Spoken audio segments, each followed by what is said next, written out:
Mr. Davis now. We're on record in State versus Davis, C-377-407. Anything we need to address outside the presence of the jury?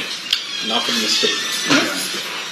What's our witness or a video? Right now, Your Honor. We have two witnesses, then we're going to play 2009, and then after lunch, we'll have another witness. And Okay. he's agreed to stay through Monday anyway, so that witness will probably not finish today. Got it. Okay, sounds good. Thanks for the lineup. Sure. I think at this time we can bring in the jury then. Yes. All right, let's do so.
You got.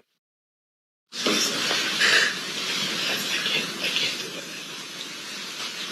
You stole my water. It's your soda.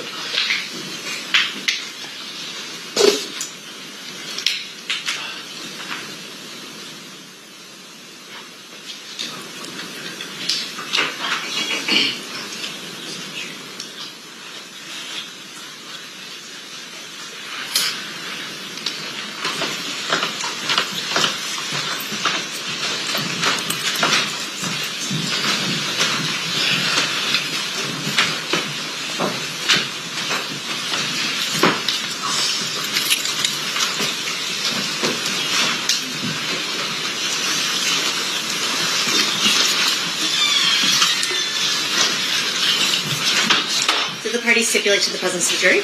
Yes, Your Honor. You may be seated. Good morning and welcome back, ladies and gentlemen.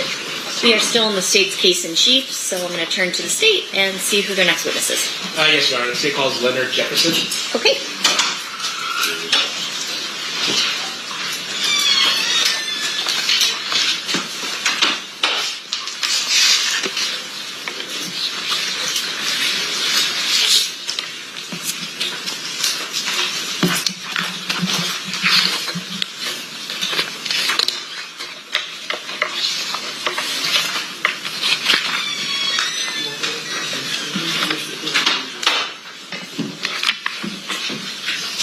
You do solemnly swear the testimony you're about to give in this action shall be the truth, the whole truth, and nothing but the truth, so help you God? Yes, ma'am. You may be seated.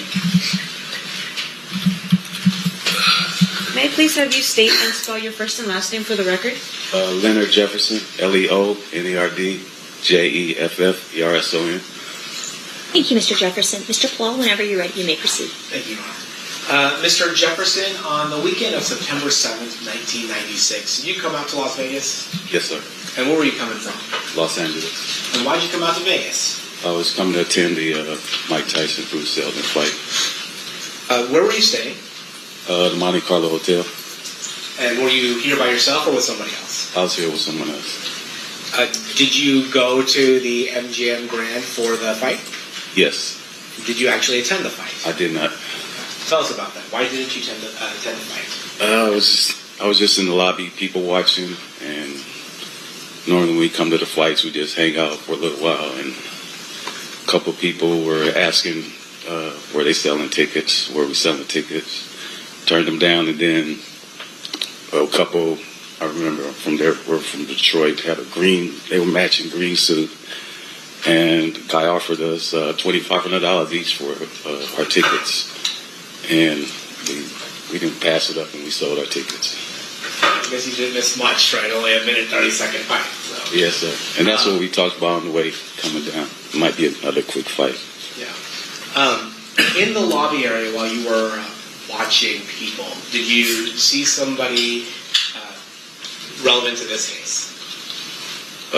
Yeah, I saw Tupac and his entourage come in. And then was that before the fight? Yes. How did you know that was Tupac and his entourage? I just recognized him. Just knew who he was. And had you had previous interactions with Mr. Shakur? Briefly, yes. Back in Los Angeles. Can you tell us about what those interactions were about? Back in those days, I used to sell cars, and a couple people that worked for Death Row Records, I sold them a couple of cars, and I delivered them to Can-Am Studios in the Valley. And I just happened to meet them, or they introduced me to him, and we talked about cars, and that was it. Nothing major. So let's go back to Las Vegas on September 7th, 1996. You sell your tickets for a pretty good amount. What do you do afterwards? Continue people watching. Then I guess once the fight started, people were still, hanging out, and we decided to go back across the street to our hotel, and we took our money and went to the crap tables. And by the hotel, you're talking about the Monte Carlo? Yes, sir. And then at some point, do you decide to leave the Monte Carlo? Yeah, after a couple hours of being there, I got hungry, and I wanted to I called a California Pizza Kitchen, place an order, and they told me it would be like 20, 30 minutes. And I told my buddy I was about to leave to go to pick up my order. And I walked outside to the valet, gave him my ticket, get my truck. I had a Suburban back then.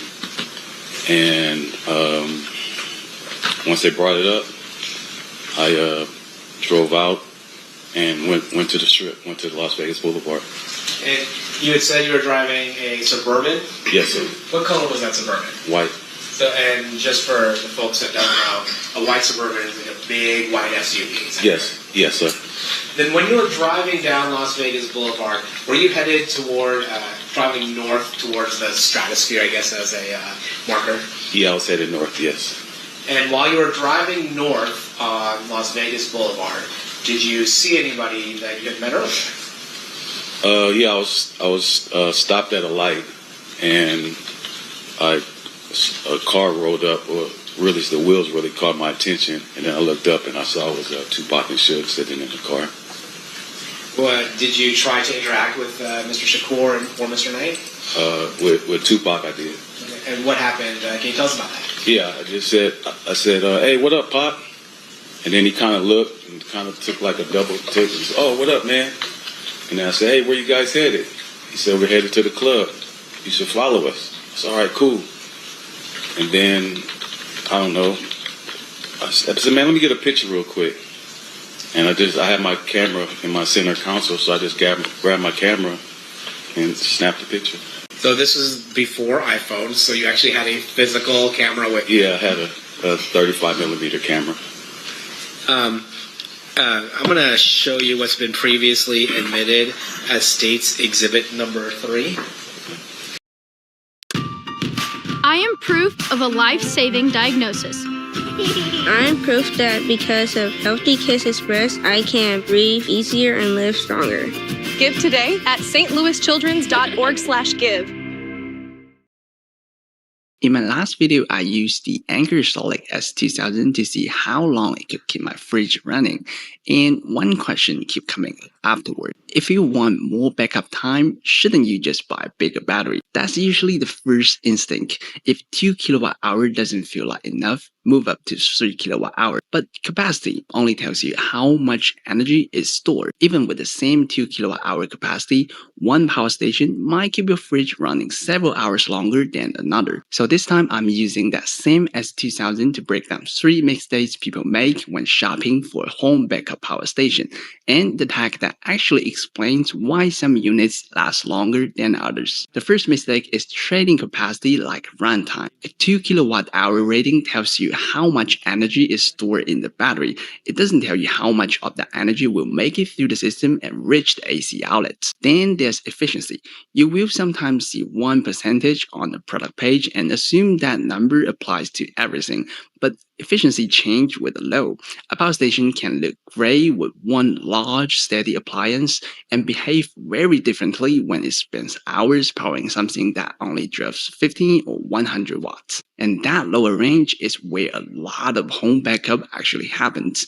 Your fridge turns on, cools for a while, and shut up again. Your router keeps sipping powers in the background. Maybe you add a line or charge your phone along the way. The demand is low, then high, then low again. There's one more piece hiding in that cycle. When the fridge compressor stops, the power station still has to keep its AC output ready. The inverter, battery management system, and other electronics are still awake, and all of that use energy, even while the appliance itself is barely asking for anything. So capacity is the starting number. Your actual runtime comes down to how much energy the power station can deliver and how much it used along the way. In my test, the S2000 kept my fridge running for around 30 hours. So how does a 2 kilowatt hour power station pull that off? The load on a home backup system is consistently changing, but a conventional fixed frequency inverter largely stays in the same operating state. It keeps itself ready even when a device is drawing very little power or when a fridge compressor has stopped completely. Over a long outage, that mismatch eats into your runtime. Anchor Solid built OptiSafe 2.0 around that problem. It's an industry-first smart variable frequency technology that adjusts the inverter switching frequency and operating mode to match demand in real time. It works in two parts: sense and deliver. Sense is constantly reading what's connected. Within milliseconds, it can recognize whether the load is steady and low, cycling on and off, or asking for a large burst of power. It also keeps tracking the actual wattage and the way that device behaves over time. Once it has that information, deliver changes how the system responds. This is where the three operating modes comes in. If you turn on something that needs sustained power like a microwave or space heater, performance mode makes the full output available immediately. This is the most familiar situation. The load is high, so the inverter commits its power to the job. For something like a router or CPAC that might run all night at a very low wattage, it moves into eco mode. A traditional inverter can use 15 to 20 watts simply keeping itself active. That's a lot of overhead beside a device that might only need 10 watts. Eco mode scales the inverter's own operation around that smaller demand, reducing waste energy by up to 20%. Then you have small standby modes, and this is the one that really fits a refrigerator. A fridge doesn't pull the same amount of power all day. The compressor starts, run until the inside is cold, and then rests, sometimes for a good portion of the hour. When that load disappears, OptiSafe senses the change and lets the internal power system rest with it, cutting standby battery waste by up to 50%. The moment the compressor starts again, it responds with the power needed to get it moving. Once the startup demand passes, it fine-tunes the output back to the level the fridge actually needs. It's a little like getting a car up to speed. You give it a stronger push at the beginning, then ease back once you are cruising. A refrigerator repeats that cycle all day, so saving a little energy every time adds up over a long outage. Now look at what that does to efficiency. At a 100 watts load, the S2000 reaches 88% discharge efficiency. At 400 watts, it reached 96%.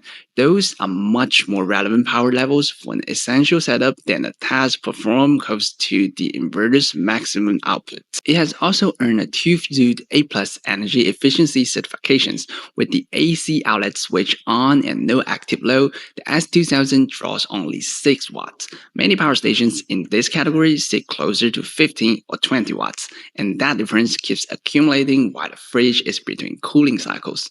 You could see that behavior in my previous test. The fridge ran for more than a full day, while the power station kept its system overhead surprisingly low through all those starts, stops, and quiet periods. The S2000 is rated for up to 35 hours of fridge backup, more than 20% longer than compatible 2 kilowatt-hour models. Once you know where the energy goes, shopping for one of these becomes very different exercise. Start with the outage you are preparing for. Which device absolutely need to stay on? How much power did they use? And do they run continuously or cycle throughout the day? A router draws power steadily. A fridge alternates between quiet periods and compressor starts. The power station has to handle both very differently. Next, look for an efficiency result that matches your actual setup. If your essential device will spend most of the day around 100 or 200 watts, then low efficiency is the useful number. A headline figure measuring near full output describes a completely different job. And here's the one I would pay close attention to: AC idle consumption. That tells you how much battery the power station used just keeping the outlets ready. 10 extra watts might sound tiny, but leave the inverter on through a long outage and it can quietly take a meaningful piece of your available runtime. Finally, look for a long task with a cycling appliance, showing that a power station can start a fridge proves it has enough output. Running that fridge for an entire day tells you how efficiently it handles everything between those compressor starts. That's the task that gets much closer to the experience you will have at home. So, coming back to the original question, should you buy a bigger battery if you want more backup time? Sometimes, yes, capacity still set the upper limit, but it shouldn't be the only number making the decision for you. For home backup, a lot of work is pretty unglamorous. Keep the fridge cold, keep the network online, leave the lights on, and make sure your phone is charged. These are smaller loads that need to keep running for hours, and this is exactly where efficiency starts to change the experience. That's what makes the S2000 interesting. It's built around essential home backup, and OptiveSafe 2.0 helps it adapt to the way those devices actually use power. You're still starting with a 2 kilowatt-hour battery. You're simply getting more useful time from the energy already inside it.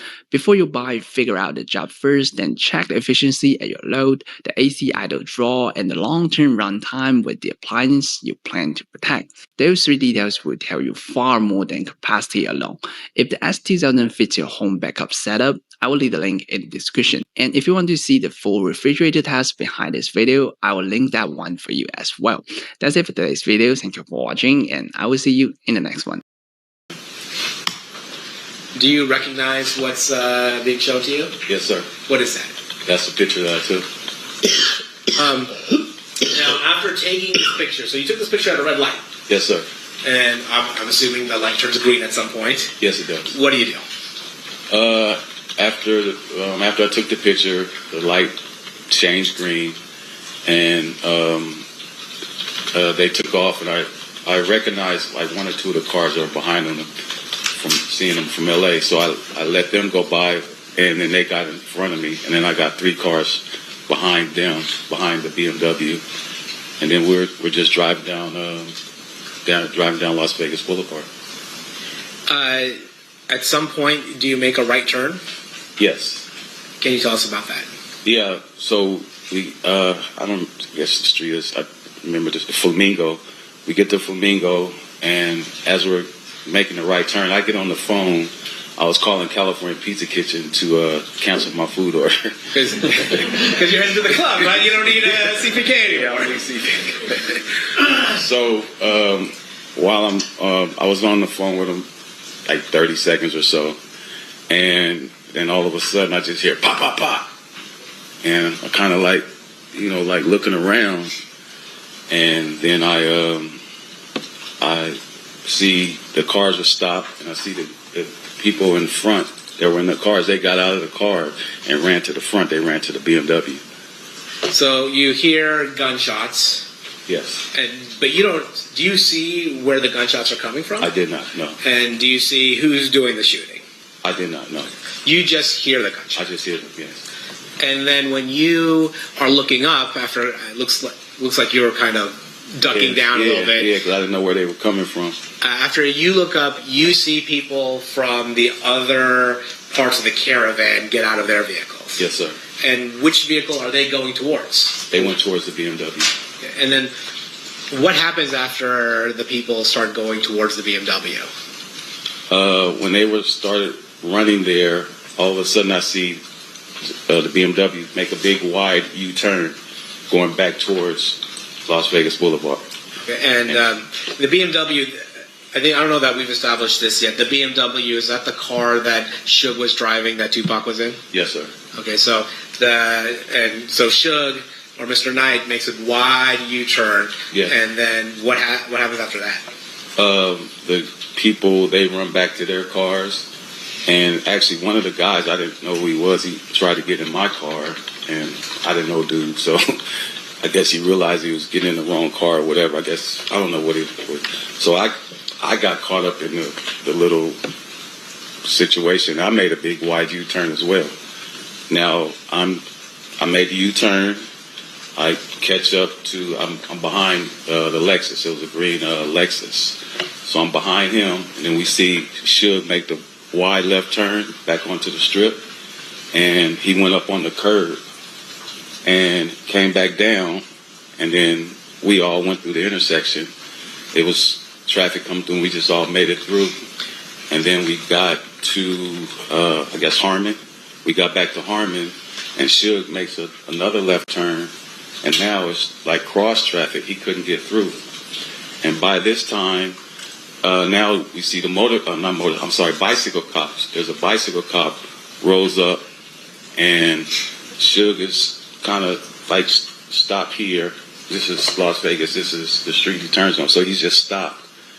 And then the cop drops his bike, and I started to get out. Then I got back in once I saw the cops or whatever. And then what happened?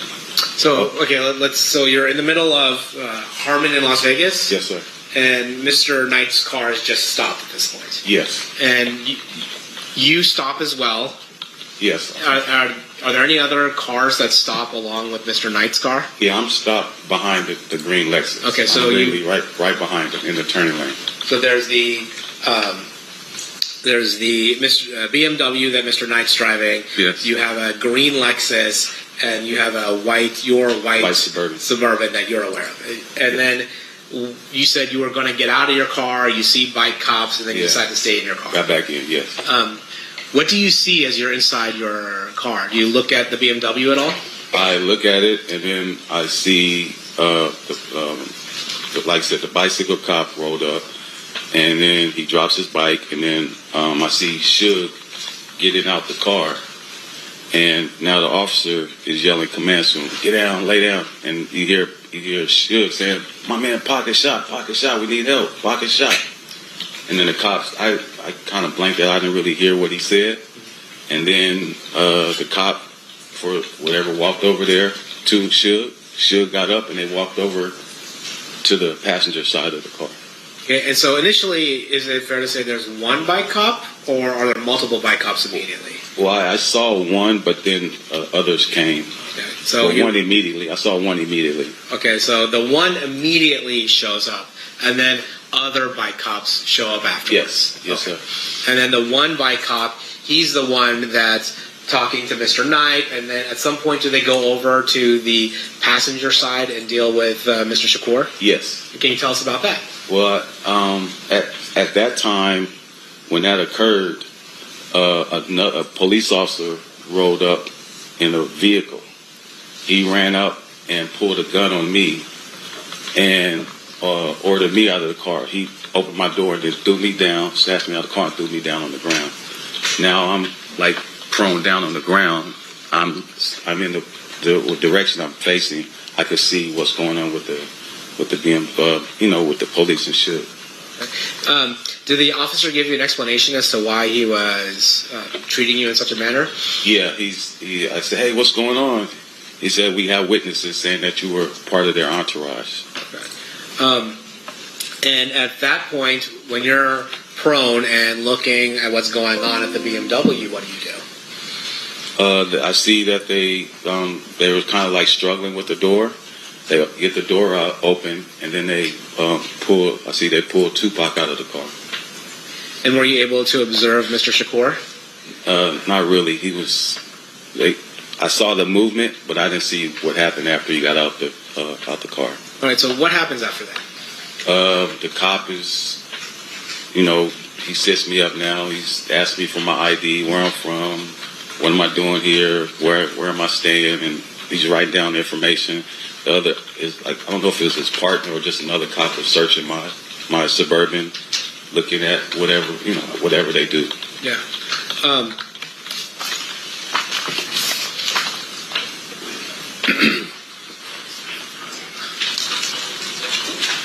Your Honor, I'm going to approach the witness with state's proposed exhibits 149 and 150. Okay. I'm sorry, Mr. Carl.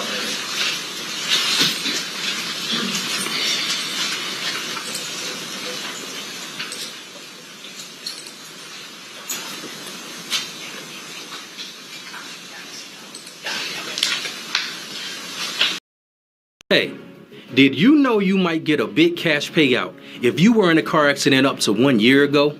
Even if you weren't driving. Just click the link around this video to see how much you can get. Just answer 5 simple questions, and it only takes 30 seconds. If you got hurt by a driver in last year, you might be owed money without even knowing it. You could get a check just like this one, maybe even more. Click the link now to find out. Tens of thousands of people have received a 5-figure or even a 6-figure check without going to court, paying big legal fees, or dealing with insurance companies or greedy attorneys. Even if you were a pedestrian, rideshare user, cyclist, or a motorcyclist, you can get the justice you deserve. Look at Mia, for example. She had no idea her case was worth anything, but after she came to car accident counsel, she got over $160,000 from an accident that happened a little less than a year ago. No matter what you thought before, you can get what you're owed and can be shocked to see how much more can be than you expected. We can't change the past, but we can help you get a good cash settlement for missed work, hospital bills, and property damage. Here is what happens after you answer the 5 simple questions. In a few minutes, a top injury specialist will tell you if your accident qualifies for major compensation. After that, you just tell them about your case and wait for a check. You can get it in as little as 30 days. Your specialist will do everything to help you because they don't get paid unless you win. To see if your accident qualifies for a major cash settlement, click the link below and answer 5 simple questions. Some people feel bad about holding someone accountable and don't want to cause trouble or look like they're scamming the system. Don't let that be you. You deserve compensation. It's your right. Click the link below, answer a few questions about your case, and if you qualify, a top accident specialist will contact you with a plan within minutes for free. Just imagine having an extra $10,000 or even $100,000 right now. Won't it feel good to pay off your bills, get a new car, and have a ton of extra cash to take a vacation or treat yourself by using the Car Accident Counsel app? If the accident wasn't your fault, you shouldn't be punished. So if you're still wondering if this will work for you and you haven't gotten a settlement, this is for you. The accident can't be your fault, and it must have happened up to 1 year ago. So what do you have to lose? Click the link, answer 5 simple questions, and see what your case is worth. I hope this helps.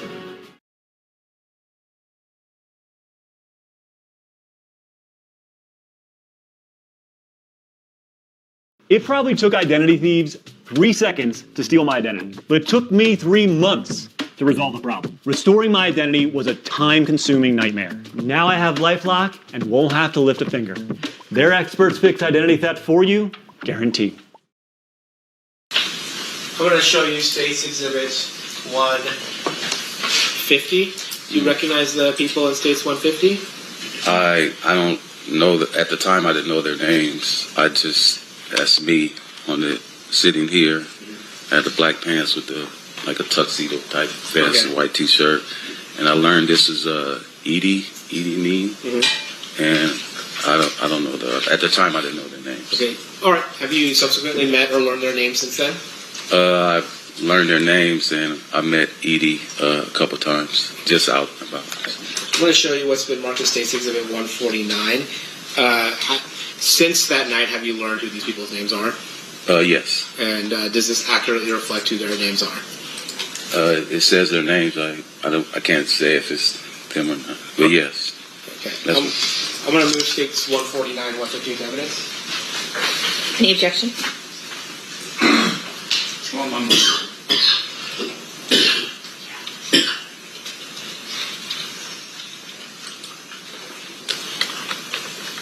This time I'm just going to move in 149. No objection to 149. 149 will be admitted. I'm sorry, 150. He meant 150. 149 will not be admitted. 150 will be admitted. Can we publish 150? Yeah. All right. Mr.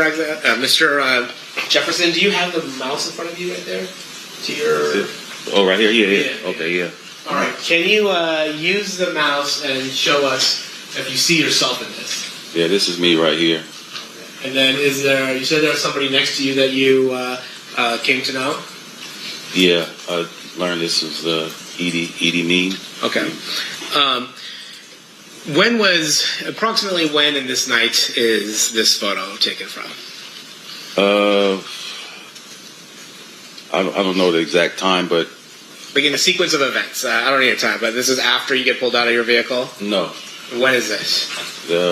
When you come back? When I come back, yes. Okay. All right, so then we'll get to that. Yes. So, at some point, are you released from the scene, told you can go? Yes. And where do you go? I go back to my hotel. And what do you do at the hotel? I go back to the craft table where my buddy was, and I'm talking to him, telling him what's going on, and I'm sure it's a hell of a story you're telling. Oh yeah, it was, yeah. And then, what does anything happen that draws you back to the scene? Yeah, well, while I was there, I guess I was there maybe 15, 20 minutes or so, and while I'm standing there talking to him, I get a tap on my shoulder, and it's a police officer. It's the same police officer that snatched me out of my car, and he said, "We fucked up. The detectives want you back at the scene, so we need to get you back at the scene." And had you at the scene told police officers where you were staying? Yes, I did. Now, when you get back to the scene, how does that happen? Excuse me. The officer said that we see your Suburban still outside. We need your Suburban back on the scene, and we need you as well. He said, "Okay, well, I'll drive it back." He said, "No, my partner will drive your Suburban back, and you'll ride in the car with me." Now, where did you sit in the car riding? I sat in the front seat. Okay, so you're sitting in the front seat of a police vehicle? Yes, sir. And then another officer is driving your Suburban back? Yes. Okay. At some point, do they become aware that you actually took a photo of Mr. Shakur and Mr. Knight just minutes before the shooting? Yes. And how does that happen? Well, once I got back to the scene, the officer said a detective will come and talk to you. So I sat in the car 20, 30 minutes or so. And then a detective came over, talked to me, introduced himself to me. And he just asked me, what happened, describe what happened. And did you tell him, to the best of your recollection, what happened? Yes. And then at some point, did they ask for your camera? Yeah, well, I told him that I was in the intersection. I took a picture, and then he got, "Oh, really?" And I said, "Yeah." And he asked me, "Do I still have the camera?" I said, "Yeah, the camera's in my truck." And so, do you give it over to the police? Yeah, I back then we had the 35 millimeter where they had the self-rewind, because I think I had either 24 or 36 exposures, but I hadn't taken all the pictures. So the camera has like a self-rewind where you could rewind the film. So I rewound it, and I gave them the cartridge. Okay. So back then there was a roll of film, right? Yes, sir. And then you would load the camera by stretching the film across the bottom of it. Well, it wasn't that kind. Oh, okay. You just put it in, and then it automatically did it. Okay. Yeah. And then when it was done, it would automatically rewind the film into the canister. Yeah, unless you did the self-rewind, and you didn't want to do the whole 24, 36, or whatever it was. And so you did the self-rewind and then handed over the film to the police? Yes. At some point, do they give you back the film? Yeah, a couple weeks later. And then do you develop that film? Yes. And it's at that point that you realize, oh, I have this photo. Yes. Stay in control with next day delivery on most orders. For your shutoff valves, call, click Grainger.com, or just stop by. Grainger, for the ones who get it done. Last year, my lunchbox was frankly unacceptable. You gotta step it up. I present Thrive Market. Get quality groceries you can trust. Snacks kids love. Delivered on repeat. And head back to school thriving. since that time, obviously, that photo had become pretty famous. Is that fair to say? Yeah, yes, it has. And as a result of it being associated with this case and the night of this particular murder, has there been some accusations of a conspiracy theory of you somehow staging this scene? Oh, yeah, sure. Yes. And can you tell us a little bit about that? Well, I mean, the internet does what it does. People, it was set up. It was a movie scene. Yeah. That you had staged this scene? Yeah, I staged it. I currently work in the movie industry as a picture card coordinator, so they put that all together. Let me ask you this, sir. Did you stage this scene? I did not. Nothing further. Thank you, Mr. Palal. Cross-examination, Mr. Sant. Thank you, Your Honor. Mr. Jefferson, are you aware that the picture that you took ended up on the cover of a book written by Kathy Scott? Yes. Did you allow for permission for that to happen? Yes, she licensed it through my agency. I see. And with regard to that picture, I'm assuming at some point that you were able to sell the rights to that picture to people who needed to use that picture in furtherance of whatever project they had. Yeah, the agency that represented it, they did. They licensed it to different. And then with regards to the night, so your testimony is you're coming out of the Monte Carlo, you're on Las Vegas Boulevard, and you see Suge's BMW on Las Vegas Boulevard. Is that right? I didn't see it when I first got there. Yeah. It pulled up next to me. All right. So if I could just show you State's Exhibit number 1. I have it right here. That's one.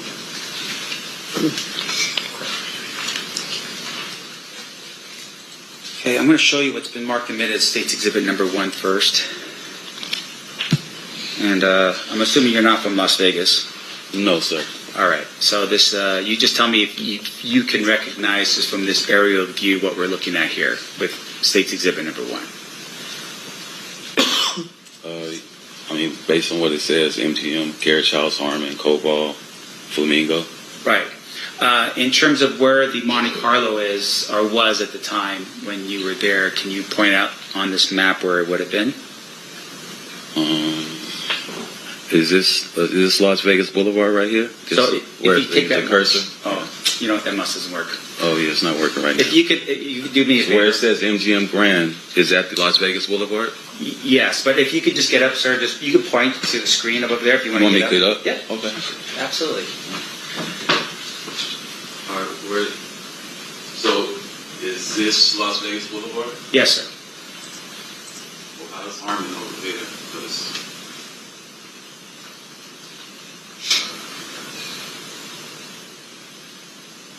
let me ask you this question real quick. I can't tell where Las Vegas Boulevard is. Sorry.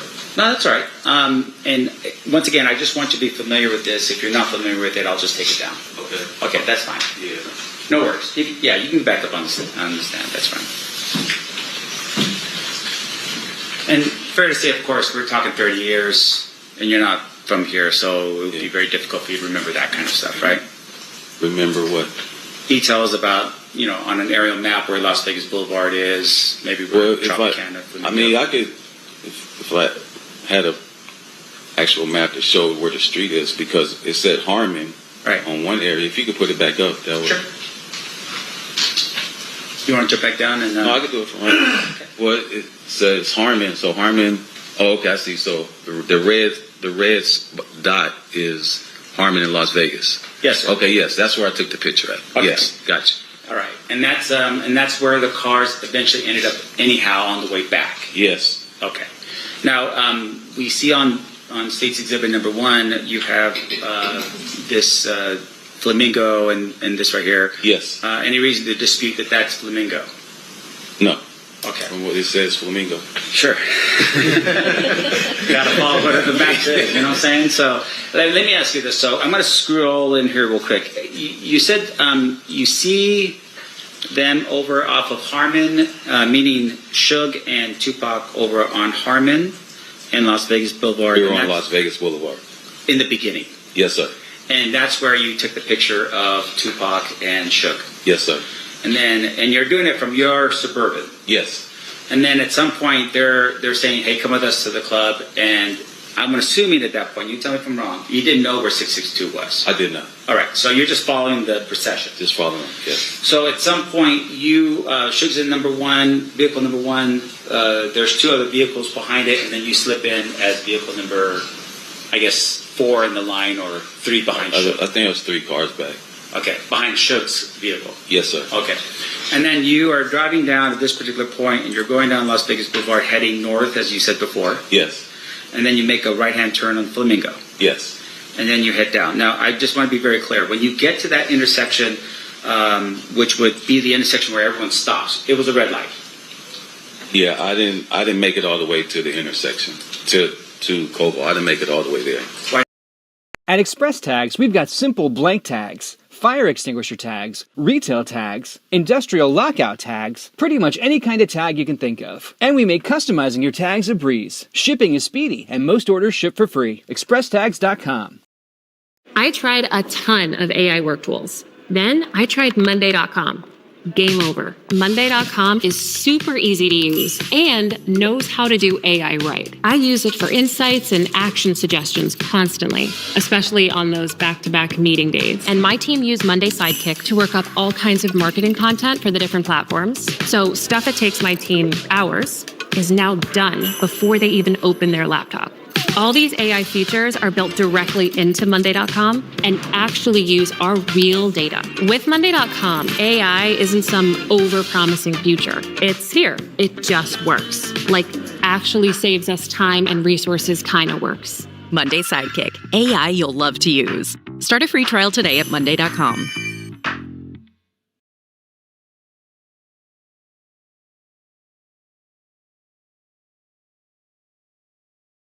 Why not? Because I was back and I don't know, like I said, like three cars back. So I didn't make it all the way to the intersection. The intersection. Yes. Okay. When I made the U-turn, I was in the middle of between Koval and Las Vegas. So how did you make your U-turn? I made a big wide U-turn. I was in the second lane. Okay. We were in the second lane. And I made the U-turn into the, I guess, third lane and went back over in another direction. I see. Now, when you make that turn, you come back over, you make a left back on, you're following Suge's vehicle all the way through. Yes, sir. Are you still number 3 or number 4 in the procession? I think I was like number 2. I was behind the green Lexus. Okay. And then when you get to this intersection, that's Harmon. That's Harmon right there. So yes. That's when you stop your vehicle, you get out of your vehicle at that point. Well, they pulled me out the vehicle. Yeah. Oh, yeah, they pull you out of the vehicle. And fair to say there's a lot of confusion going on that night. From who? I would imagine with police officers, they arrive on scene, they don't know what's going on or who's who, right? Oh, yeah, yes. Yeah. But that night, can you describe for us the traffic when you were stopped? I mean, were there cars on the road? Were there people on the sidewalks? Anything like that? Yeah, there was traffic. It was like, I guess you would say medium traffic. And people on the streets? Yes. All right. Now, when you first arrived and you had seen Suge and Tupac, can you describe for us a little bit about, I mean, they're in the vehicle, and you recognize the vehicle, right? Because I didn't know the vehicle, no. Oh, did you see Suge and Tupac in the vehicle? That's what I saw. The wheels is what caught my attention. The wheels. And then I looked back, and I saw Tupac and Suge. Okay. And were people running up to the car? No. And so when you ran up, Tupac, was he hanging out of the window? Was he sitting in his chair? He was sitting in his seat. Okay. And when you have that conversation with him, of course, you're having a conversation, and it's not like, I mean, you're not hearing people screaming out Tupac's name or anything like that. No. No. Now, in addition to that, you said that that when you were summoned back to the area by the police, they told you to take your vehicle and actually put it back into the area? No. That it was before? No. No. They just drive over to the area in your suburb? Yeah, the officer drove it back. I see. He didn't put it back where it was. You know any reason why they would have just driven your vehicle back? They did drive it back. I know, but why did they? You know? Oh, no, I don't know. Okay. I don't know. And when you were there, you had made mention that your film was taken. You had given your film over to Metro. To the detective. And when you got it back, it still was not developed. It was in strips. Ah, I see. So they had developed it. They developed it, yes. Gotcha. So what you had was the negative. Yes, sir. And then you printed from the negative. I took it to a photo, a 1 hour photo, and they developed it. Okay. Sir, I have no further questions. Thank you. Anything further, Mr. Paul? Nope. Ladies and gentlemen of the jury, any questions for this witness? Okay, we have one.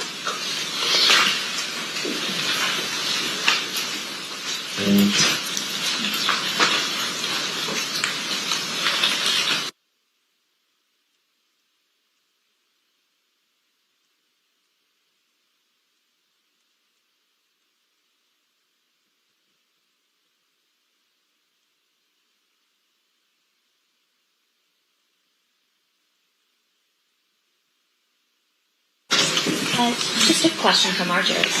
Can you recall the name of the detective who introduced himself to you the night when you arrived back on the scene? Kevin Manning. Okay.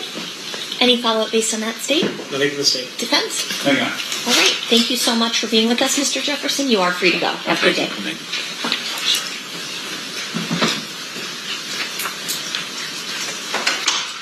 Steve, who's your next witness? Mario Diaz. Mario Diaz. Yes.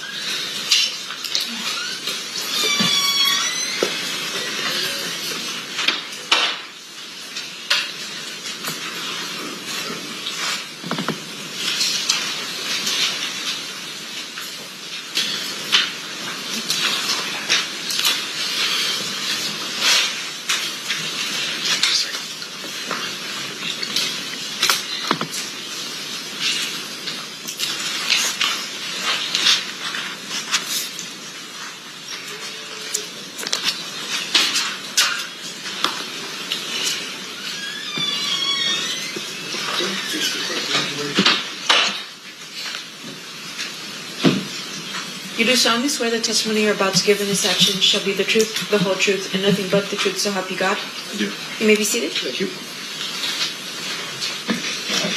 You may proceed, Mr. Jefferson. Sorry, may I please have you state and spell your first and last name for the record? Do you want me to stand up? He's standing when he does that part. Sorry. Mario Diaz. And may I have you spell it? Oh, Mario Diaz. D as in David, IAZ. Thank you. Thank you, Mr. Diaz. Now your turn, Mr. Giacomo. Thank you.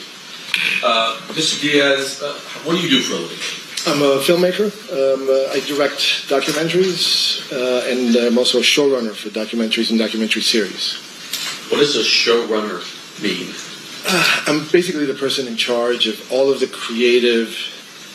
I put together essentially the series from a creative standpoint, and I also, make sure that all of the logistics of filming and editing the piece, just everything runs by me, through me. At some point, are you contacted by a company to create a documentary related to Death Row Records and the story of its rise and its ultimate fall? Yes. As I remember, my agent at the time called me and told me that there was an opening for a job directing a 6-part series about Death Row Records for a company called E1. Actually, technically, it was for Creature Films, which is a subsidiary of E1. And so I went and interviewed for it, I think, a couple of times, and I got it. Tired of wasting time fixing broken 3D models? Try Hi3D all-in-one AI 3D tool. Generate high-precision models from texts or pictures. Auto-split parts, add joints, and optimize slicing. Total beginners can print movable figures from ideas effortlessly.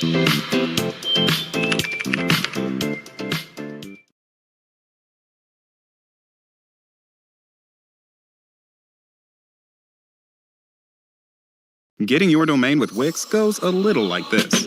Type it, find it, get it, own it. Go to Wix Domains.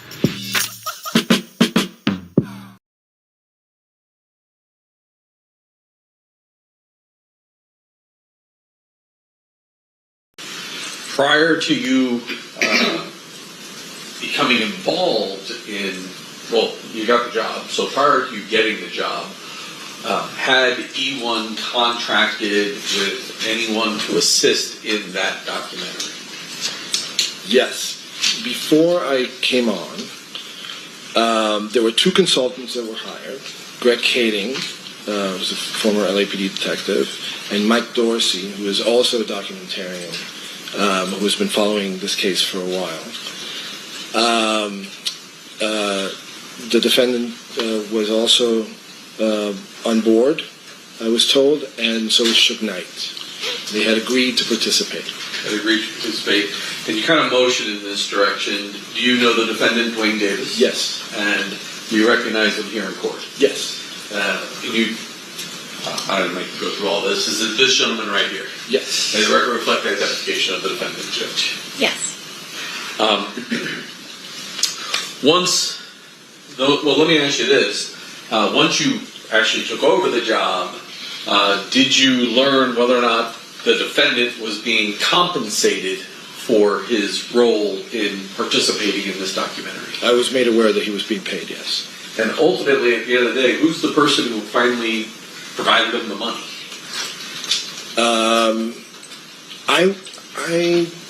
I was not in charge of the money per se. Somebody else was cutting checks. There was some, there's usually a protocol for that. And, so I don't remember exactly who it was. I know that I, at one point, actually handed him a check. That was my question. Yes, yeah. You're the one. Somebody gave it to me, and I made that handoff. I know it's been some years now. Can you give us an approximate amount of money Mr. Davis was compensated for his participation? Don't remember the exact amount at all, but anywhere from $10,000 to $20,000, I would imagine. And for that compensation, did you conduct interviews on camera with Mr. Davis? Yes. And how many formal interviews did you conduct with Mr. Davis? We did 2 interviews in the summer of 2017. I believe that they were maybe weeks apart from each other, and they were probably around 2 hours and change each. And there would have been a camera rolling for the interview. Well, let's talk about the setup. Describe for me how you had this set up for the interviews. We maybe did, 30, 35 interviews for the entire series. We're filling up 6 hours of material for broadcast. So we did upwards of 30 interviews, and we mostly did them in a studio that the production company E1 had in the building. And we asked Mr. Davis to come to our building. We set up 2 cameras, and he basically sat across from me, and I, asked questions. Did you have anybody did you have a subject matter expert as well that you were able to communicate with during the interview? So yes, the aforementioned Mike Dorsey was there during the interview. He wasn't in the room; he was in a separate room, and I had him in my ear. So he would sometimes, we would communicate. I would sometimes text while the interview was happening, just to corroborate certain things that Mr. Davis was saying. And Mr. Dorsey, did he have the ability to hear what was going on inside the room? Yes. Yeah. He had his own little speaker setup. And did you subsequently learn that he had his own recordings of your interviews that were audio only? Yes.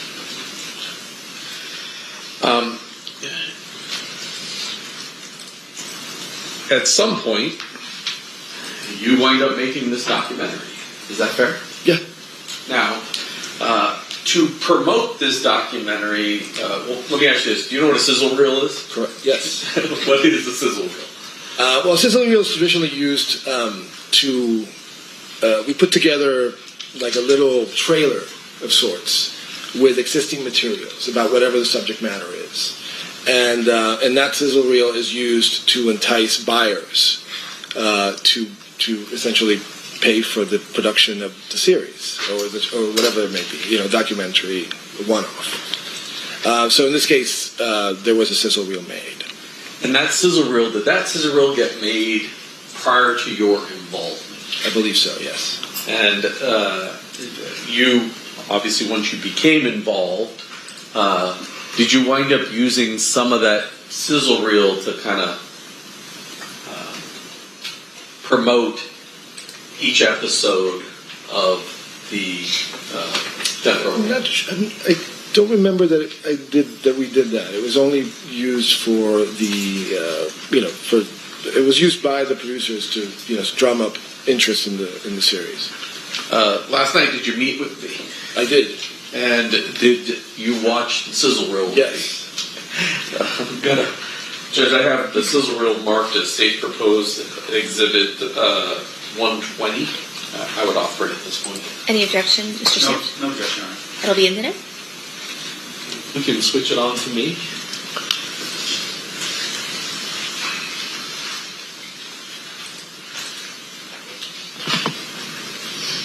Only one in DVD days, I was a confident, kingpin drug dealer. I'm the only one alive that really can tell you the story about the Tupac Shakur. People have been pursuing me for 20 years. Newspapers, magazines. I'm coming out now to tell the story because I got cancer. I got nothing else to lose. All I care about now is the truth. This story starts in the streets of Compton, go all the way to the streets of Las Vegas, where Tupac was killed that night.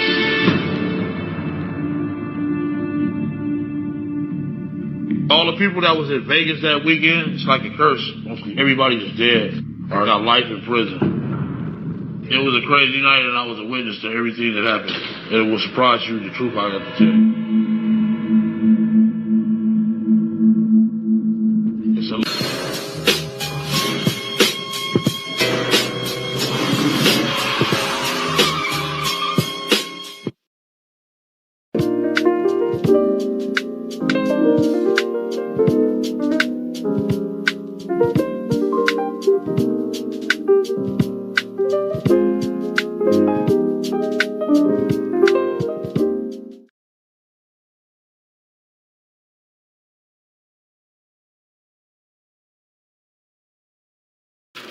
Hey, wait. I need you to show me how to convert a Word doc to a PDF again. Seriously? It'd be faster if I used Scribe to show you how to do it. Just sent you a step-by-step guide. Whoa! How'd you make this? I just downloaded Scribe, clicked Start, went through the steps, and Scribe automatically generated a step-by-step guide with screenshots and written instructions. Okay, I guess we should start using Scribe for everything? Agreed. Try Scribe for your step-by-step guides and work smarter, not later.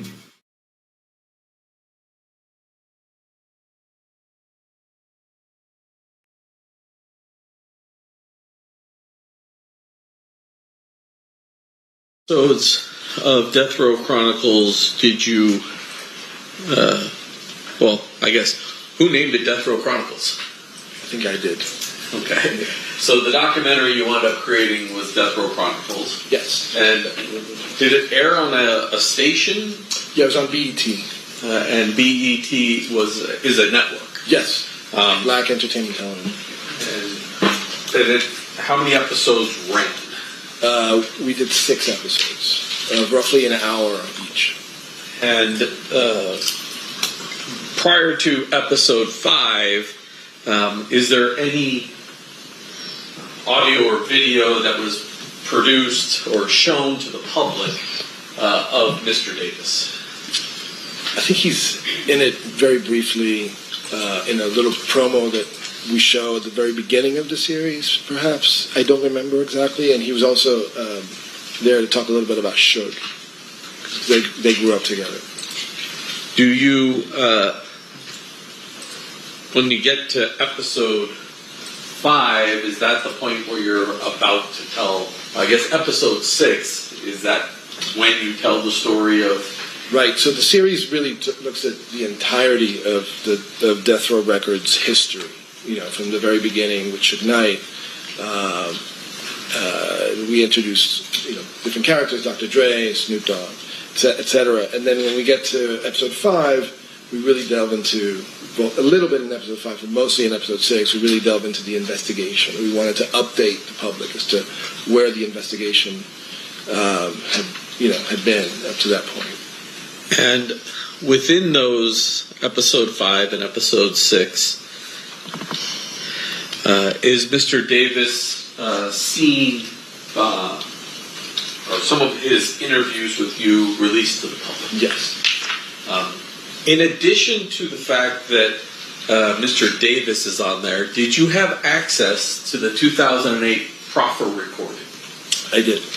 And so when you produced episode, in particular 6, are there times when Mr. Davis is on the screen and other times when you're using the proffer to tell the story? Yes. Yeah, we alternated between the interview that I conducted with him and the audio from the proffer that he did in 2008. Judge, I have marked as State's Proposed Exhibit number 123 just the clips that involve Mr. Davis, either face or voice, from episodes 5 and episode 6. Okay. I'd offer those at this time. Any objection? Maybe questions? You may.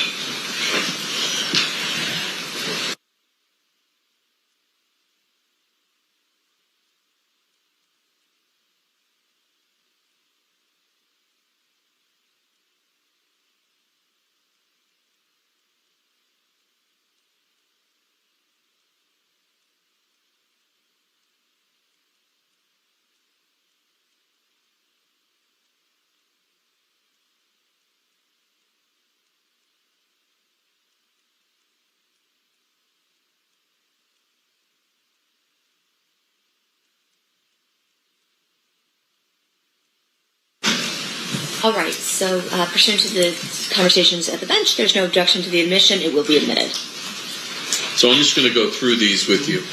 I'm going to start in episode 105. And you can see that generally at the bottom there's a timestamp there of when in the recording. Maybe I should back up. This was released when? 2018. Yes.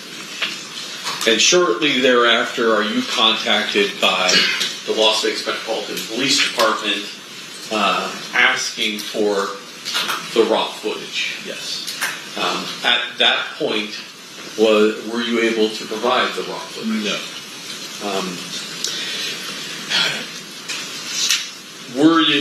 Did you become aware that that the Las Vegas Metropolitan Police Department was only provided what was publicly released in 2018? Objection, Your Honor. What's your response? I'll ask it a different way. Okay. What was the only thing BET was willing to give us? What was aired publicly. And so now I want to go through episode 5 and episode 6 with you. So the first one. Did you hear someone say words to the effect of, "Hey man, let's get out of here"? Nope. I seen pulling people off of me. That's all I seen. Orlando testified on Shook's behalf. Why'd he do that? He paid us off.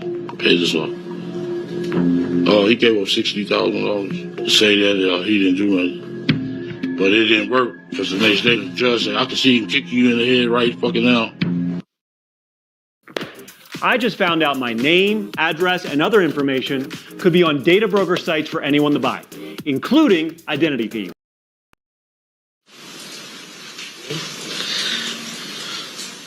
So Mr. Davis told you a story about Mr. Anderson's probation, Mr.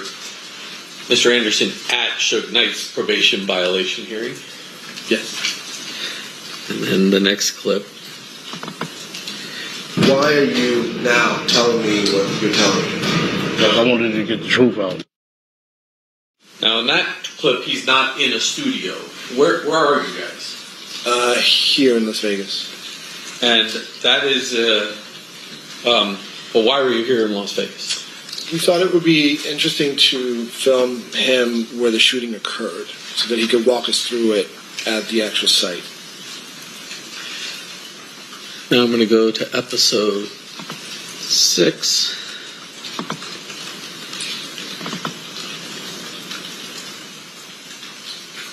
And I'm just going to go with these each in order. Yeah, but I feel I can still go to jail with that, good. Because this is federal. So in this video, you can see Mr. Davis walking, but is that him actually speaking to you, or is that cut in from the 2008 proffer? I believe that's the 2000. Want me to play it again? Yes. I probably can tell that. Yeah, but I feel I can still go to jail with that, good. Because this is federal. That's from the interview with me.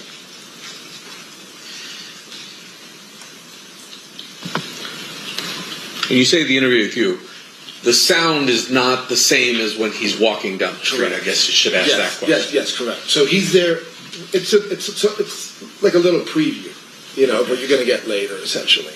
So we keep his. It's just.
Feet to create a sense of mystery.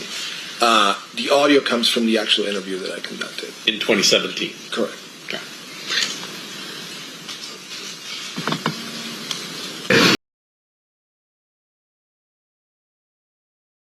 That's clearly in the studio, both with the two different backgrounds. Yep. Is it the same studio? Yeah. Is it the same interview? Yeah.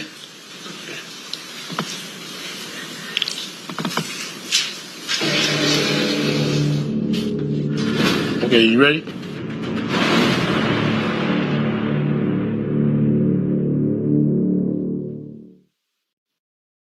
I can tell you why we did that technically, but it'll bore you. The two different backgrounds? Yeah. The very next one. Okay, just a rapper killer, you know what I'm saying? I've just been targeted. Just been on my ass ever since. Nobody trusts me. Why don't they trust you? Because they think you snitched? Yeah. Obviously, that's all studio. Yes, correct.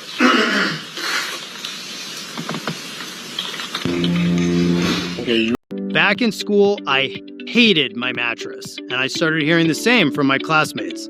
I was moving apartments, and every mattress I bought was either too soft, too hot, or $2,000 of regret. The whole industry was selling one mattress to everyone. A 6'4" back sleeper and a 5'2" side sleeper, the same bed? That didn't make sense. And so I'm getting the sense here that before commercial, you kind of lead off, and with commercial, you remind people what they just saw. Yes. Next one. Don't bullshit me, and I won't bullshit y'all. You know what I'm saying? That one's completely the problem. Don't bullshit me, and I won't bullshit y'all. You know what I'm saying? That's the problem. We tried to identify it up top so that people would know the difference.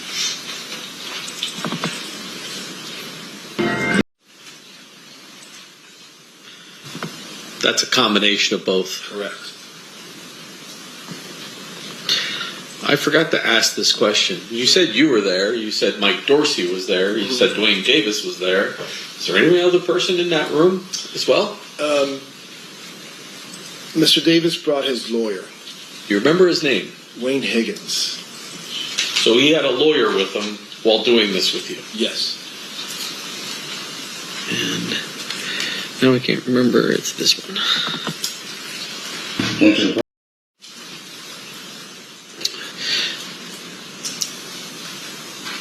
For the most part, Aldo, I think you hear Greg Kading's voice. Is that right? Yeah, a little bit, yeah. But that's Mr. Davis himself in the interview. Yeah.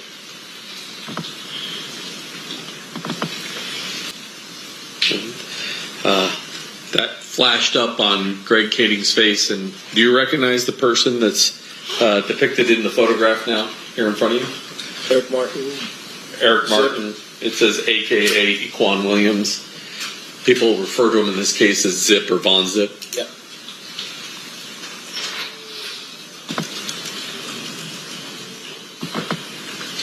I guess we caught a little bit of Mob James there.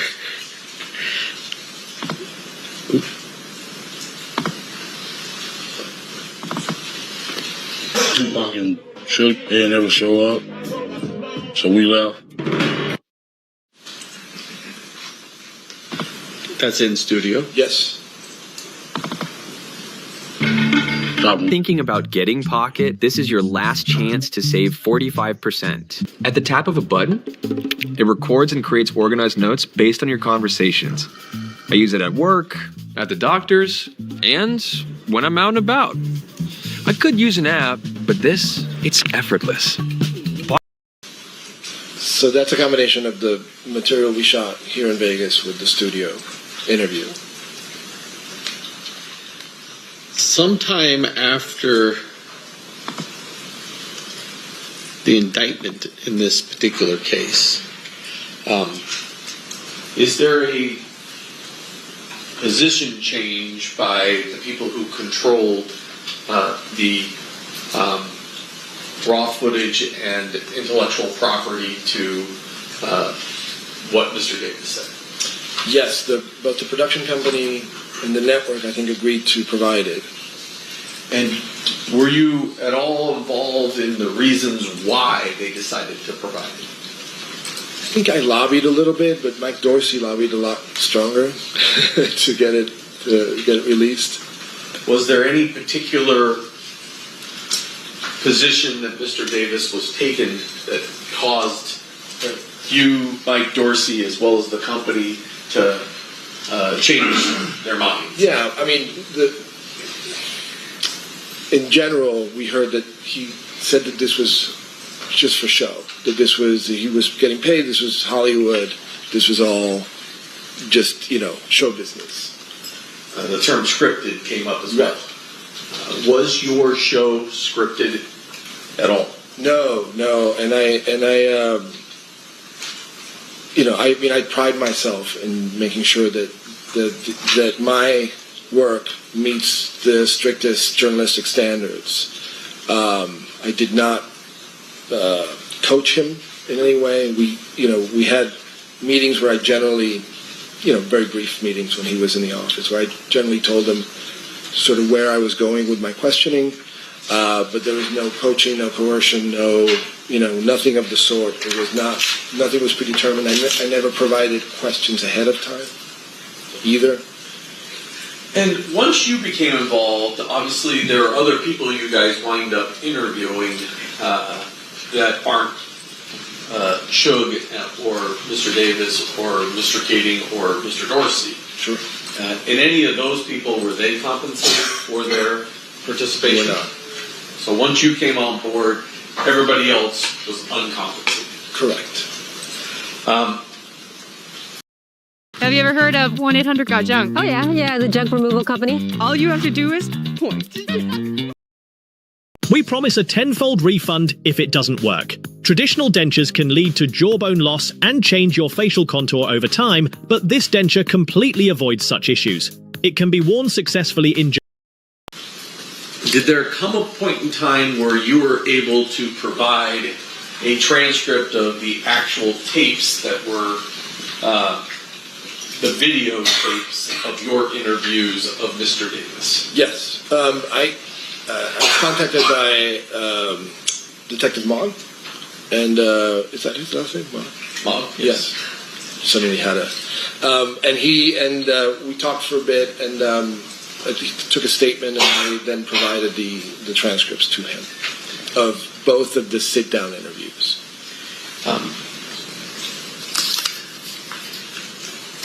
And I'm going to show you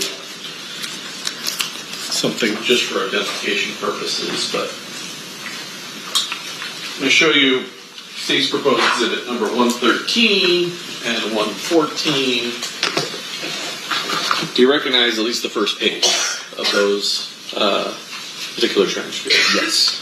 And those look like the way your transcripts were provided to us. Yeah.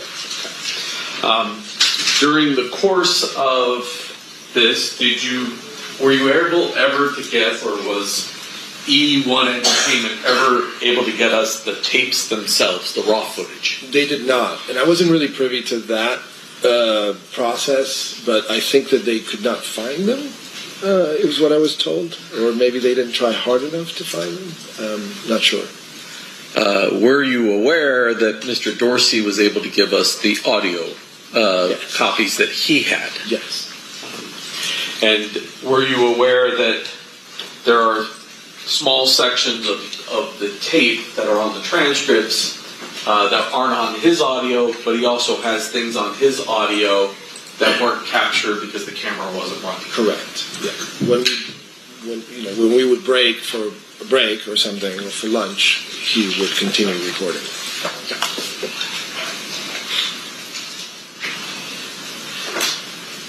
I passed the witness, Judge.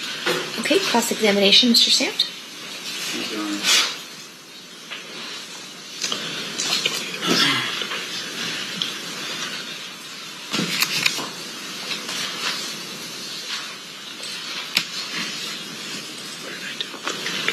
Mr. Diaz, good morning. Good morning. Have you ever testified in a criminal case before? First time. Congratulations. I would imagine it's a little bit of an experience for you.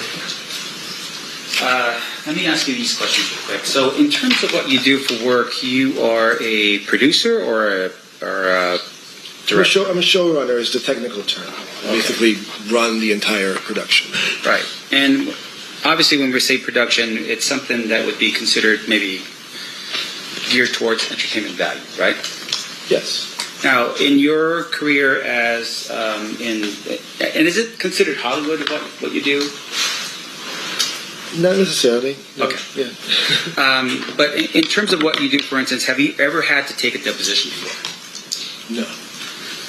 All right. And in terms of what we're looking at here on this particular night, you were the director and the producer of this particular project? Yeah. Okay. And you were working for, not Entertainment One, but for another company that was a subsidiary of Entertainment One? Creature Films. Okay, Creature Films. Now, your testimony to us is that, hey, I'm just there. Dwayne Davis shows up for the interview. Is that right? Yes. Who reached out to him from your company to do the interview? I'm not quite sure who did the initial reach out. Just want to make sure I'm clear here. In terms of your work was just only to ask the questions and sort of verify the information that you had prior to the interview with Mr. Davis? Yeah, I mean, generally speaking, yes. I was there to ask the questions, make sure I got the material in order to build the series. Right. And with what you were doing, though, obviously there would have been a team of people with you, right? Yes. Now, the series itself, there's an individual that's named in your series by the name of Greg Kading. Yes. Who was he?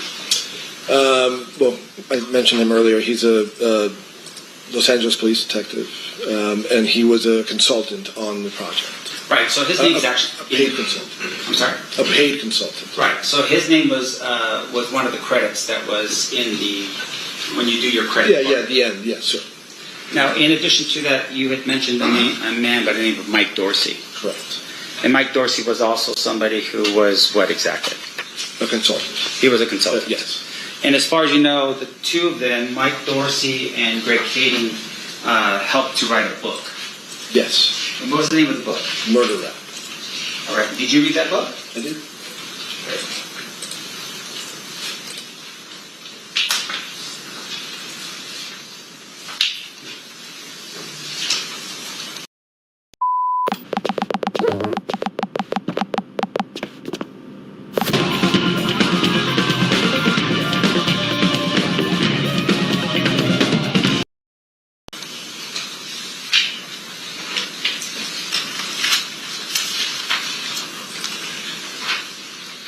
You want to make an approach?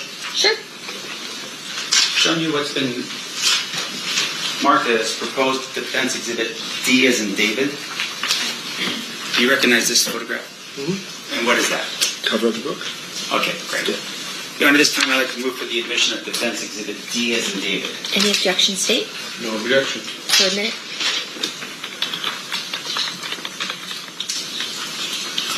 Can you publish for the jury? You may.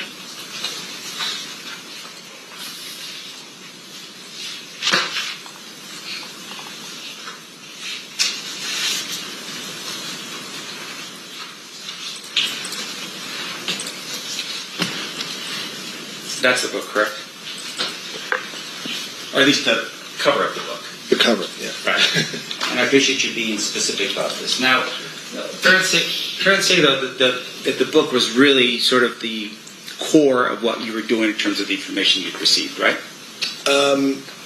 So we had both Kading and Dorsey as consultants, but I also interviewed other authors who also wrote books, and I read those books as well. So Great. it wasn't in other words, this was not my only source. Okay. And so can you tell us who your other sources were that you read to help you with your document? I think there's a book, it was the first one I read called Original Gangsters, which was written by Ben Westhoff, I believe. And then there was another book, and I'm not going to remember the title, by a woman called Kathy. Yeah, I don't remember exactly. Okay. A very seminal book about.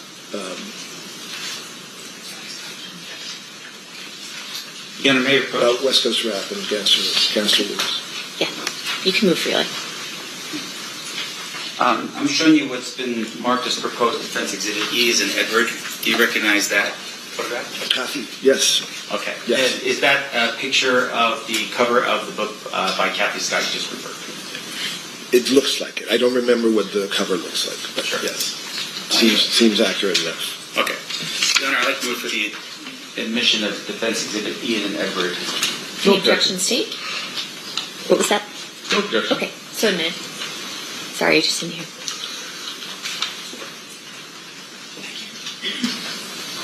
Publishing for the jury.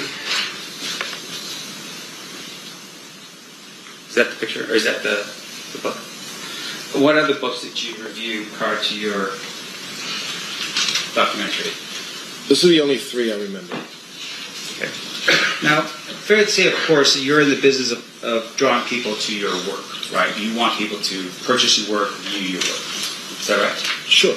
Yeah. Okay. Now, in terms I'm not in the. Sorry, can I amend that? Sure. I'm not in the business of drawing people to my work. I'm in the business of creating compelling television or television programming or films. Okay, so it's a different standard. Can you explain to me what the difference in standards are? I don't do. Okay, so the best distinction I can draw is like I don't necessarily do reality television, where it's just it's somewhat manufactured, it's bombastic, it's anything goes. I make documentaries which are traditionally based in journalism. I'm out there trying to get to the truth of something. And that truth, I believe, is compelling enough to draw an audience. So in terms of the direction that you have in with the project, in this particular case, there was a direction, right? The direction was we're here to document the rise and fall of the death row record label, right? Absolutely.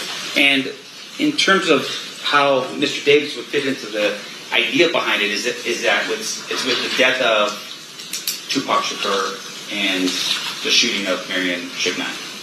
Yes. Okay. Now, in terms of what you were doing, though, fair to say that you had a direction. This is where you wanted to go with the project, right?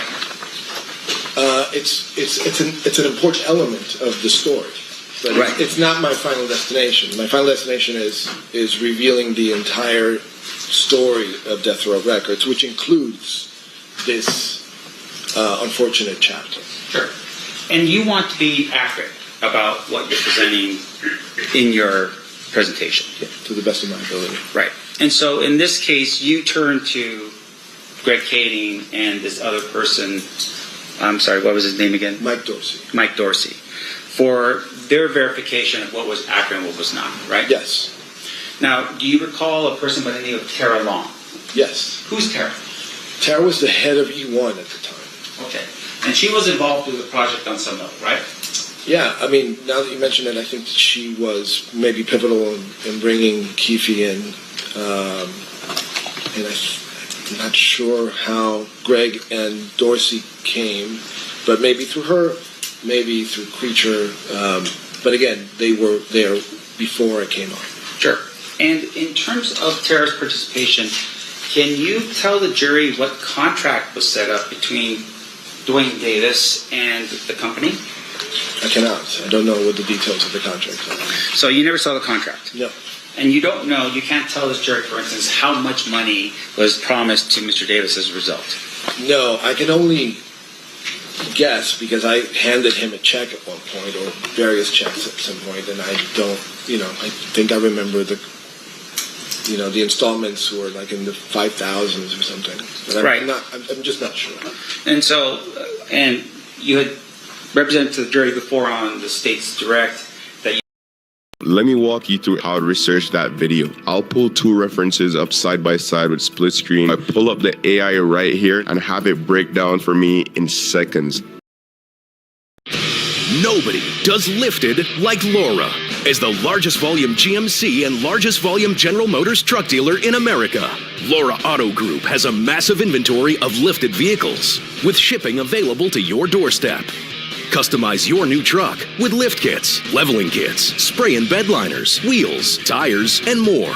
Build your customized lifted truck deal all online at lauraautogroup.com. That you believe there was one check, but now you're thinking, okay, it may have been installments of checks, multiple checks, right? It could be, yes. And the person that would have the most information about something like this would be Tara Long, right? Yes. Okay. Now, in addition to that, the terms of the agreement was that he was going to come in, give his interview, and then leave, right? I'm not sure what was agreed upon. Now, you did how many interviews with him? 2. Why? 2 and the one in Vegas. Right, but the 2 that were in studio, why did you do 2? As I recall, he came in to do 1, and he was not dressed for the interview appropriately. I think he came in shorts and a T-shirt or something like that. And I thought that he was going to back out, so I asked him to sit down so that we can go through some of the questions. And so we did. And then he ultimately decided to leave, and then chose to come back in a suit and tie. And that's actually the interview that you see the most. I see. So what he came back in is what was basically requested of him to do, is to dress a little bit better than what he dressed that day? Yeah, although I think that was his idea to dress better. Now, in terms of the first interview, do you have a recording of that? I don't have a recording. I have a transcript. Okay. Is that the transcript that was referred to earlier? Is that a yes? Yes, sorry. Now, that's all right. And now, in terms of your recollection, is the next day you come back and you have the interview with Mr. Davis, the one that we're seeing snippets of right now? I'm not sure if it was the next day, but it was sometime after.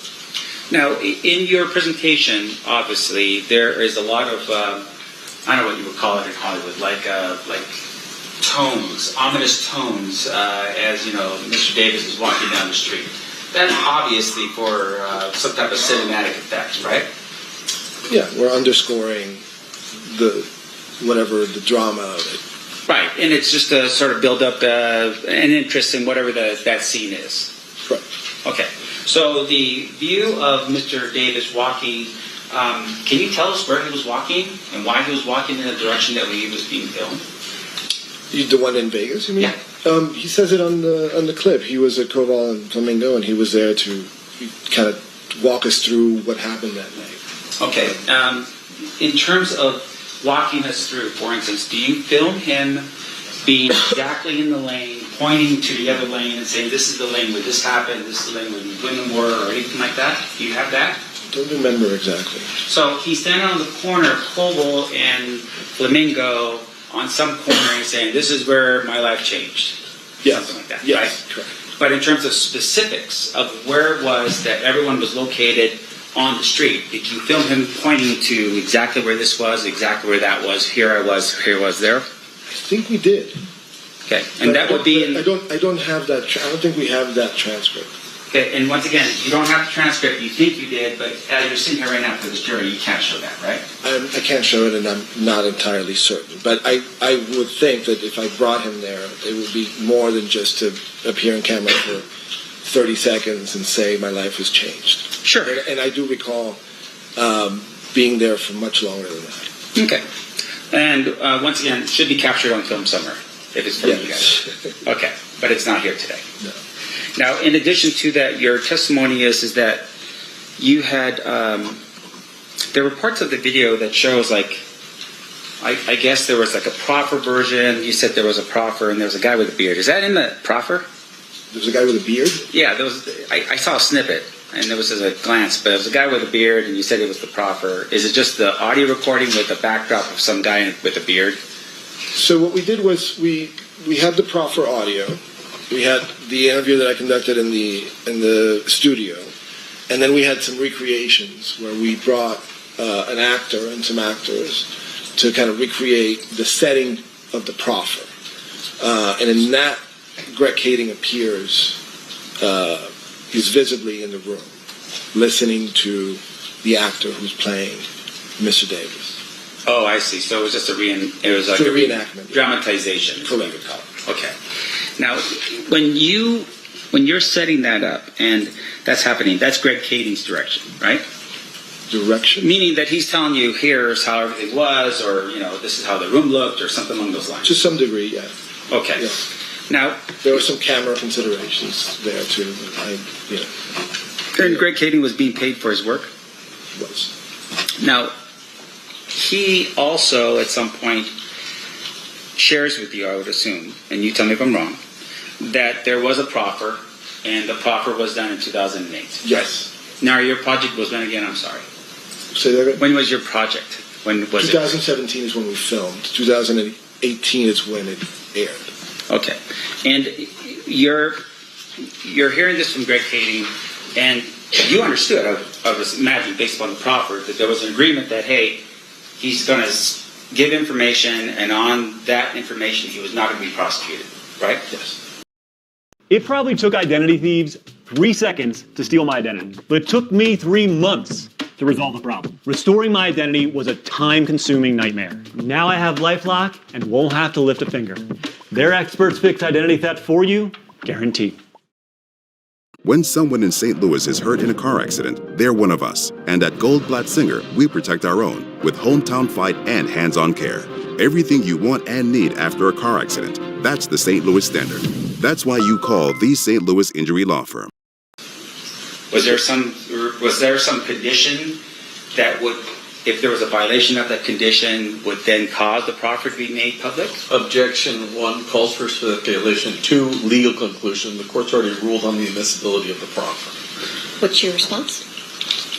It's, well, let me rephrase the question, Judge. Okay, so I'll sustain the objection and you'll rephrase. Let me ask you this. So, in terms of your interview, is that a yes? No, I'm listening. I know, but once again, when you say I just have to make sure it's clear for the record. I'm just listening to the question, so it's not a yes. Okay. In terms of your recollection, was there a reason why, in your recollection, Mr. Davis could give his information to you? Like he could? Action calls for a legal conclusion. There's no legal. Why he could? Are you just asking if he told him, or Yes. okay? If you want to rephrase a little bit. Did Mr. Davis, did you ever find out as to why Mr. Davis gave this interview to you in 2017? Objection, speculation. Sustained. Did you at any point during the time period ever know if Mr. Davis had violated the terms of his property? Objection. New approach.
So when you set up, or at least was the director or the producer of the project, at that particular point, all you know is that Mr. Davis is in front of you to give an interview. Yes.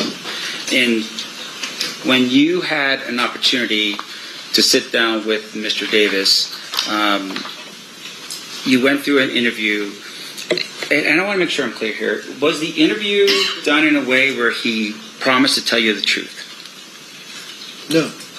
I mean, I would assume that he would tell me the truth. Sure. But once again, though, it's not like you're sitting here right now where you swore to tell the truth that you're under oath. Correct. And with regard to the information you did receive from Mr. Davis, did you at any point verify any of it?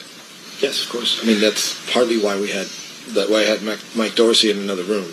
Sure. So it would be Mike Dorsey and or Greg Kading confirming the information that you are getting from Mr. Davis. Correct. Now, in the event, though, that you believe that Mr. Davis was not giving you the information that was consistent with Mr. Kading or Mr. Dorsey's interpretation, what would have to happen at that particular point? Well, I mean, I also conducted 30-plus interviews, so some of those other interviews in the show would corroborate what he said or not. But once again, I'm asking you specifically about Mr. Davis. No, I'm saying, I'm talking about Mr. Davis's interview. Sure. He provided some details in that interview that I not only did I corroborate those with Mr. Dorsey or Kading, but I interviewed people like Mob James. I interviewed other people who could corroborate certain aspects of his story as well. Okay, so Mob James, you relied on his credibility, what you learned from him in order to determine that guy's credibility? No, I'm just saying there's just a big picture. I can't specifically say, this little aspect of it was corroborated by Mark James. I'm just bringing him up as an example. Sure. There are many other people that I interviewed as well. And once again, I want to make sure, including the two authors of the books that I cited earlier. Right, and that would have been Kathy Scott. Yeah. And then also Ben Westhoff, I think his name is. Okay. And what you're telling us is that their books corroborated what parts, what details of his representations? It's too general a question to answer right now from memory. In my last video, I used the Anchor Select S2000 to see how long it could keep my fridge running. And one question kept coming afterward. If you want more backup. Well, is there any other way for you to remember it? I mean, did you write anything down in preparation for your testimony here today? No, but I did prepare for the interview based on what I had read. Now, in once again, so your recollection is you used Kathy Scott's book and you used the other book as a way for you to determine whether or not Mr. Davis was accurate in what he said. No, just the circumstances of the murder, like who the players were, et cetera, et cetera. Yeah. And fair to say, again, I'm speaking very generally. Fine, but in terms of the books themselves, were they books in which only you can get a hold of, or were these books accessible by the public? Accessible. You purchased these books? Of course. And in terms of the information that you had before you, was readily available information either through Greg Kading's book, or in terms of Kathy Scott's book, or this other person's book? Could you repeat the question? The information that you were comparing was information that was readily available in Greg Kading's book, Kathy Scott's book, or this other book you had mentioned before, Ben something, Original Gangsters, the name of the book. Is that yes? Yes. Now, after the series had been put together, did you at any point ever ask Mr. Davis to come back and just double check the series before you published it? No. It's not common practice. Sure. It's not common practice, meaning you are the one at the end to determine in which direction you want the presentation to go, yes. Right?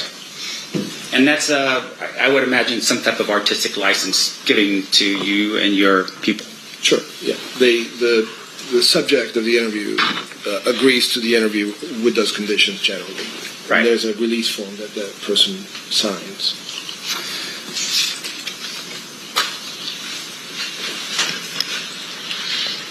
And do you know the whereabouts of Tara Long now? I do not.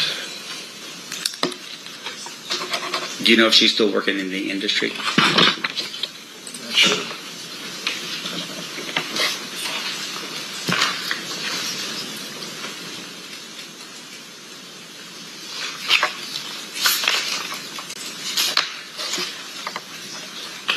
One moment, please, John. Of course.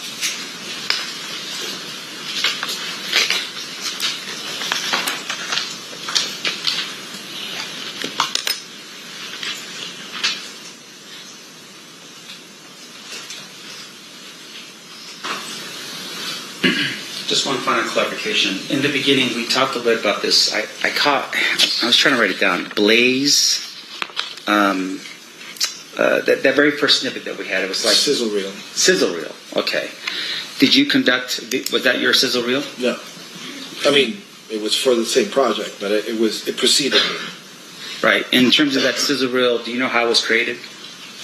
I don't know the circumstances. I know he was brought, that's the studio we shot in, so I'm familiar with where it took place, but I don't know who did it, when it was done, or anything like that. And so in terms... I'm just going to add really quickly that the clip that was shown is sort of a composite between the sizzle reel and then like a promo that BET actually did for the show. So somebody put that together, unbeknownst to me, or, away from my control. Okay. And so, but you don't know who that was. And is that a no? No. And with the way it was filmed and the reels and so forth, you don't have access to those reels at all, either.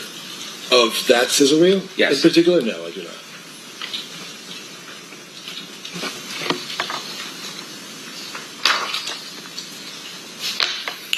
And I'm sorry, I don't know if I had asked you this question. I just want to make sure I did or not.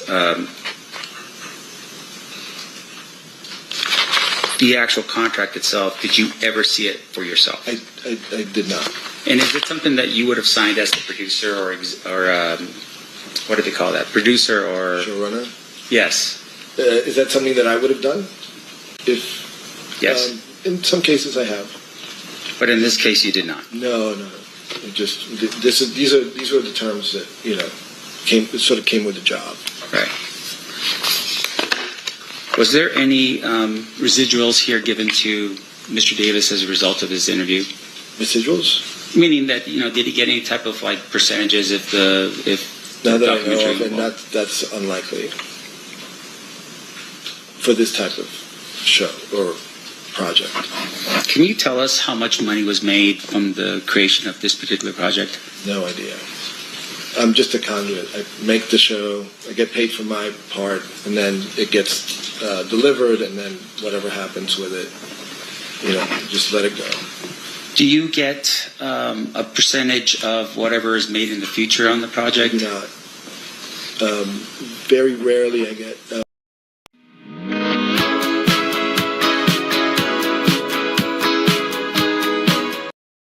Have you ever seen a product that transforms any ordinary space into a dreamy underwater world in just 1 second? Meet the Kamau Immersive Ocean Projector, the mood light that's taking the market by storm. Over 100,000 sold and already the #1 bestseller online. Just plug in the USB and in 1 second, your ceiling or car interior comes alive with graceful blue whales, glowing jellyfish, and vibrant coral reefs, like bringing the entire ocean into your home or vehicle. Breathtaking? Absolutely. Residuals through my union. I belong to the Directors Guild of America. So sometimes I haven't gotten a check for more than $200 for residuals. So in this project, you were just paid for your work and no further compensation at all? Not in the documentary world. It's not something that happens very frequently. I see. And can you tell us the difference between, like, say, for instance, a documentary on Shark Week versus one that you do? Those are very different things. They're both documentaries. I don't work with animals. No.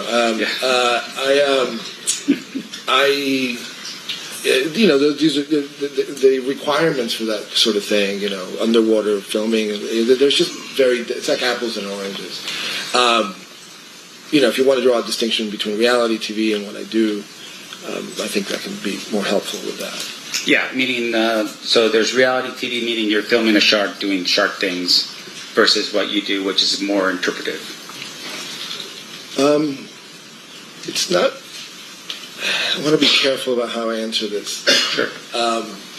When you're just in nature looking at an animal, there's interpretation too, by the way. There's music added to it. There's other components that would fall into the category of artistic,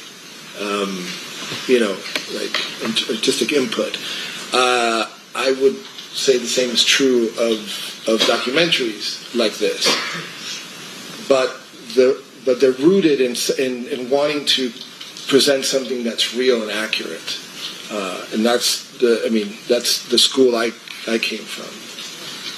But once again, that's an intention. Is that always the case? Sometimes it isn't. It's certainly my intention. Thank you. I have no further questions. Thank you. Any redirect, Mr. Paul or Mr. It was you, Mr. Director. Thank you, Judge. No, thank you. Thank you, Mr. Diaz. Ladies and gentlemen, hang on 1 second. Ladies and gentlemen of the jury, any questions for this witness? Okay, we have a couple.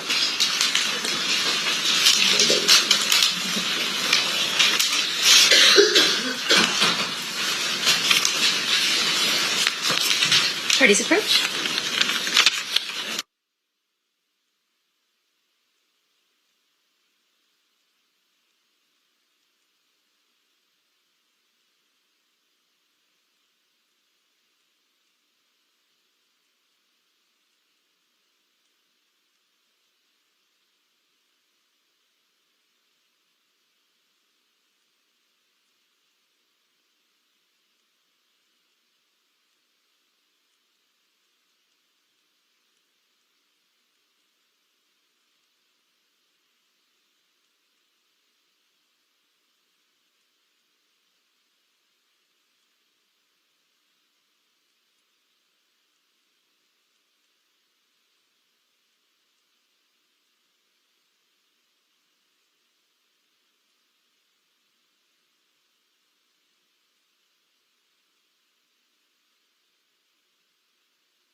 Okay, a couple questions from our jurors, if you can answer them. Did you hand him the 10 to 20K check before the interviews for the series? No. How did the film studio obtain the audio recording of the 2008 proffer? It was given to me by either Mike Dorsey or Greg Kading, I can't remember which. Did Dwayne Davis have any right to approve or edit what recordings or edits were included in the docuseries? No. Was the proffer used to compare or confirm the story Mr. Davis was telling for TV? Yes. How was the decision made to use the proffer for TV? In my case, I just wanted to present as complete a picture as possible, so I used elements that perhaps were missing from the interview that I conducted from the proffer. So I just, it's just little bits that perhaps were not quite clear in what I did, or vice versa. And so the decision was yours, I think is what you're saying. The decision was mine, yes. Okay. Correct. State follow-up questions? Defense? So I just want to make sure. Someone opened credit cards in my name and my bank, they could only do so much. Sure, they reimbursed the charges, but my identity was stolen. And when my 401k was drained and a loan was opened in my name, the bank couldn't help. So now I have LifeLock. They watch over all my accounts and they can reimburse me for losses. Love books. Love Folio. Folio publishes books that bring you joy. Not just stories to read, but books to lose yourself in, to make you think, and to share with others. Every page is thought through, every detail crafted. Each illustration immerses you deeper into the world of the book. Read them by the window as the morning light drifts in. Delight in them in the garden under the afternoon sun. Devour them in the stillness of your favourite chair. These are the stories that move you, made in their most exquisite form, designed to be read again and again. Folio is the home of beautifully crafted books. Find your favourite story at the Folio Society.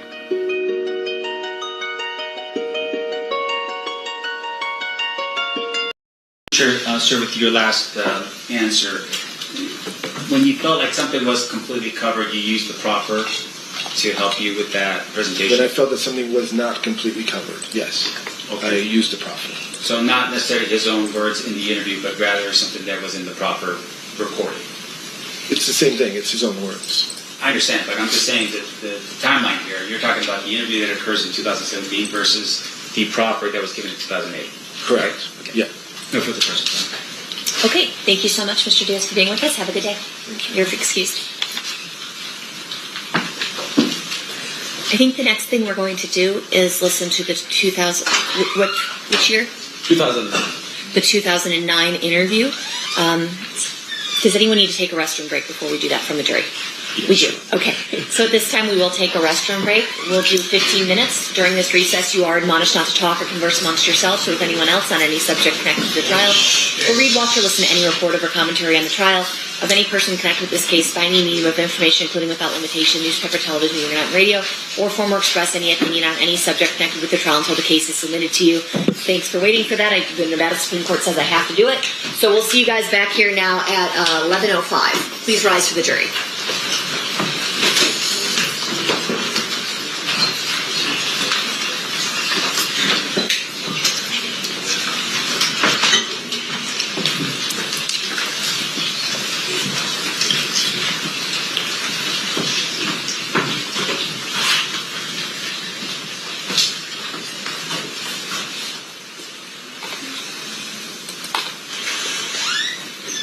For the record, the jury is exiting the room. Anything we need to address outside the presence? Okay, we'll be in recess. Back on record in State versus Davis, C-377-407. Anything we need to address outside the presence? No, Your Honor. Okay, let's bring the jury in. As long as they're done with their restroom break.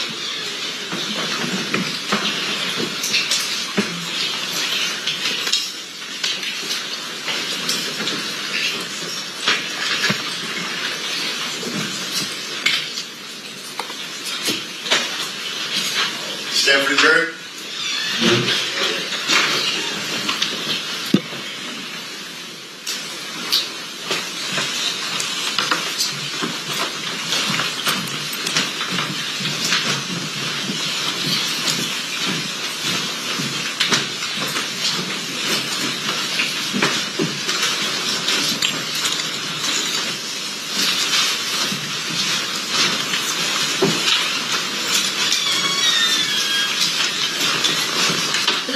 stipulate to the presence of the jury?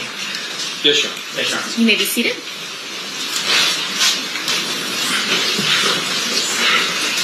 At this time, the state is going to play Exhibit 118, which was previously admitted, correct? Correct. You may begin. This is Detective B. Long from 3969. I'll be recording a voluntary statement under event number 960907-2063. Investigation of the murder of Tupac. Date and time of occurrence is 9/9/09 at 12:20 hours. We're in an LAPD office called LA HIDTA, HIDTA. With me is Detective Dupree with LAPD. Going into the interview. The person who wants to meet his last name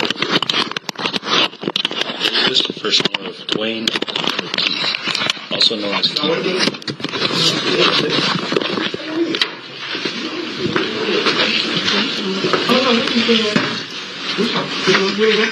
How you doing? Good, how are you? This is Detective Long, Las Vegas Metro PD, Dwayne Davis. And this is Attorney Dwayne. Last year, my lunchbox was frankly unacceptable. You gotta step it up. I present Thrive Market. Get quality groceries you can trust. Snacks kids love. Delivered on repeat. And head back to school thriving. First Alert for On is streaming free local content from St. Louis's news leader, like live news in the morning, afternoon, and evening. On is on right now. Hey, nice to meet you. Just one? Yeah, just me. Oh, shoot. Just got one. We all right.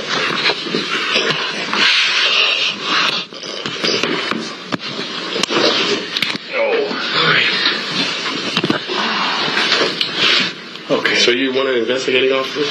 Yes. The original investigating officers were Detective Becker and Detective Franks. Okay. I was at the original crime scene, and they're no longer in homicide, so I've taken the case over. Oh, okay. I've had it since 2000. Okay. Okay. Mr. Davis, you go by... you can call him Mr. Davis, or you can call him Keefy. Keefy D? Is that correct? Or Keefy, either one. Keefy, okay. Yeah, what you feel comfortable with. Okay. This is actually, I took quite a few notes here, but I don't even know where I'm going to be going in this thing. Okay, let me say something to my client in front of you so he understands. Okay. You know, it's like an informal meeting. He's just trying to get some information. You know, there's no trick questions. If there's something you don't understand, just say you don't understand it for a second. You know, but his intent is not trying to be crafty. He just wants to ask you questions and try to answer them truthful, and we'll be out of here, and that's it. Right. Yeah. I have absolutely no intent of arresting you today. Yeah. You understand that? I have, all I wanted you guys to do is some information. Yeah, that's not what he's not here. He's not saying he's going to arrest you, but he's saying... No, I'm not, no. Yeah, but he's saying he's not here for that. He's here to make sure everything's clear. Right. You know, and he wants you to be honest with him. It's not clear if you're not honest. Okay. Yeah, that's exactly right. You understand everything? Yeah. Okay. What's your name? Dwayne Davis. His real name is Dwayne Davis, yeah. Okay. And what's your birthday? 6/14/63. How old are you? 46. Is it D-W-A-Y? D-U-A-N-E. D-U-A-N-E. Middle name is Keith? Yeah. And where do you currently live? 9193 Lantana. Lantana? Yeah. And Drive, yeah. Drive? Corona. Corona? Do you have a telephone number? That works. Give me one that works. Or just... Do you have a landline? Yeah, 951. 603-3474. Okay. And who do you live there with? My wife. What's your name? Paula. Paula Davis? Yeah. Does she go by any other name? Clemens. Clemens. Okay. Now, we're going to be talking about Tupac. Is that right? Well, whatever you want to talk about. He didn't actually, I didn't brief him, so. Oh, okay. You're telling him. Well, Detective Dupree gave me a call, and he says you may be help to me in the Tupac murder back in '96. Is that correct? Yes. Okay.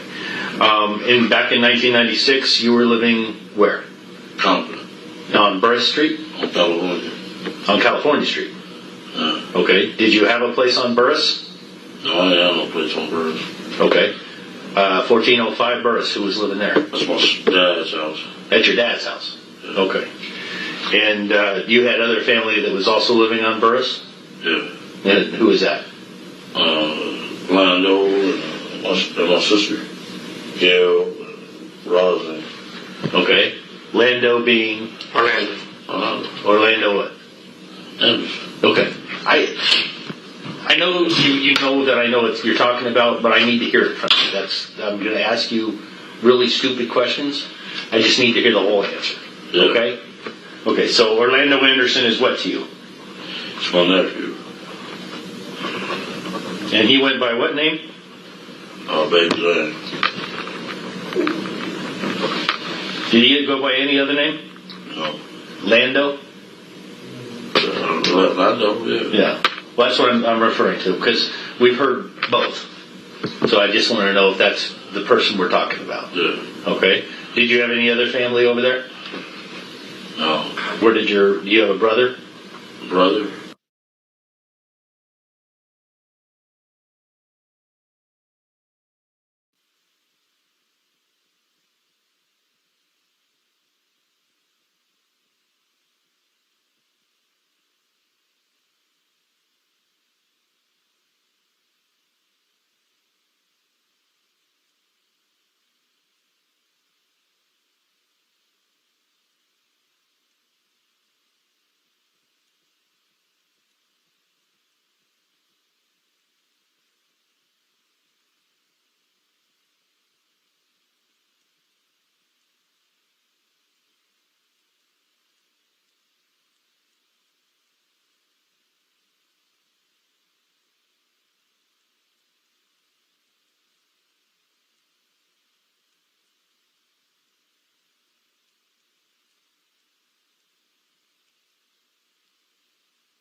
Myth, home equity loans are the only way to access cash. Reality, here's a better option. I used to think accessing my home equity would mean taking on a traditional loan and dealing with monthly payments. But then I found Point. I got up to $500,000 in cash with no monthly payments, no traditional loans, no income verification, and my FICO score didn't need to be perfect. Plus, Point doesn't change my mortgage or interest rate, just gives me cash to use as I need.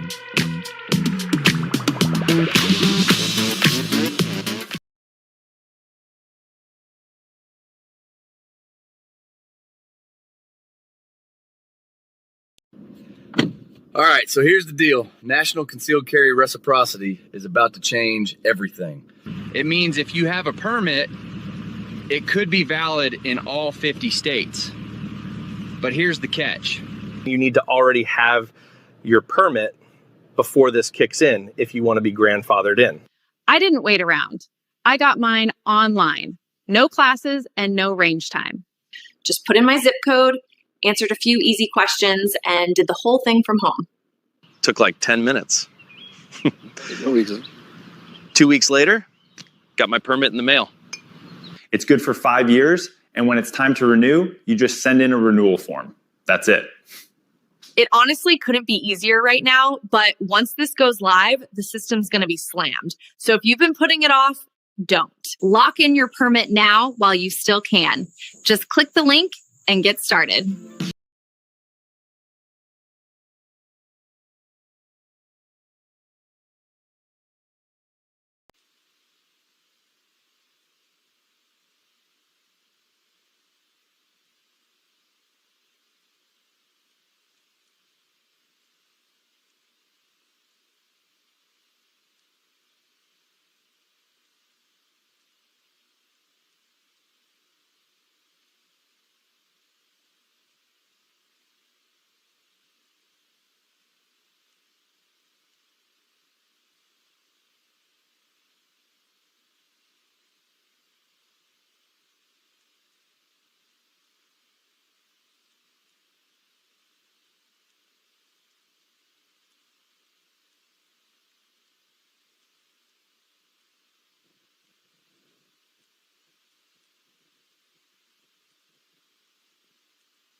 we're going to start replaying, or we're going to continue playing, sorry. Okay. Specifically living on births. Kevin? No, he wasn't living on births, maybe. No, he wasn't?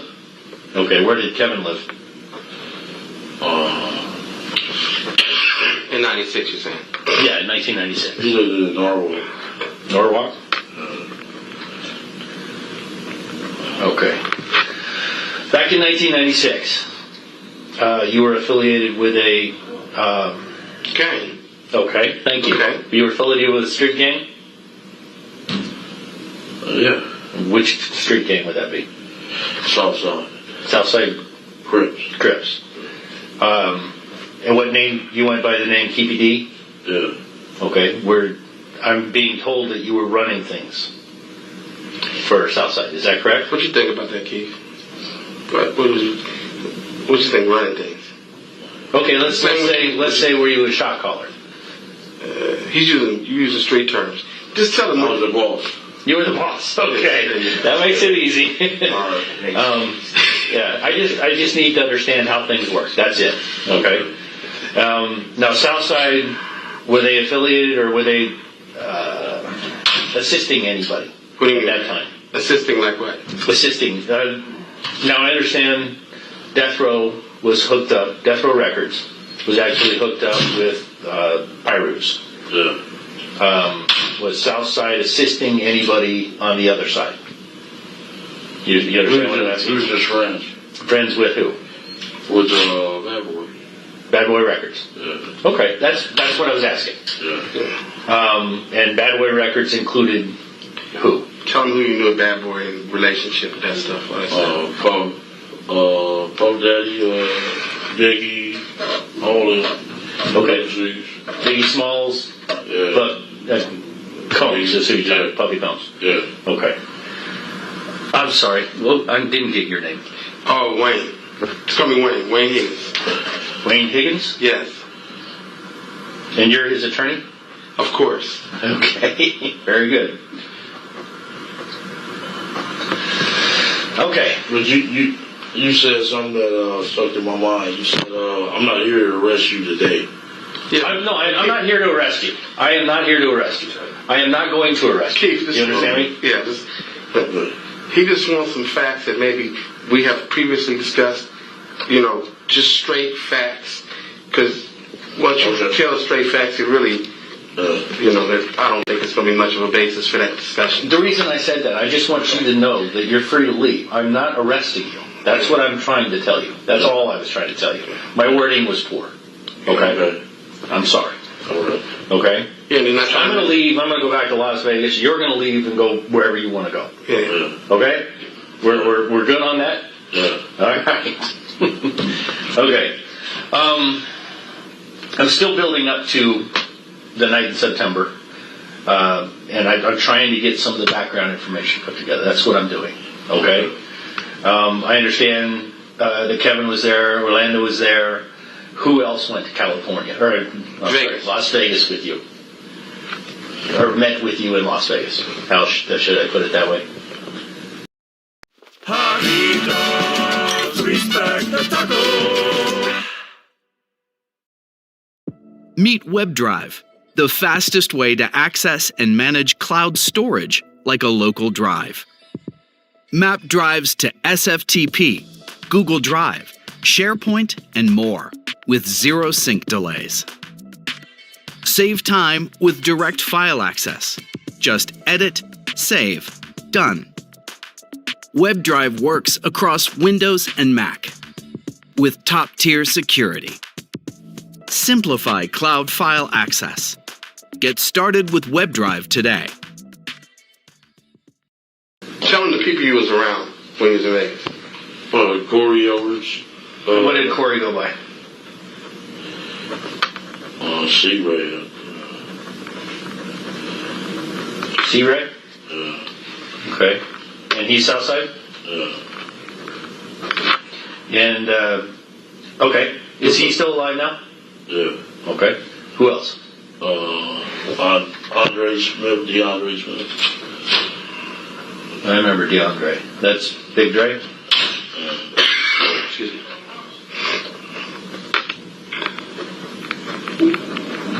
Okay. Who else? Wendell Prince. What did Wendell Prince? Yeah. What did Wendell go by? Win. Win or when? Win. Win. W-E-N or W-I-N? W-Y-N-N. W-Y-N-N.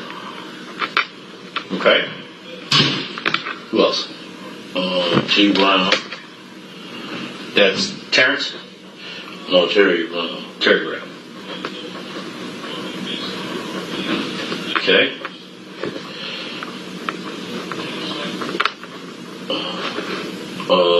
Tracy Session.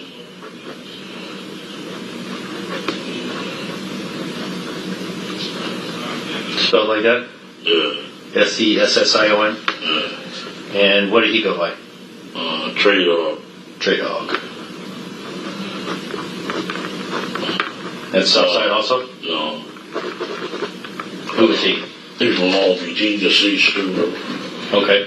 He's Long Beach, what? Inside. Inside.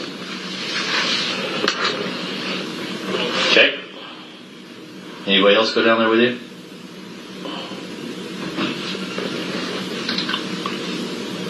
Kitty. Me? No, nephew. Yeah, he already said us three. Yeah, I got Orlando, I got Kevin, Corey, DeAndre, Wendell, Terry, Tracy. Your wife was down there too, right? Yeah. Anybody else? And Kevin's wife. What was her name? Gina. Dina what? Davis.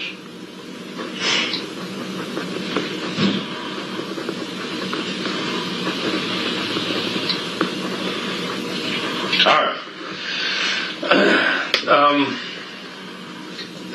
How did everybody get down? I'm sorry. Was Orlando's girl down there too? Okay. Do you remember who Orlando's girl was? Yeah. Who is that? Rashina.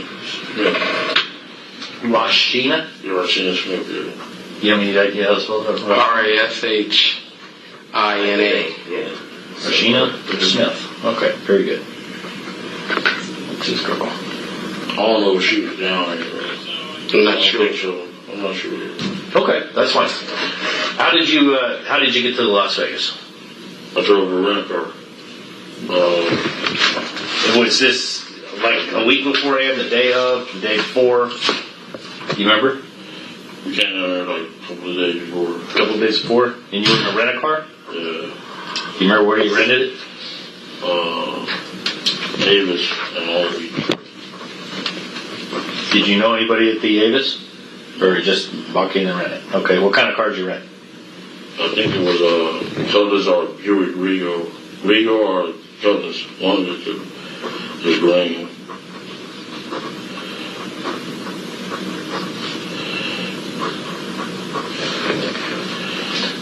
And who all rode down with you?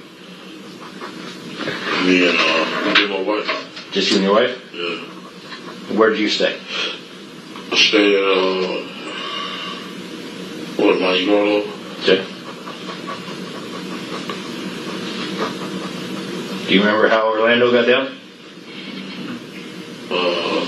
No, they came down a couple of days after the day of the fight. The day of the fight or the day before the fight? The day of the fight or the day before. I know we were down there a couple of days before now. Okay. And how did Orlando get down? Him and Big Drake came. What kind of car? Kevin and T-Brown.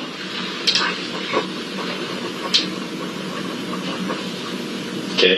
Where did the Cadillac come from? It came from L.A. I mean, come. Was it somebody's car? Was it a rental car? It was a rental car. Do you remember from where? No, I don't remember from where. Okay. What color was the Cadillac? White. 4-door? Big one? You remember what kind of cab? It was a big one. 4 doors, right? Yeah. Do you know where that car went? What do you mean went? Afterwards, did he get returned to the rent-a-car place? Yeah. It did. Okay. You don't remember what company it was? No. Okay. You remember who rented it? No. Okay. This is what helps me. If I have facts, I can corroborate everything that's said to me. It makes everything look better. So that's what I'm doing, is I'm trying to build up things. The lady, she died, though. She passed away. Sticker Mule is the fastest and easiest way to order custom stickers. It only takes a few seconds to order, and every purchase comes with a free online proof, free shipping, and blazing fast turnaround. Each sticker is made with a durable weatherproof vinyl that is suitable for indoor or outdoor use. Try custom stickers today for just $9.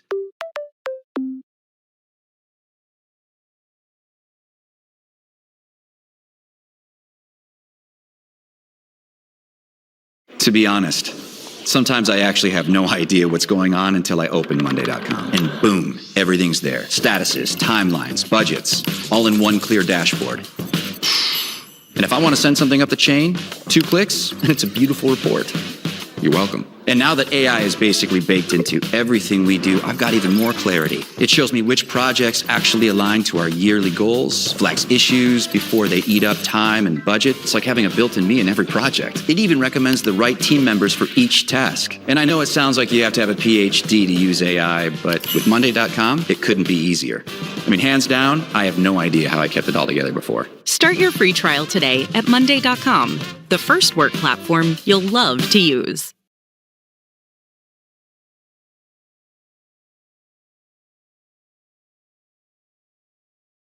What's her name?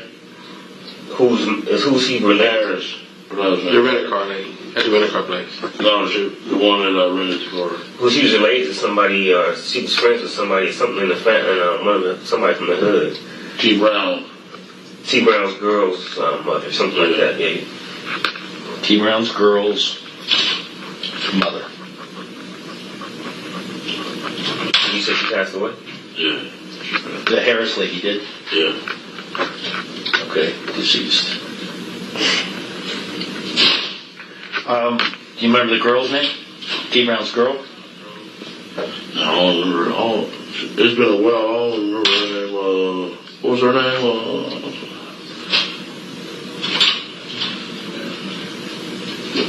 Was her last name Harris?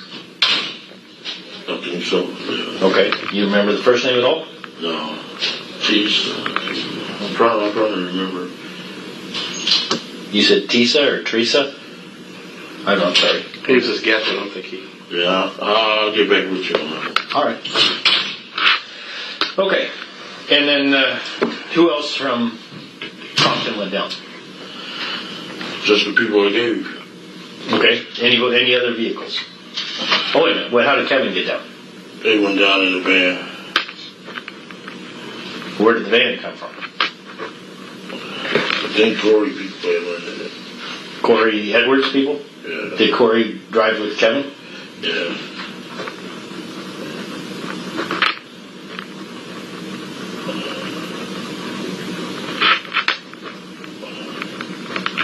What color was the van? I think it was bluish or green. Bluish green. Do you remember what kind of van? It was an Astro or something. Okay. And you think Corey Edwards' people rented it? Yeah, I think so. Do you any idea who? I don't know. Okay. And so Kevin Davis, Corey Edwards, who else were in that car, in the van? When Tracy, Wendell Prince, and Tracy Sessions. Okay. Did they go down the day before also, or do you remember? The same day I went. Okay. Or do you remember where Orlando, Big Dre, and T Brown, where they stayed? No, we was mostly all over us in that room. At the Monte Carlo. Yeah. Okay. What about your brother Corey, Wendell, and Tracy? Where did they stay? Monte Carlo. Monte Carlo. Okay. All right.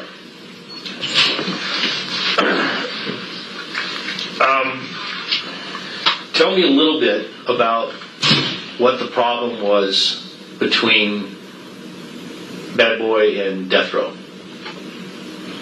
Can you give me any history on the problems they had? That one Big Jake in Atlanta. Big Jake in Atlanta? Yeah. What happened to Big Jake? Killed by Wolfie. Okay, who is Big Jake affiliated with? Campanelli Park. Pyros. He was with Pyros? Yeah.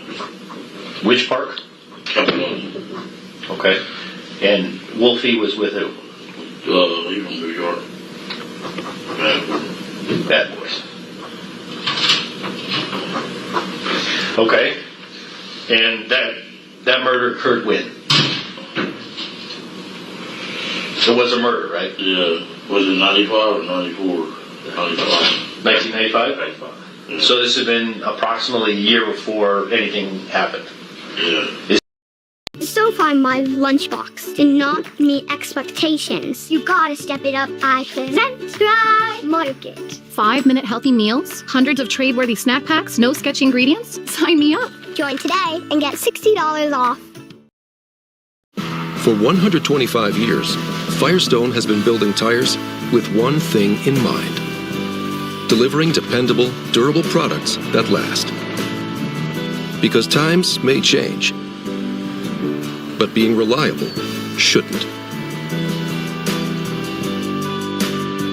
For dependability that matches yours. Thank you. You're so welcome. Got some favorites. Firestone, always dependable since 1900. Is this what started all the problems? No, at the Source Award. The Source Awards? Yeah. Shug got up on stage and said, you don't disrespect the dude, Puffy. Shug Knight got up and disrespected Puffy. Real bad, yeah. Did he, man? You want somebody, you don't want everybody dancing all on your videos. Come to Death Row. Woo, woo, woo. Yeah, basically he said that, if you don't want your executive producer to be involved in the videos, you want your owner to, to carry it with a class act. Come to us, don't come to Bad Boys. Because they refer to Puffy, because Puffy was in all the videos. Oh, yeah. He was making a mark about Puffy. Yeah. Okay. And it was a real embarrassing the way he did it. How did Puffy feel about Shug? He was scared of him. He was scared of him? How afraid of him was he? He was scared of him. He didn't even want to come out here. To the California area? Yeah, period, yeah. Because he was afraid Shug would do something? Yeah. Okay. Do you think Shug would have done something? If he could have caught Puffy? Yeah, well, sure. Okay. Okay. I'm just looking for your opinion. Yeah. That's it. All right. Do you know anything about an incident that occurred at the Lakewood Mall? Yeah. Okay. Can you tell me about that? Our little homeboy, he was going to college to play football. He's in the mall. Okay. Who is your little homeboy? His name Marcus. He got killed though. Marcus what? Marcus last name. I'm sorry? Hunter. Marcus Hunter? Yeah. And he was playing football where? He had a scholarship. I think one of them Arizona schools. Okay. And he was at the Lakewood Mall? Yeah, he was getting some apparel to go to college. Okay. He was up there by himself, but he had called everybody else to come because they was coming to buy the stuff for him. Everybody being... Everybody from your clique? From our clique, yeah. Don't help them out with the school. With Win, Big Dre. I don't remember who all, but it was like 5 of them, 6 of them. Okay. But the guys was already there. What guys? The Death Row guys. Do you remember who they were? Or do you know who they were? I don't remember. It was young. I'm older than them dudes, you know what I'm saying? Right. But they said one was Trayvon, Lane. Who else was there?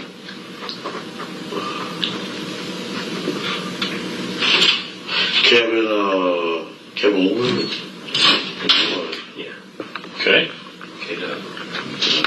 K-Dub? Yeah. But some other little guy, I know his older brother. His brother name is Corey. I don't know the youngster name. Corey.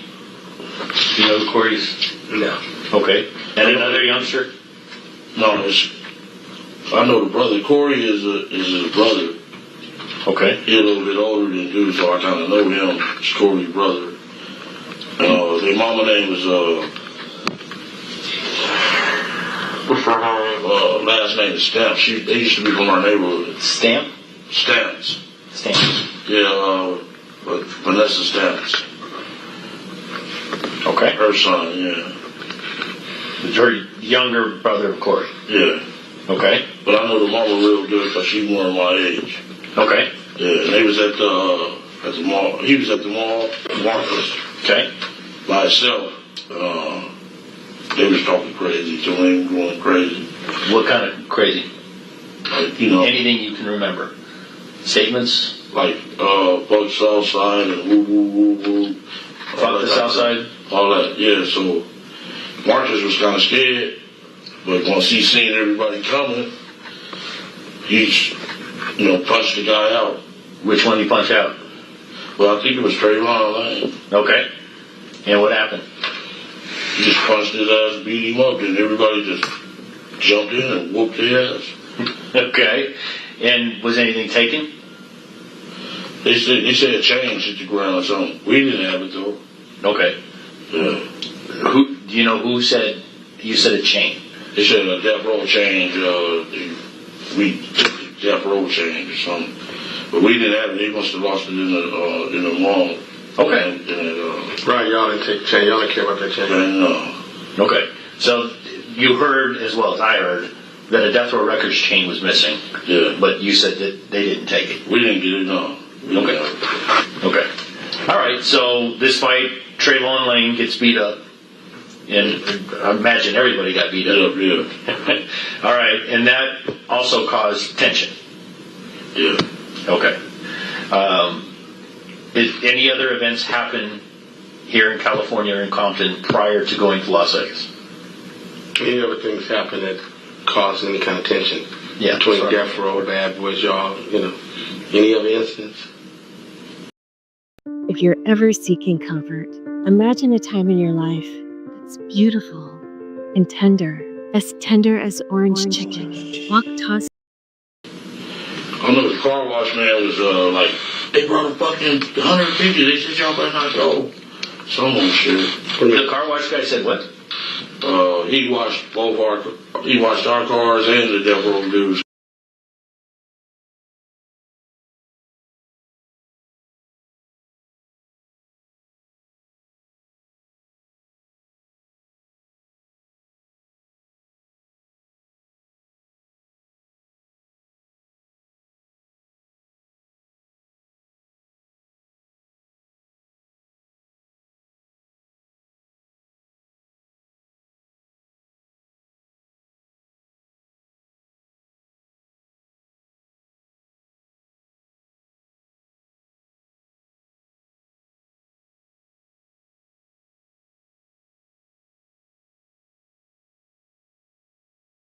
As far as he like, man, they brought 100 tickets and they said y'all better not go down there. Okay, Death Row's got 100 tickets. Yeah.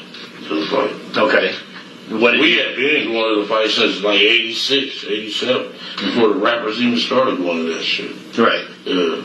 So were you worried about Death Row having 100 tickets? No. I played football with the guy, and I know he saw. What shit? Sure, I played football with him. His daddy was our coach.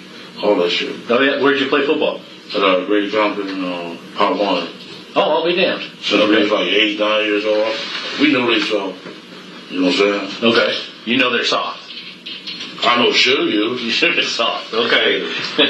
All right. So Suge's a big guy though. He's soft though. I played football with him. He was our center. Okay. Okay. All right. So there's no worries about them having 100 tickets. So everybody goes to Vegas, and you spend a couple days there before the fight. Yeah. Are there any incidents in Las Vegas prior to the fight, the Tyson fight? No. We seen them, they had pulled up in their Rolls Royces. The girls was out there. We seen them and all that. Who'd you see?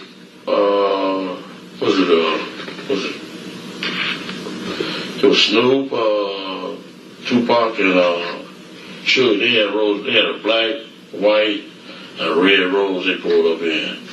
Rolls Royces. Where was this? This at the MGM.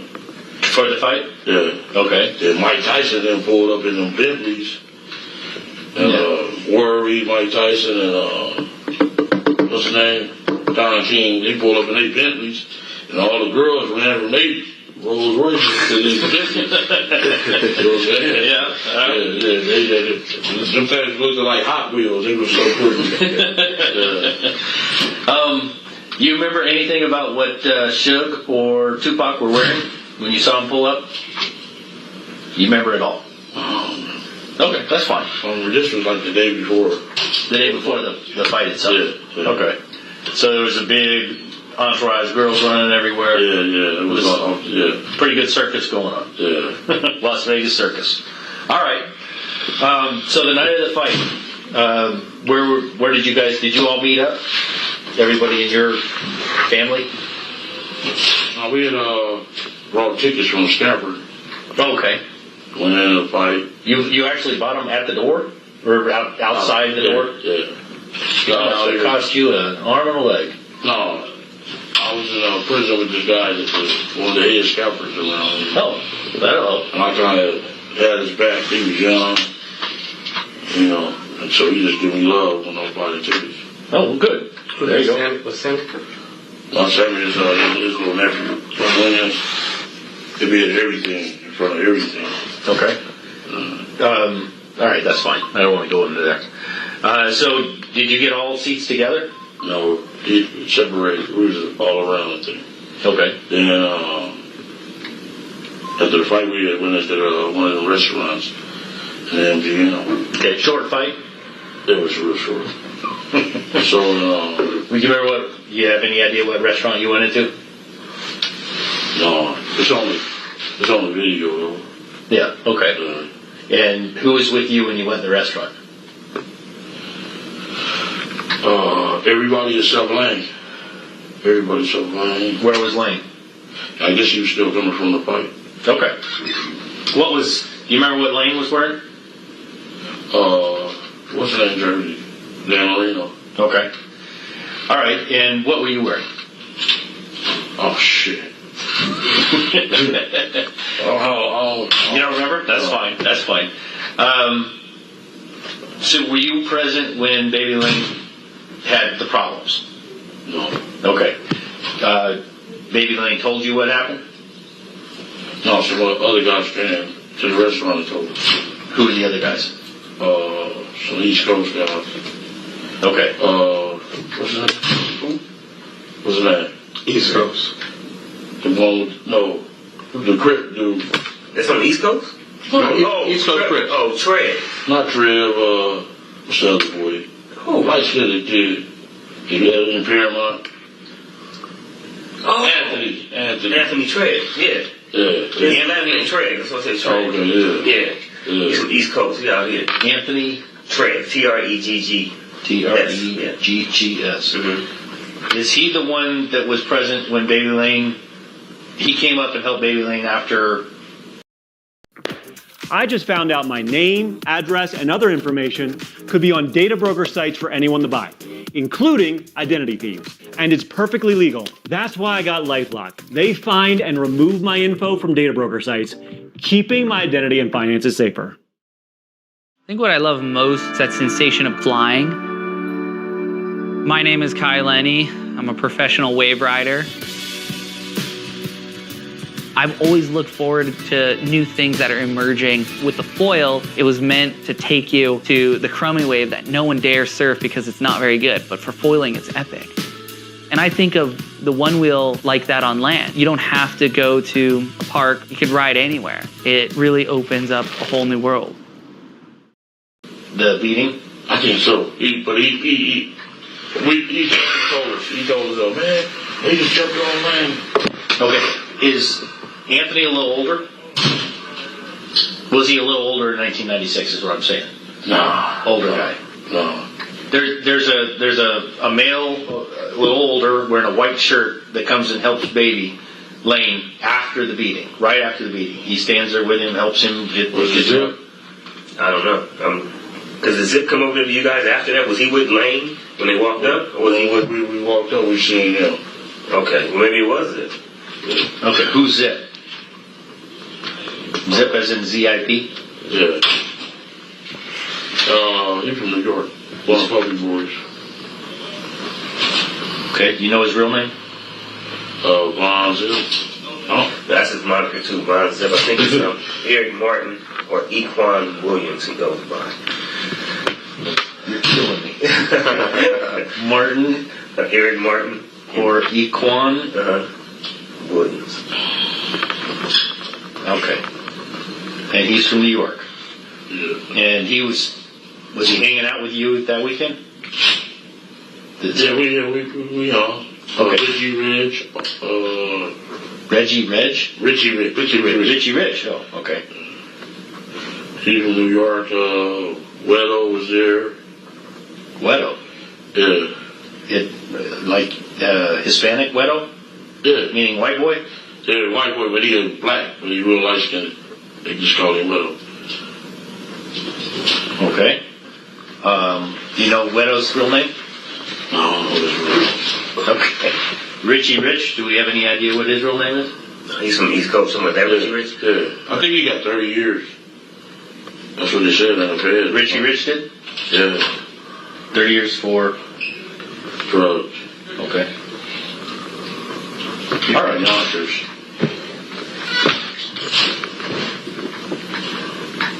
Okay. I'll be able to look that up. Anything on Wedo?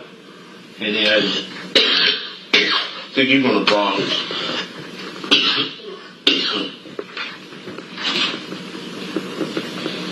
I'm not sure how to spell Wedo. W-E-T-O? Wedo? No, that's the... Jesus, you got that one on right now. What it sound like. Okay. All right, so Zip, you see Baby Lane right after something happened, and he's with Zip, and who else? He was with them cats. Zip, Richie Rich, and what? And what is... What did Baby Lane tell you? That they jumped on him. Who? The devil shooting him. But his arm was like out of socket. They beat his arm in the socket. Okay, so you said Suge. Who else? Suge, Puntry, Trayvon, Tupac. Okay. And they beat him pretty good. Actually knocked his arm out of the socket. Yeah. Yeah. Anything else? Anybody else? They did. I know the whole crew, their whole little crew. They said it was about 18 on 30 of them. Okay. And he told you Suge actually took part in beating him? Yeah. Okay. This was all on videotape. Yeah. Have you ever seen the videotape? Yeah. Yeah, I think everybody has. All right. So they beat him down. He comes. He meets with you. What is said at that point? Is there anything said at that point? Well, nothing really said. We just went to the valet parking and got our cars and stuff. MGM valet? Okay. Were all the cars there at the MGM?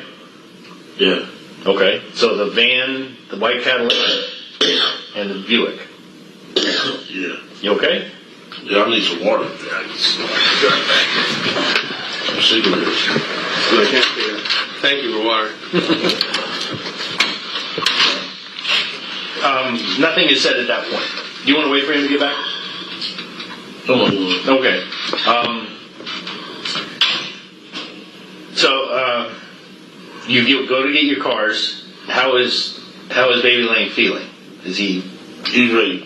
He actually go to the doctor or something. Oh, he wants to go to the hospital. Yeah. Okay.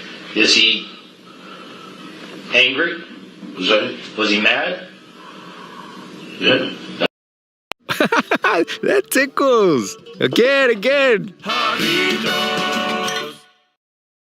What's your favorite thing about home? My favorite thing about home is But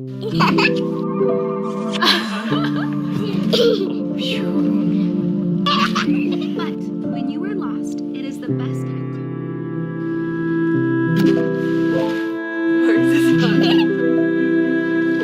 You stay with me forever. Yes. Are you gonna fly to the moon one day? 8, 9, 10. I did not do it. Oh, yeah. They found they were home.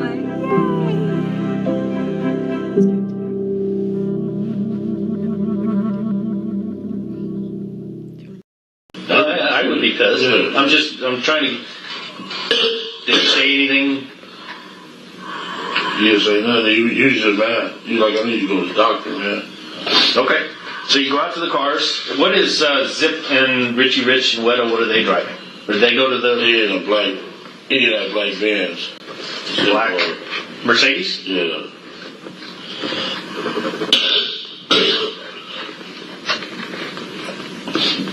Do you have any idea where the Mercedes came from? Did they drive across country? Did they rent it in Vegas? Do you have any idea? From LA. It's from LA. Yeah. Was it a rent-a-car? No, it was his. It was actually belonged to Zip? Yeah. Okay. Okay. And that's in Valet also? Yeah. Okay. So you all go, you get your Mercedes, the van, the Cadillac, and the Buick, and you pull out of Valet, you drive away? I went to Paula to the hotel and gave her some money to gamble with. Okay. Then I jumped in the van with them. With your brother? Yeah. And whoever else is in there? Yeah. And what about the Cadillac? Is that with you? Yeah, that's with us. And is the Mercedes with you? No. That's not with you. Okay, what about the Buick? You leave that I leave it up there. Yeah. at the Excalibur? Or no, I'm sorry, Monte Carlo. Yeah. Monte Carlo. Yeah. Gotta get my hotels right. So where do you go from there? We went to Is there any discussion at that point at the Monte Carlo? And you talk about where you're going to go, what you're going to do, anything? No, we went to the liquor store to get some drink. Okay. That's okay. Hello. Then I jumped in the car with Lando now. With Lando? Oh, you jumped in the Cadillac. At the store. At the store? Yeah. Is there any conversation at that point? No. Okay. And we headed up Flamingo. Okay. You headed up Flamingo or down? Or okay. Never mind. Where's the liquor store? Is it on Maryland? Maryland Parkway? Yeah, there's a liquor store right there on the corner of Flamingo and Maryland. Okay. We was there. Okay. And we left from there, and they got caught by the light. The van did? The van did. Okay. And we got to Los Angeles Boulevard. Where were you guys going? Were you looking for something? No, we was going to the MG. We was going to the hotel. Back to the hotel. We had our drinks and stuff. Okay. This is where we're at. They leave. He drops his wife off at the Monte Carlo, and he leaves the Buick at the Monte Carlo. He then jumps into the van with his brother and those guys, and they're followed by the Cadillac. Yeah. They drive to Maryland Parkway and Flamingo, which is going to be to the east. And they go to a liquor store to buy some liquor. Okay. They then decide to drive up Flamingo to the boulevard. Yeah. And you're now in the Cadillac. Yeah. With Baby Lane, and the van is following him at this point. No, the van got stuck at Maryland Parkway, or one of the ones. One of the lights, yeah. Okay. So you're headed west on Flamingo. Yeah, that way. Okay. Okay. And we had the light on Las Vegas and Flamingo, and Tupac hanging out the window, hey, and all the girls were going crazy on the corner. Shit, that was motherfuckers right there. Mm-hmm. Hooked a U-turn on the side, Passed by all the cars. Okay. This right here is Cobalt, and this is Flamingo, okay? Yeah. This Maryland Parkway is down here. The boulevard is right here. Yeah. Okay? So you drive all the way up, you see Suge hanging out the window. See Tupac hanging out the window. I mean, sorry. Tupac, yeah, Suge wouldn't be able to do it. Tupac's hanging out the which side? Passenger side. Okay. Did you see who's driving at that point? Yeah. Who's driving? Okay. Anybody else in that car? No, it was just them two. What kind of car was it? 750 BMW. Okay. Are there other vehicles in line with them? Yeah, a whole lot. A whole bunch? Do you remember the vehicle right behind it, or no, do you?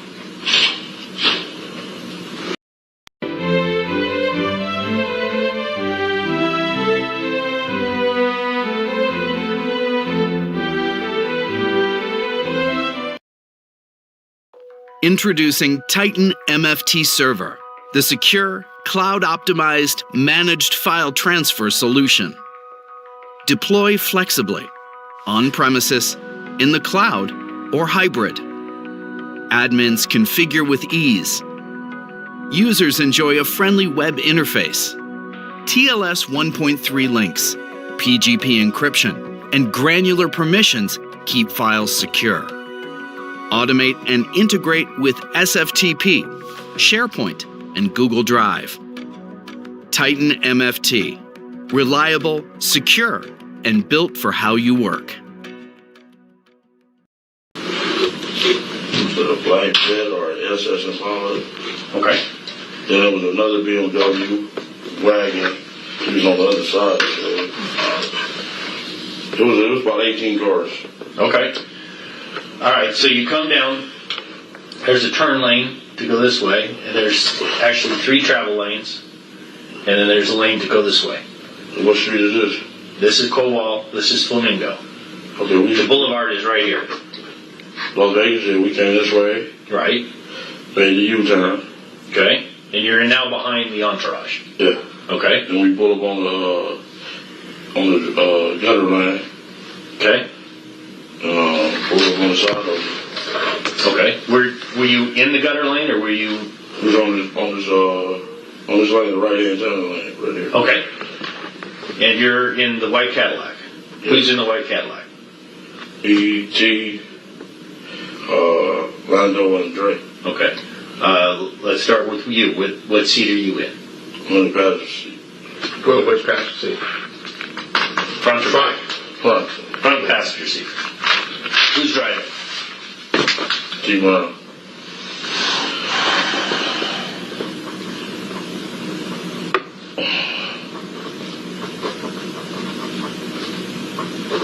Who's behind T. Brown? Big Dre.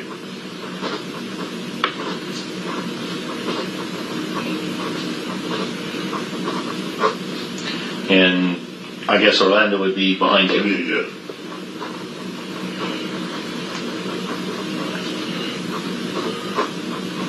Okay. And you drive up on the gutter side, and the BMW, the black BMW with Suge and Tupac, are in a travel lane? Yeah, they're in the second lane. In the second lane? Yeah, in the middle lane right here. Okay. And you said there was another BMW? Yeah, like a BMW wagon on this side of them. Okay. Then I think a bed, SS Impala, all kind of them. It was all black cars. Okay. And so you pull up alongside. Is there any discussion at this point? No. Okay. What happened when you pulled up alongside? Shooting. No, you're not being clear. He asked you, you said got to shooting. What do you mean got to shooting? Who got to shoot? Lando. Dre went shoot, so Lando was like, give me your shoot. Okay. So Orlando leaned all the way over from the rear passenger side, and did he get out of the car? No. And shot across Dre. Yeah. Did he lean all the way across and get his arm out? Yeah. You know, Lando tall and Dre tall. Right. The one that was on the bus made the right. Okay. This is where I want to get. Just slow down. So he leans across. You're right next to the BMW. Do you remember if the BMW had its window up or down? It was up. It was up. He's shooting into what part of the car? Driver's side. The passenger side. Okay. Is it a 2-door or 4-door vehicle? Do you remember? It was a 4-door. The 4-door? How many times did Orlando fire? Approximately. Maybe about 5 or 6. 5 or 6 times? Yeah. Did he empty the gun? Do you know what kind of gun was it? Was it a revolver or was it a semi-automatic? Semi-automatic. Do you know what kind of gun it was? Yeah, from the newspaper reports. No, he's telling me. 40 Glock. Okay, he's telling you what you. A 40 Glock. 40 Glock. Okay. What color was it? Silver, black? Black. When he finished firing that 40 Glock, did the slide stay back? Was it empty? It wasn't empty. Okay. And you think 5 or 6 rounds? Yeah. How fast did it take him to fire 5 or 6 rounds? That was pretty fast. Maybe about 3-4 seconds. Okay. Were you watching the BMW when this occurred? Yeah. What did you see? I seen the bullet like going shook head. I seen the boy jumping up and down, trying to get in the back seat. The boy being? Tupac. Okay. And you actually saw something hit Suge in the head? You think you saw something hit his head? Yeah, I thought he was dead. Okay. What part of you indicated the top of the head? Yeah, because he had been over like this. Trying to get into the back also, or leaning towards the back? Oh, into the passenger side. Yeah. Okay, I got you. And then you saw Tupac bouncing around. Did Tupac try to do anything? No, he was trying to get in the back seat, trying to duck, trying to hide. Okay. And you're pretty sure he was hit? Can you really trust AI to keep your chats private? Ever feel like your AI chats are being watched? Free yourself from prying eyes. Ask privately with Duck.ai. Visit Duck.ai to chat privately with ChatGPT, Claude, and other AIs for free, all in one place. Duck.ai is from DuckDuckGo, where AI is private and optional. Hot Spring hot tubs are on sale at Amini's. Soak, unwind, relax, and enjoy better massage with saltwater technology. That means no chlorine cost, hassle, or smell. Hot Spring hot tubs as low as $144 a month. This is Amini's. No, I thought just the one was it. Just Suge? Yeah. Okay. And, all right, so you're in this gutter side lane on Flamingo. Yeah. They're on this side. Did you see what they did? They was there. Who? Suge and Tupac. Did you see what their vehicle did? No, he got driving erratic and made a U-turn. We made it right. So you made it right. You went down Cobalt to the south, and you said Suge made a U-turn? Yeah, he made a U-turn. He was driving erratic. Okay. He made a U-turn, and we went this way. Okay. Did you see? Were there any? I don't know how to ask this. Did anything happen from Suge's vehicle or any of the entourage towards you? Did anything occur? Do you understand this question? Did they shoot back? Is that what you're going to say? Or did they talk crazy to us? Did they throw anything at you? Did they shoot at you? Did anything? Anything you remember? Not you. Okay, so you don't think anybody fired any weapons at you? The point is this. Do you know or recall anything like that? Recall. Okay. Well, I knew they had some police with them because we had seen them.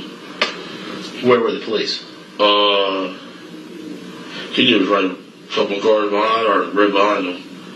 Reggie, the dude Alexander, Pretty Boys dude. Yeah, Frank Alexander? Yeah. Okay. They were in the entourage somewhere? Yeah. Okay. Okay, but as far as you know, nobody shot at you, nobody threw anything at you, nobody did anything towards you? No, that's what we call it. Okay. You make your right-hand turn. Yeah.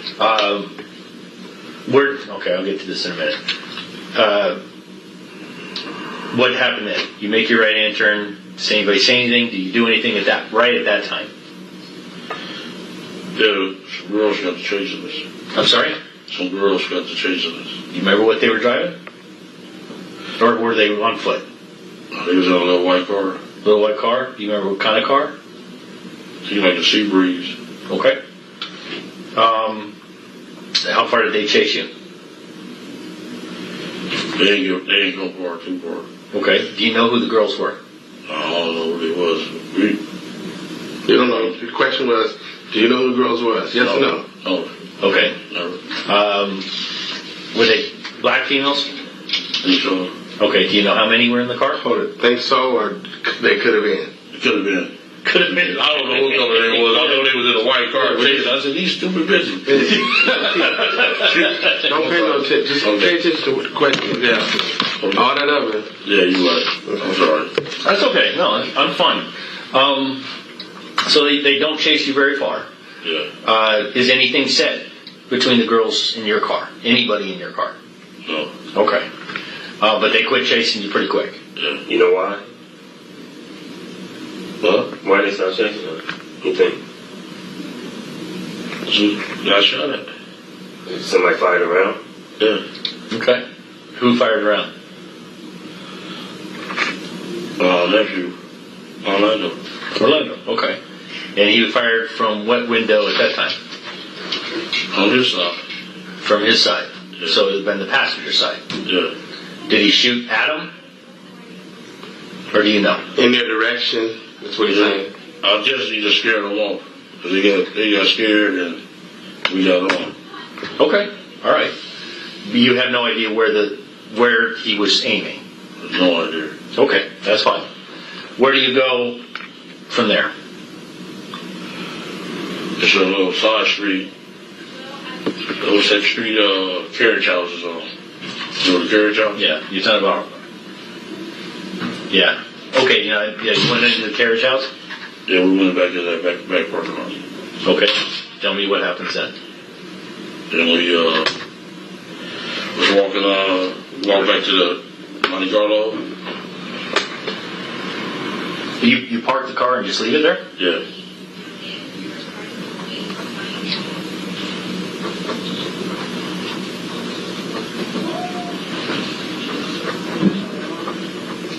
So you park in the rear parking lot for the carriage house? Yeah. Is that correct? Yeah. And you leave the white Cadillac in that parking lot? Yeah. And you walk to the Monte Carlo? Walk by the MGM where that Coca-Cola sign is? Yes. Yeah, we walked by that little street. And Lane went somewhere else. I'm sorry? Lando went somewhere else. And do you know where Lando went? I don't know where he went. Did he still have the gun? No. Where was the gun? On the tire of the Cadillac. You left it on the tire? You remember? The question is, Orlando left it on the tire, right? Yeah. Okay. Yeah. That's what he meant. Yeah. Do you know which tire? In my dreams, I am a Jarritos. Jarritos, respect the taco. We don't just work in St. Louis. We live here, raise our kids here, and fight for the people here. When someone is hurt in a car accident, they're not just another case. They're a neighbor, a friend, one of us. And at Gold Black Singer, we protect our own with hometown fight and hands-on care, compassion, and compensation. Everything you want and need after a car accident, that's the St. Louis standard. For in a crash, have it all. Call the St. Louis Injury Law Firm. So I think it was the front passenger side. Front passenger, okay.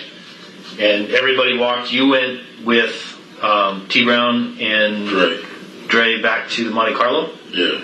And Orlando went somewhere else? Yeah, he came back about 20 minutes later. Did he tell you where he went?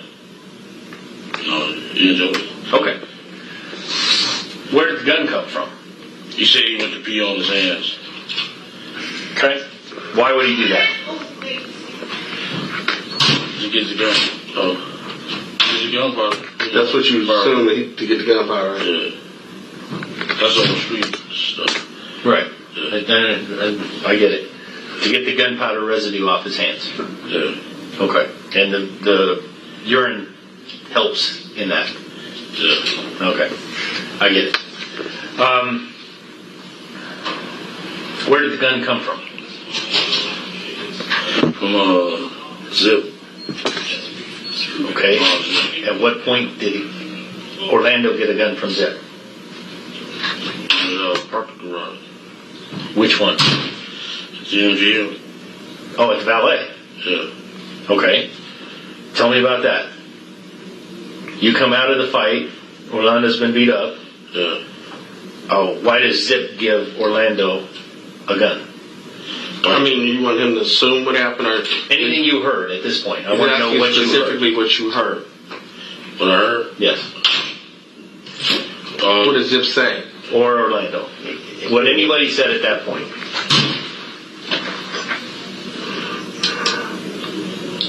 I guess we're detecting. What do you mean, yes? If you know or not, do you remember any words that was passed between the two of them? That's what they're asking. Did Zip say, here, take this gun, man, do this, or anything like that? He's asking. What do you think Zip said? Yeah. What is going? What is that? I think they'll take care of the guy.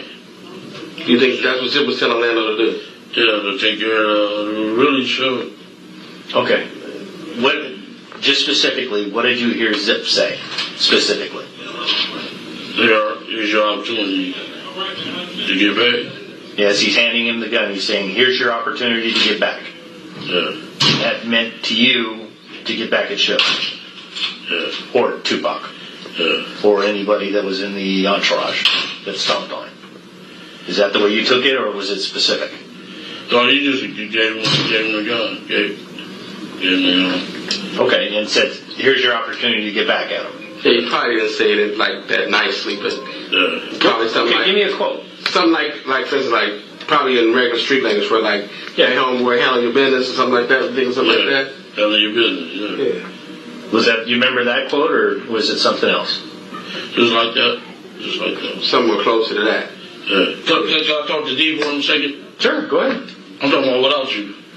Oh, yeah, absolutely. Absolutely. I'll step out. Yeah, go ahead, too. Just so you can clarify it. What's up, man? Okay. Hold on one second. Let me just real quick. Look, you're doing a pretty good job. I know it's kind of hard, but, you know, you ain't supposed to be getting into anything like you was involved in murder. You gotta keep it really clean. But you told us to stay consistent. What you told us. He gave me the gun. He gave me the gun. That's what. Nope. You don't say that. Listen. Okay. Okay. See. Then he said, "Can I say?" Okay. Keith. Did you hear what I just told you? I already told you before we started. Yeah. There's no reason for you to ask him or me anything like that. And if you want to try to do not what I say, do it. You know better than to ask him that question. Okay, don't ask him that question. Because he know I'm kicking real, but I understand what you're saying. Yeah. But it's been told that way before. Because it's the same story. Because you had a bunch of people. You might want to say it. So that's what you got to do. Let me say it this way. Stay consistent with what you know, whatever happens. Let me put it this way, make it easy. Okay. Listen. Let me make it easier for you. Okay. You can say it that. Have you ever heard of 1-800-GOT-JUNK? Oh, yeah, the junk removal company. All you have to do is point. Introducing Titan SFTP Server, your set it and forget it solution for secure file transfers. Deploy on-premises, in the cloud, or hybrid. Your infrastructure, your rules. Admins configure easily. Users enjoy a clean web interface. Top-tier security with SSH encryption, IP restrictions, and flood prevention. Automate with 100+ event actions and API integration. Titan SFTP. Secure, automated, and budget-friendly. I think I recall it could have been like this. Presently, I'm not quite sure if it was exactly this way or that way. But I think he could have handed it to me, and I handed it to him. You know, you can put it in that kind of... Stay consistent. Yeah. The thing is, you gotta stay consistent because the story's already been told, and leave it at that and sleep at night. But no, you gotta trust me what I'm saying. But he's trying to... He's an attorney, so... What I'm trying to say is, you can stay consistent, but your recollection doesn't have to be exactly... You can also put it in... Just you gotta hear what I'm saying. You can put it in a way where you're saying, I'm trying to recall now, when I think about it, he could have handed it to me. Okay? So, he did give it to me. That's what you say. Okay. Well, you want me to leave for 5 and come back? No. You're not listening to me. Look at you in the face and listen to what I'm saying. Okay? And I'm saying it one more time. Okay? It's two different situations. How you said it before, I don't give a fuck. How many people's in the room? Okay? There's certain things that you say that will get your murder case. Okay? So play around with that as you want. He got a different job than I got. My job is to get you to say, not to get you to lie, but to get you to understand that your recollection may be that he may have handed it to you.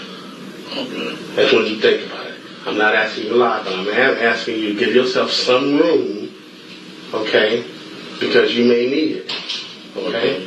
But I know on that set of facts, it could be a problem.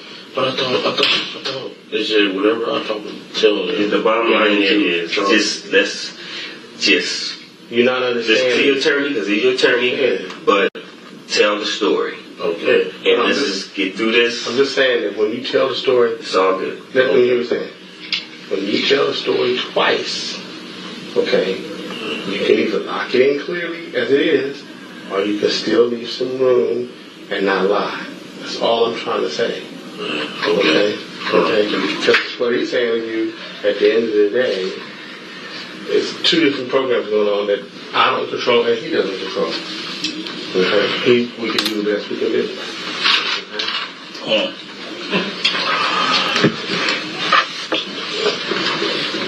Okay, I want to go over some things because he may recall some things in detail that maybe we know from previous conversations, and we want to make sure that it's consistent, you know, of the things that he may recall or not recall. So we might want to backtrack a little bit, but at the same time, if he remembers it exactly or not, just do the best you can. Absolutely. Yeah. Listen, the way I want to do this... That was a long ass time ago. I understand that. I completely understand that. Yeah. I have problems remembering what I ate yesterday. Yeah. This is a big event. So my plan was to walk you through it real easy, like we just did. Yeah. And then we'd go back, and you could add details, and if we want to go back again, we can add details again. Yeah. Okay, at this point, what I'm trying to do is spark your memory. Yeah. So remember, he's asking you specific questions. He may ask you what happened with Orlando or this or that, and he may ask you what happened with you. So when he asks you something specifically that you know that you recall, then you answer that question according to you. If he asks you what you think happened between Orlando and someone, then you answer it according to that. That's what you need to clarify. All right. Okay. That makes sense, right? Absolutely. Yeah. Okay. And because I don't want him to assume that something that was Orlando or Mac or this guy is you. When he wants to come back to you, he'll say, well, now, Keith, you tell me about this. Yeah. Okay? Does that make it better, easier? Yeah. You comfortable with everything? Yeah. Okay. So we went through the part where you guys went to the carriage house. Now we're back to the valley at the MGM. Yeah. You come out of the MGM, you're with a very large group of people. You get 4 vehicles, right? We got it. There's 3 left. 3 left. Okay, you get the Buick, which you drive over to Monte Carlo. Yeah. You get the Cadillac. Yeah. You get the van. Yeah. And you get the black Mercedes. Mercedes stayed. It stays at the MGM. Yeah. Okay. Who gets into the black Mercedes? I had a guy in there. Had Chick Foxy Brown. That's it. Let me walk you through how to research that video. First thing I do is pull all of that into one tab island. The one reference I keep coming back to, I pop it out into a little floating window. Life should have a pause. At Amini's, we really care that you find peace in every space of your home. Hot tubs and spas now available. This is Amini's.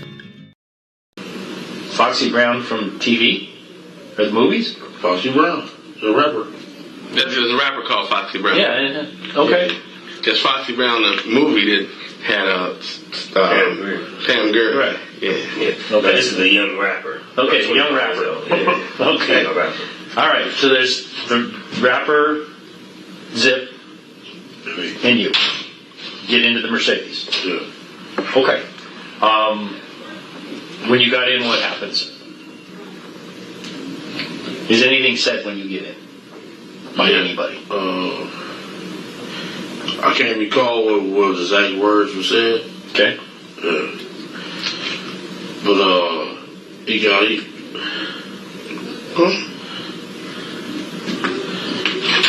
gave me the gun. Okay. Who gave you the gun? Zip. Okay, where did he get the gun from? The glove compartment? Some little secret compartment. Yeah. Oh, okay. What part of the vehicle was the secret compartment in? It was like up under this thing here. The armrest? The center rest? Center rest, and this thing come up. Okay. It's automated? Yeah. Mechanic? Okay. So the three of you are still in the vehicle at that time?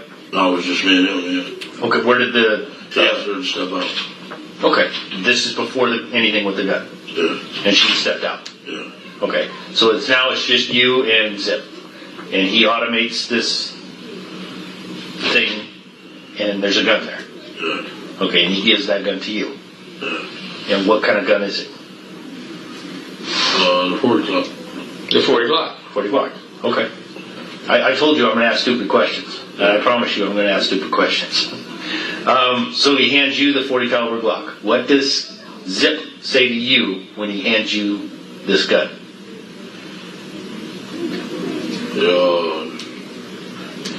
It's like handle your business, I guess.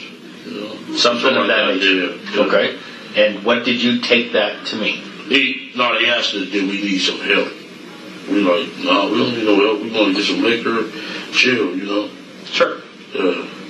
What did you take? Do you need some help to mean? Like, let's go get them. Okay. Go get who? The entourage. The entourage. You talking about Suge Knight? We're like, no, we don't need no help. We told the East Coast guys that neither. We want to get some liquor, and we just happened to run into their house. Okay, but you took the gun? Yeah, we took the gun. Okay, you say we.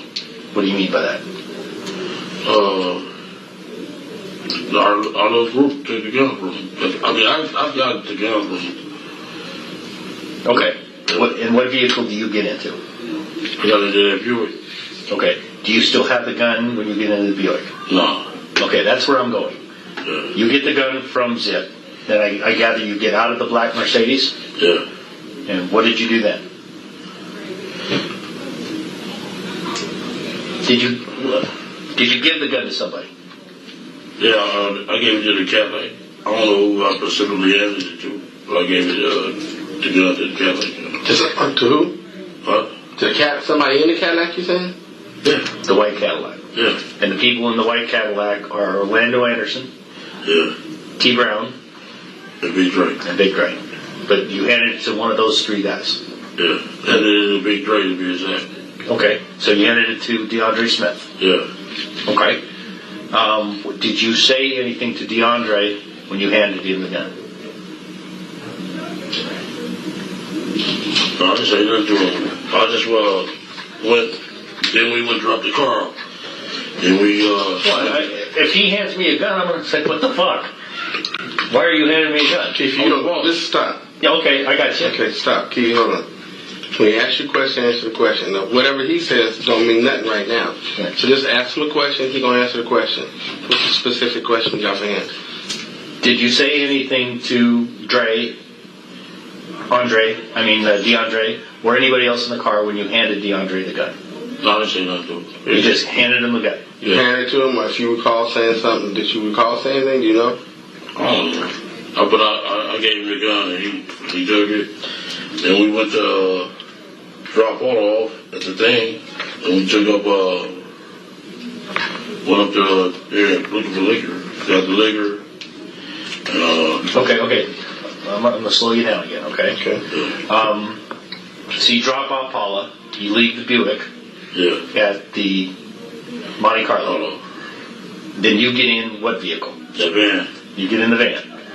Is there any discussion prior to going looking for liquor about the entourage?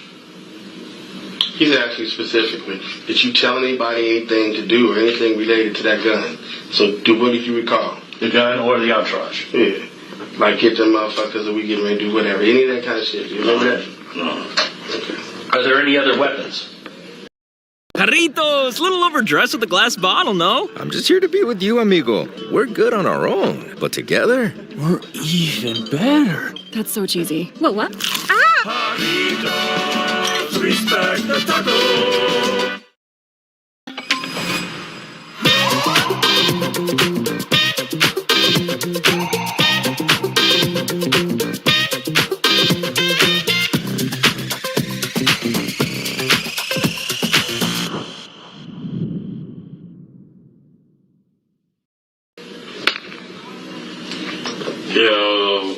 Yeah, I think it was a 9. Who had the 9? I was in the van. Okay. I don't know who had the 9. That's okay. Anything else? I said, when we went to the MGM, after we walked by the Coca-Cola place, I was in the middle of me, Trey, and what's his name was at that stoplight. At the crosswalk, and the dude pulled up in that, they pulled up in the ambulance right next to us. I'm like, damn. That's after you shot. Okay, no, I'm still. Yeah, I got you. Okay, I know this is difficult. I completely understand it. Yeah. What I'm looking for specifically is Orlando or anybody else say anything about looking for the entourage. No, we just got lucky. You're talking about before anything happens. Yeah. Meaning, was y'all looking for them, or did you happen to bump into them? That's what he's really asking. We happened to bump into them. Okay, but you weren't looking for them. Did you guys go to the club or anything looking for them? Yeah, we went to the club. Which club? 6 through 6. That was after the incident? Just before the incident. Yeah, so the time. Okay, so you leave. Let's start over again. You leave the MGM. You drop Paula off at the Monte Carlo, and you leave the Buick there. Yeah. Okay. Now this is before you go get liquor. Yeah. Did you go to the 662 Club from Monte Carlo? Yeah. What does 662 mean? I think blood on area, mob, whatever. Mob? Yeah. If you dial a phone, comes out as mob? Okay. What's your bloods? What's your blood?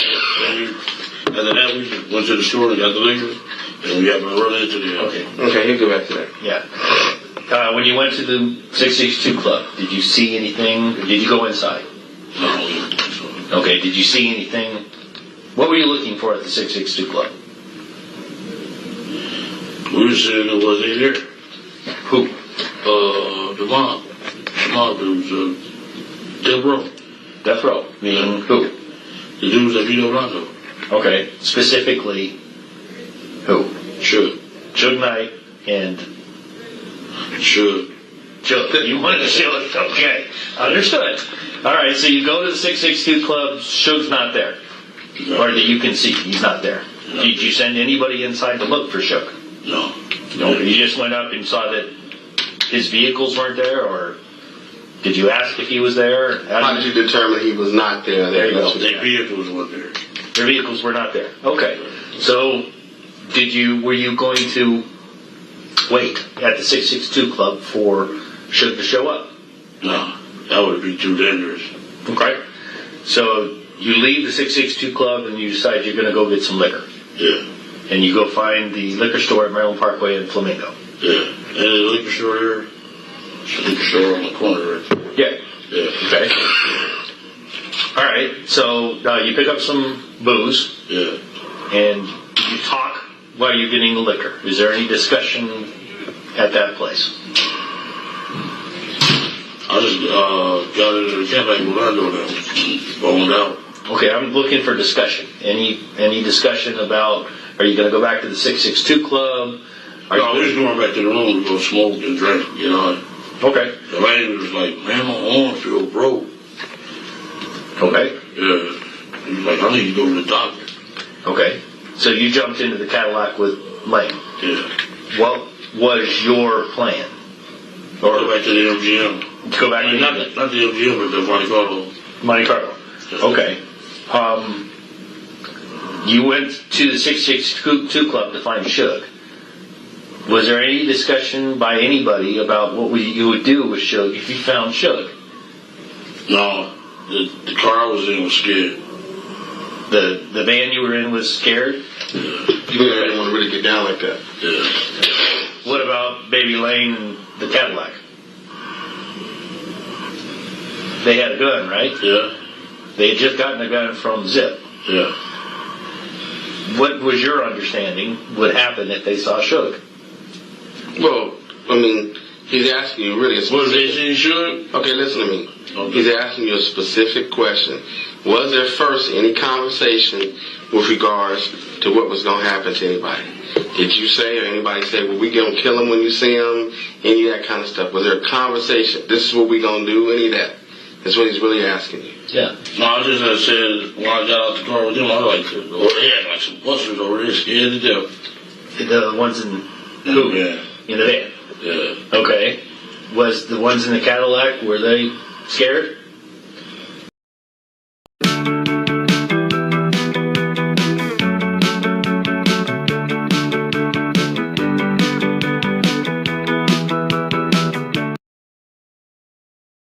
Meet WebDrive, the fastest way to access and manage cloud storage like a local drive. Map drives to SFTP, Google Drive, SharePoint, and more with zero sync delays. Save time with direct file access. Just edit, save, done. WebDrive works across Windows and Mac with top-tier security. Simplify cloud file access. Get started with WebDrive today. No. Okay. That's fair. Was there, without conversation, was there any understanding? Did you understand that if the guys in the Cadillac saw Suge, something was going to happen? Well, it can't be understanding about conversation. But he's saying in your mind, he's trying to get inside of your head and ask you, in your mind, did you think that somebody was going to kill Suge? No, not kill him or light him up. Anything. Shoot at him. Any kind of physical thing. Was that what you was thinking? No, I wasn't thinking that. We was going to go to the get eyes. Okay. Yeah. Fine. That's good. So what you're really saying is that you guys ran into them inadvertently. Yeah. And although you went over to 662, if something might have happened, it would got down. But when you left there, it was like, yeah, we done with that. The man was like, man, my arm feel broke. Okay. Okay. Understood. Different focus. Yeah. Our mindset was different. Okay. Once we left that liquor store. Your intent at that point was drink some, get a little high, and forget about it. Eat some pussy, basically. I can deal with that. All right, so you're heading. We got lucky and ran into him. You're going west on Flamingo. We ran into him. Yeah. You're going west on Flamingo towards the boulevard, and you see the entourage going eastbound on Flamingo from the boulevard. Yeah. And the first car in the row is that BMW. Yeah. And you're in the Cadillac at this point. Yeah. Dre has the gun at this point. Yeah. Okay. Now, picture yourself, you're going westbound, you see them going eastbound. Does somebody in the car say something? To themselves? Anybody. I don't care. We just there they go. There they go. Okay. Yeah. And does anybody say, turn around? No, he just busted you. Who's driving again? Oh, Terry Brown. T-Brown. He turns a U-turn. What happens then? Does anybody say anything? No. Lando just got Dre was like scared. He just got the gun and got the popping. How do you know? How do you know that Dre was scared? He didn't do nothing. Did he say anything? No. Did he point the gun? No. He say, I don't want to do it, or he just... I just said, give it to me. He snatched the gun from his hand, right? Yeah. Your Dre never said a word. Never said a word. Just kind of walked up. Yeah. Okay. And Orlando. So I think, you know, Dre made it as bad as Orlando was because he got beat up on him. Right. Yeah. Okay. But there's no conversation. Dre or Orlando says, just give me the gun. Yeah. Takes the gun from him. He's the father. Gets to shoot. Yeah. Okay. So were you guys already on the side of him when he took the gun and he started popping? Yeah, we were already on the side. Like immediately at that point. It's like... At the point. Yeah. I didn't hesitate. He grabbed him.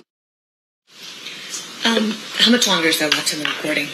There's about 30 minutes, so you want to take a lunch break. We'll finish the 30, call a witness that we won't get through today. That works. We'll take our lunch break now. The food has been delivered. I don't want it to get too cold. So at this time, we will recess. During this recess, you're admonished not to talk, converse amongst yourselves, or with anyone else on any subject connected to the trial, or read, watch, or listen to any report or commentary on the trial of any person connected to this case by any medium of information, including without limitation, newspaper, television, internet, and radio, or form or express any opinion on any subject connected with the trial until the case is submitted to you. We'll have you guys back here at 1:30. Please rise for the jury.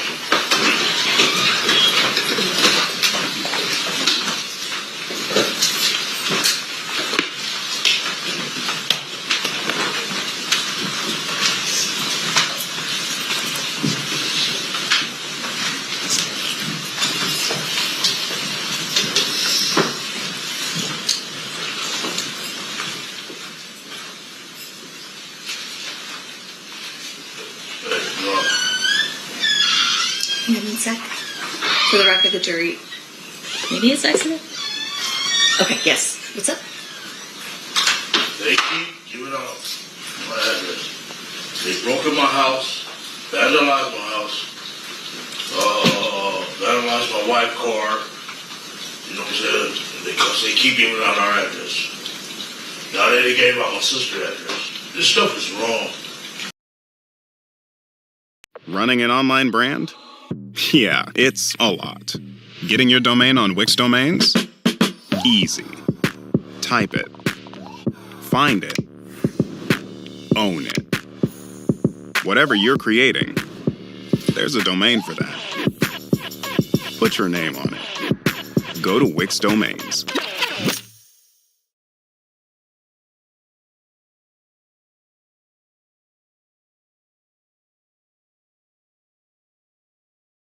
Life should have a pause. At Amini's, we really care about your health, mental, physical, and emotional. Hot Spring, the #1 hot tub brand, on sale now at Amini's. I've heard it's going on both ways, that there's concerns both ways. They're wrong. I've admonished them to talk to their witnesses and anyone they can communicate about these issues, okay? So your attorney let me know what's going on. I get beat up by the cops. The guy attacked me in here, sent me to prison. This is wrong, and it's mostly this guy. For the record, you're pointing Mr. Goodjob. Yeah, for the record, I think he's indicating he's upset I'm prosecuting him for murder. No, I'm not upset because you prosecute. You're endangering my family's life. State, again, like we talked about at the bench, you're going to stay in communication with your witnesses about not doing any of that. Goes both ways. Mr. Stamps, you'll talk to your client about not communicating with witnesses as well. Yes, ma'am. Okay, perfect. We'll be in recess. Thanks, everybody.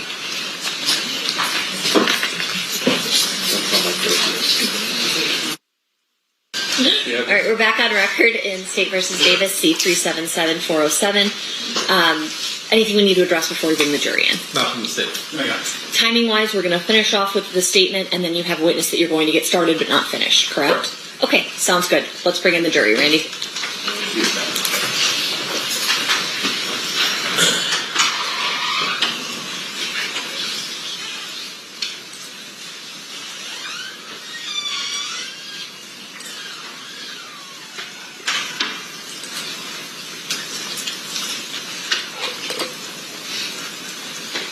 Not ready? They're lining up right now. Okay. Judge, did the courthouse turn off the AC today, or? It's a little warm in here. Agree. It's always warm in the robe, so I don't know. So it kind of failed to pay the power bill. I think that's why.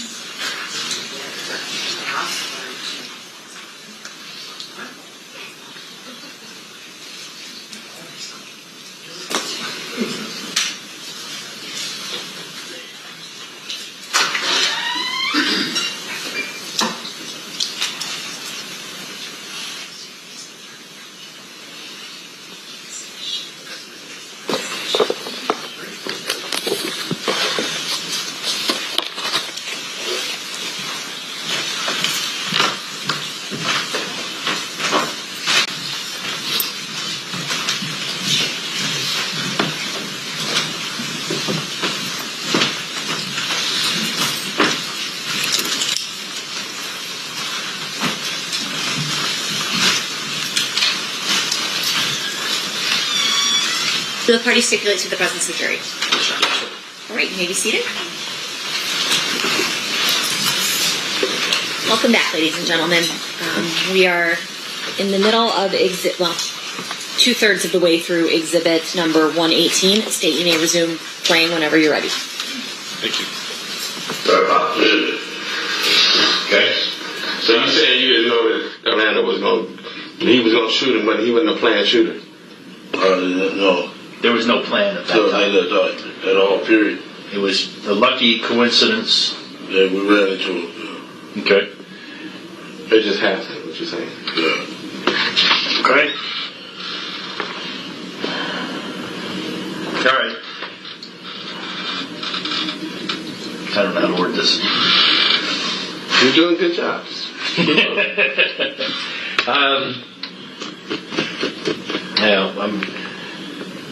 Okay, so he does the shooting, you turn, the girls start to follow you, Orlando puts another round off, the girls decide not to follow you, and then you drive away and go to the carriage house. Is there any conversation before he splits from you, Orlando? Before he leaves you? He doesn't tell you at that time, I'm going to go... he told us after we got there. Okay. And I was like, man, we ran right into him at the park. I mean, that was a trip because they was right here and we was at the crosswalk in the middle of Las Vegas Boulevard. Like, damn. When you were walking back?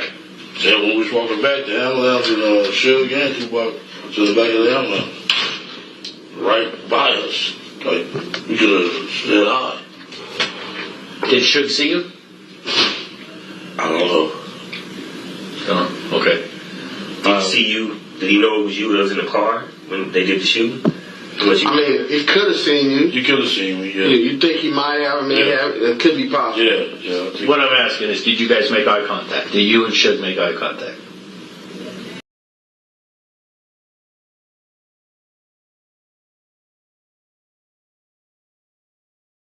With Vistaprint, you can turn your ideas into custom apparel you can't wait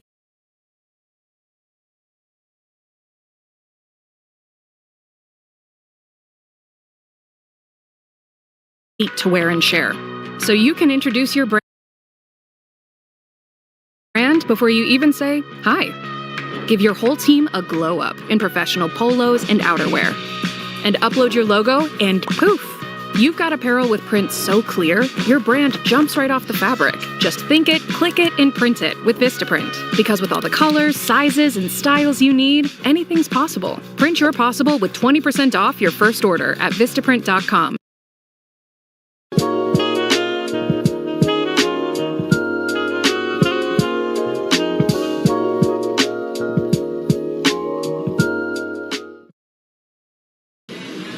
You made eye contact with him? It looked like... Okay, and this is when you're walking? No, this was... During the shooting? Yeah. You could have made eye contact with him. Yeah. Oh, okay. Yeah.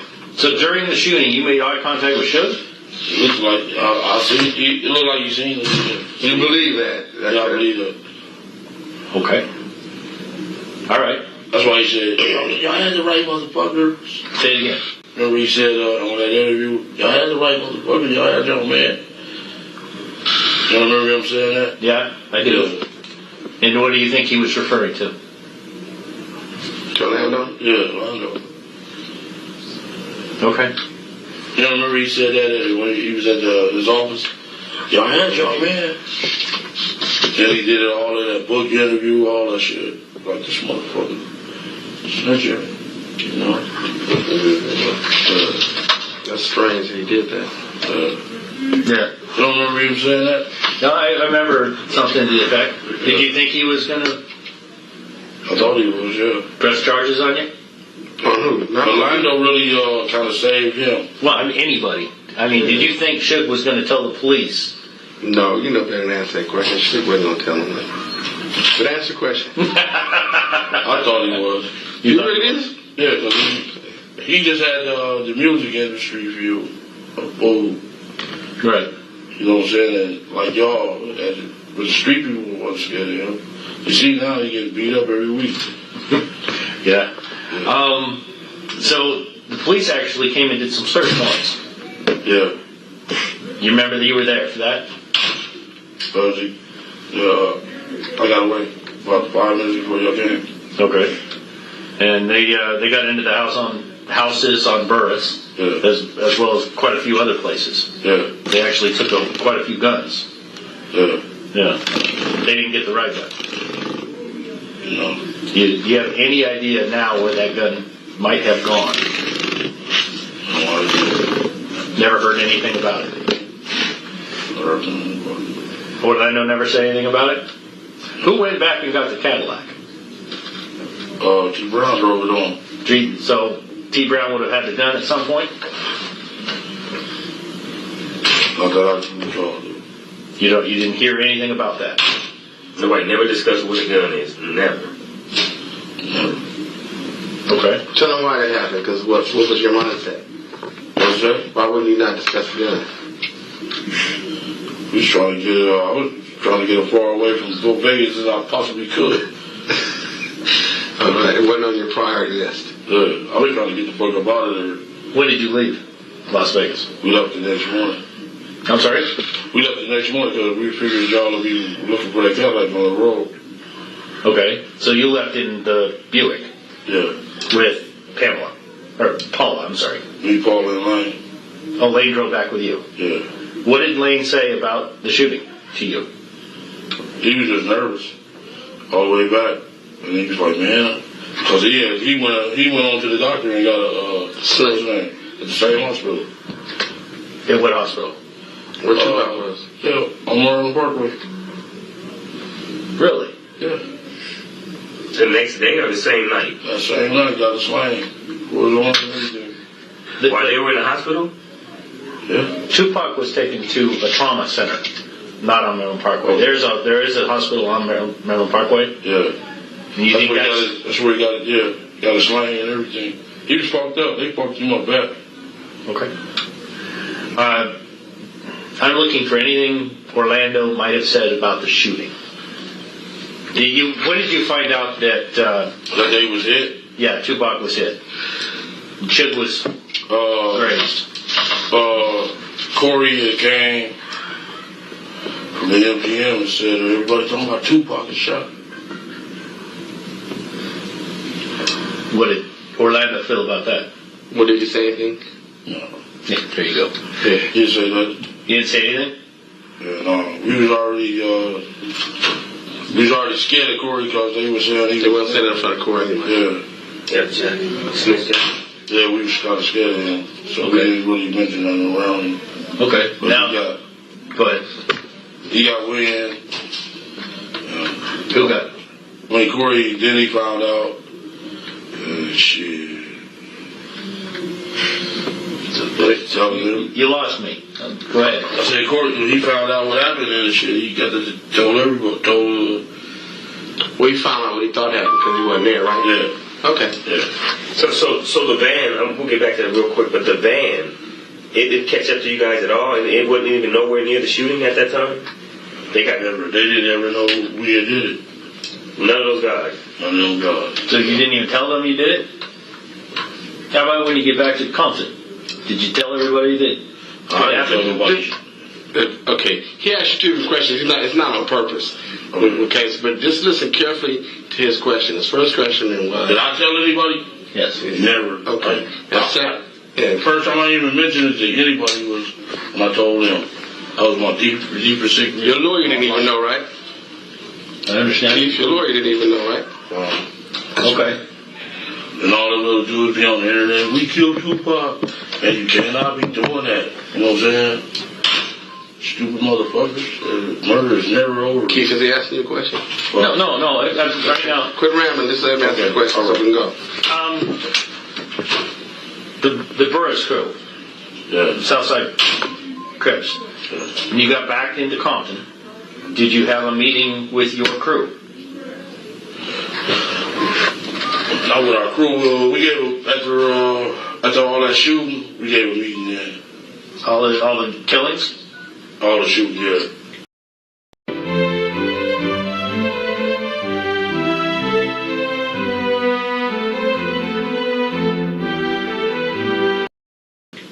What did the meeting consist of then?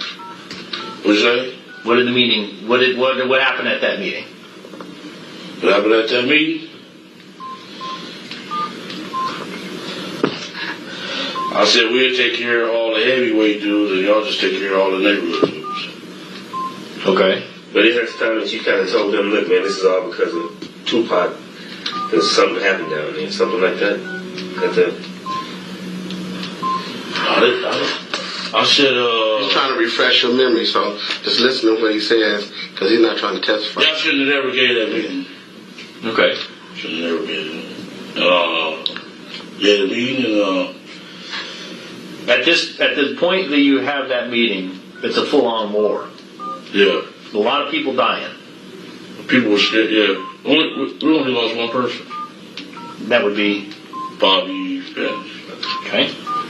But you the boss, so you trying to just have a meeting and tell everybody what's going on, watch your back.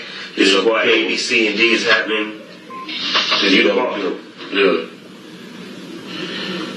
Okay. What was said at the meeting?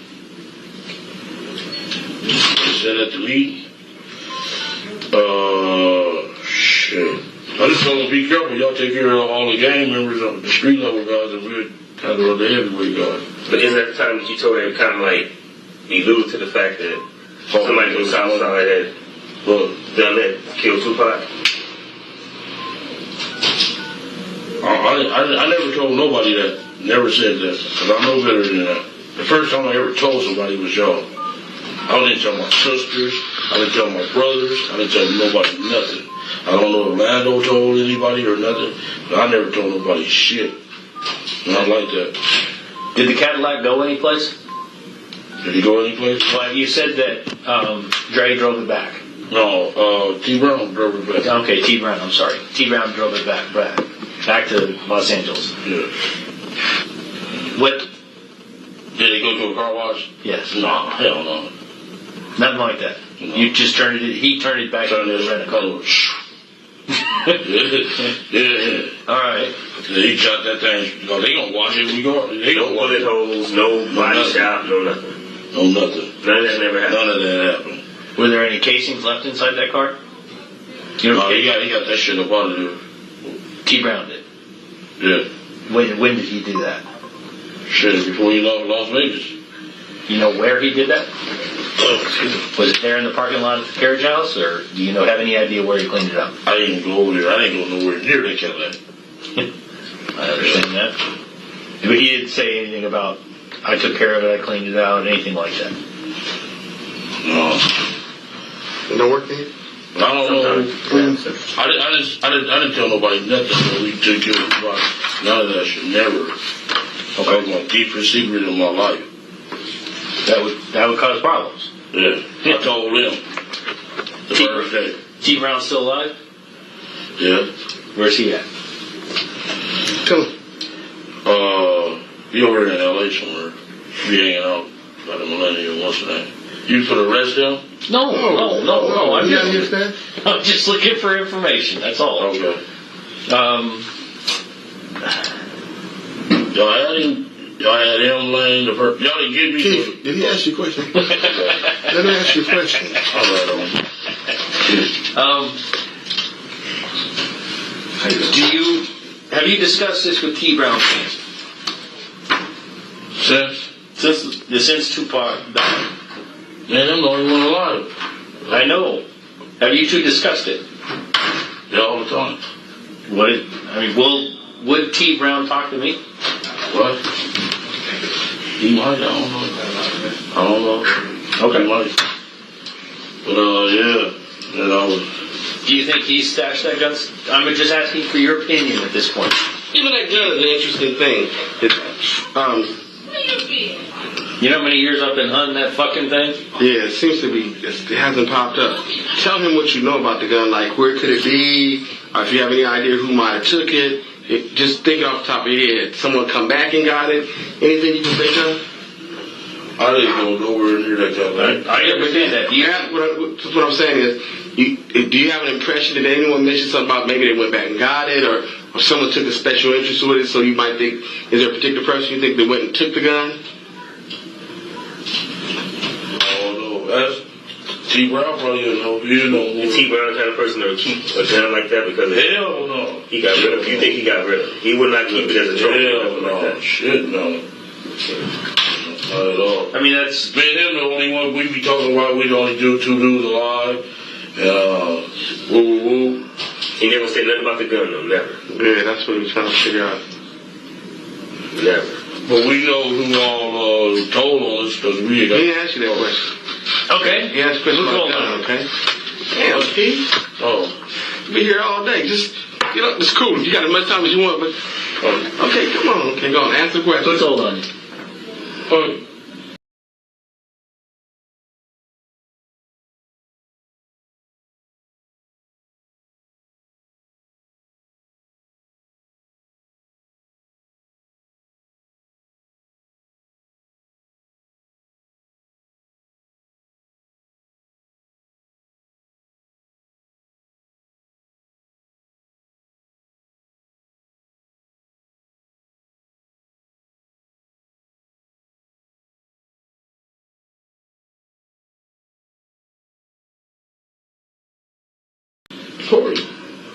Corey hours. How many times do we... Can I just say something real quick? Sure. Okay, just a minute. How many times do we got to talk about Corey? Okay. Okay, this is not, but just give to him whatever you want, but, he got a fixation on Corey. Every time we got to talk about any subject, you're bringing up Corey. Okay, so now get what you want. Okay, but I'm just saying, I'm tired of this Corey personal stuff. Okay. You're going to say what you're going to say. Man, that man didn't say nothing, man. When are you going to stop on the dude? You got a person he just thinks hates him and snitching, and I wouldn't care what you talk about, he going to bring up Corey's name. Leave the dude alone. He was jealous of Keith from what I heard. Yeah. He didn't tell nobody, man. Yeah, just leave the dude alone, but go and answer. Okay, all right. Yeah. All right, I'm at this point, what I'd like to do is ask you about the rumors I've heard over the years. About him? About him. Oh, okay, yeah. That's where I'm going to go. Okay. Now, we need to take a break for a second so I can explain something to him. And not just tell you, I don't have a problem with that. But Keith has a way of boasting. Keith, I can do this in front of him. Just answer the questions. Okay. Don't get into all that. All right. Okay. Now go and answer whatever you want. Puffy Combs. Does he play a role in this thing? Answer the question directly. Tell him what you think. Did he play a role in it? Don't hesitate, just tell him. Yeah, I think he did. Okay.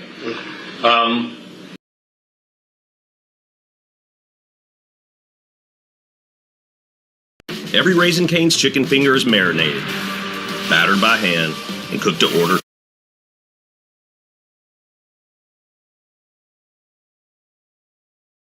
To perfection. We don't have heat lamps, because when you make it right, you can taste it in every bite. Raising Cane's chicken fingers, one love.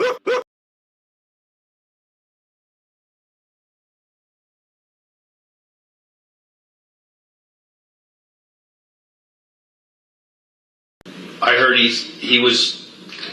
The rumor I heard was he was directly involved. going back to money. Was he involved money-wise in this? We didn't get paid. Okay, you didn't get paid. Do you believe you paid somebody?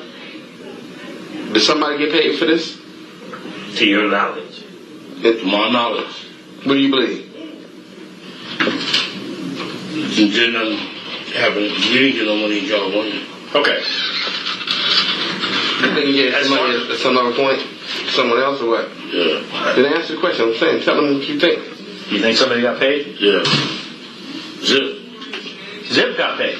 That's what we think, yeah. That's what the word on the street is. You think Zip set it up and Zip got paid? Yeah. Okay, that's what he's telling you. No shit. Zip, you think Zip got paid? Yeah. That was the word on the street. Well, how much money do you think Zip got paid? I don't know. Nothing, you have no idea. But Zip's living pretty good right now, huh? Yeah. So it's, Buffy. What's the name told me, what's the name? D-Mac? D-Mac. Who's D-Mac? Sorry, he's right. Oh, okay. All right. What did D-Mac tell you? He said, they got out behind that Puff and Zip did because he got paid. And he felt we pulled that Biggie's back out here when he got killed. So they fell out, they ain't been speaking or nothing. So yeah, the boy got the money, I heard. So is that right? Okay. Have you ever had personal contact with Puffy? Since that happened? No. Anytime. Oh, God, yeah, a long time.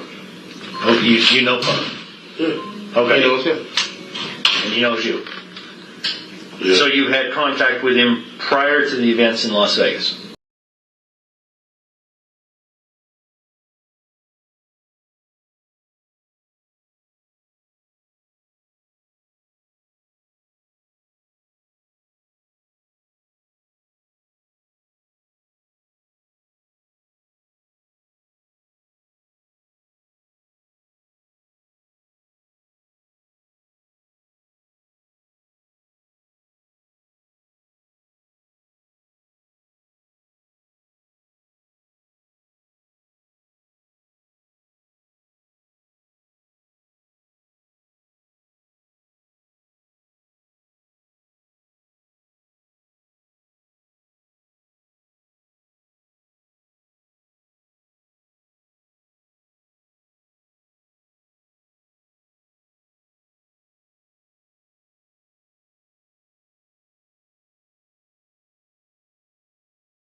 Yeah.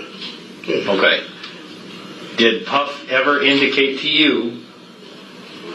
Keith, let me just, you don't mind me butting in. No. Yeah. Keith, explain to him your relationship with Puff and Zip, and, did Puffy take an interest in having Suge or anybody killed over there? Okay. Okay, let's go right to the point. Yeah, okay. Explain that to him. Yeah, he was kind of scared of the guy, and we was at a hotel, and he was like, man, I'll give anything for that dude here. Who are we talking about saying that? He said that in front of our whole... Which one, Puffy or Zip said it? Yeah, Puffy was talking about... Okay, go. I would do anything... For that boy's head. For that boy's head. Referring to who? Suge. Okay. Why? Because he was afraid of him? Yeah. He was real scared of that guy. Okay. There was like 45 of us in the room, and he said that shit. For everybody. In front of everybody. Did he ever offer anything? Or was he implying that he'd pay to have it done? Yeah. He implied it or he said it? He said it. What did he say? Oh shit, I'll give anything for that dude there. I mean, specific. That's how they talk, but what he's saying is, and then he's saying, did he kind of throw out a number, I'll give $1 million, I'll give what?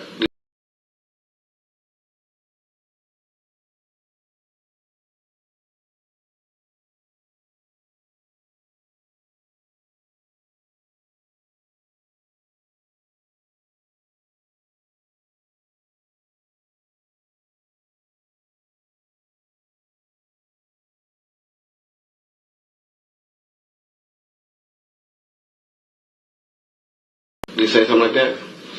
He was just like, he didn't give anything, so.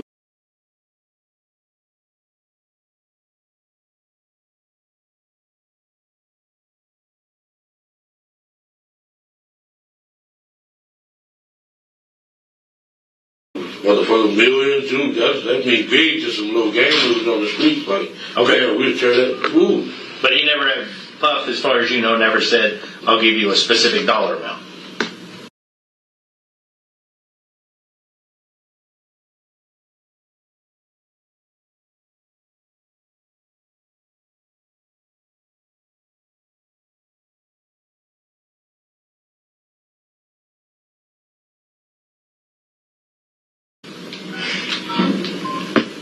He didn't say no specific dollar amount, but he wanted the man's head gone. Okay. What about, did Puffy have any problems with Tupac?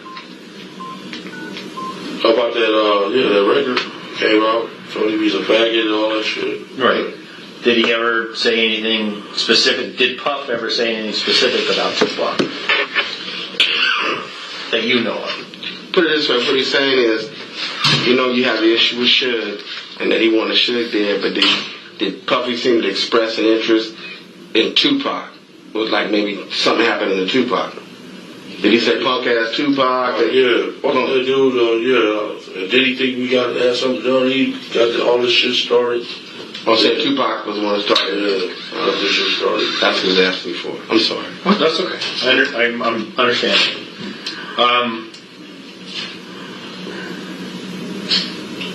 The night of the events in Las Vegas. Yeah. Did Puffy ever come up? Did anything in the conversation with Puffy come up? In my dreams, I am a Jarritos. Jarritos, respect the taco.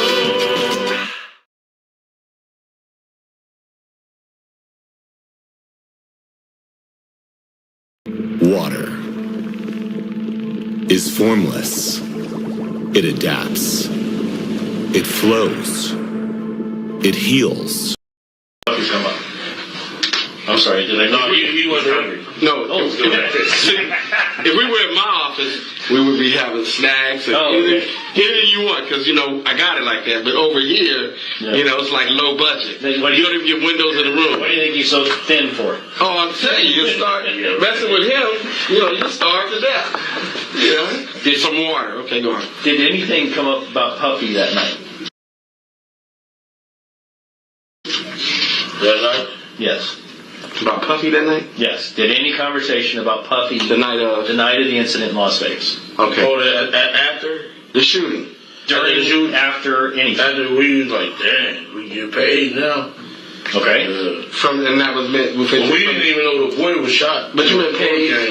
Right. But when you say paid, been paid by Puffy, right? Yeah. Paid by Puffy. To Orlando and your crew. Yeah. Were there ever any? Did he ever give us some money? Okay, did he ever give you any money? No, he didn't ever give us no money. Was there any efforts made to get paid by Puffy? Yeah. Okay, and tell me about that. We went and met Zip a few months afterwards. Zip being, where was Same one who get Zip came down, yeah. Like we. Where'd y'all meet at? At the hot wing place on La Brea and 3rd Street. Okay. Describe the conversation. We like Is it just Young and Zip, or is there more? It's just me and Zip. Okay. They had raided our house because of our guns. Right. Like, man, we really need that money now. You know what I'm saying? Mm-hmm. These dudes got it.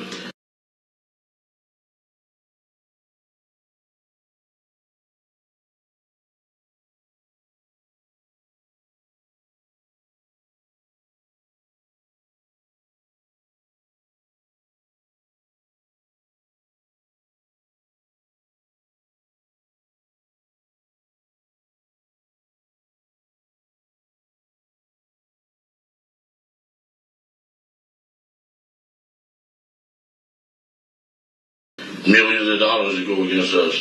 You know what I'm saying? Right. Yeah. He never did get back with us. No, what did he say? when that conversation took place? Did he say, I'm going to check with you, I'm going to check with Puffy? Yeah. Okay. So when I get back, I'll make sure you send you all some money. Zip said he was going to make sure who sent you some money. Puff. Oh, okay. And is there any talk about how much? No, we didn't say how much. I had a lot of money back then myself. Let me ask you that question. What you had? That's okay. Did Zip ever indicate how much he was going to try to get from Puff? No, he never indicated. We need some money. Okay. But the point is, since you mentioned you had your money, you meant money. It's really Orlando's and money for what they did. Yeah. Oh, okay. Okay. Now you think Zip got paid by Puff at some point? Yeah. What makes you think that? As I got out the feds.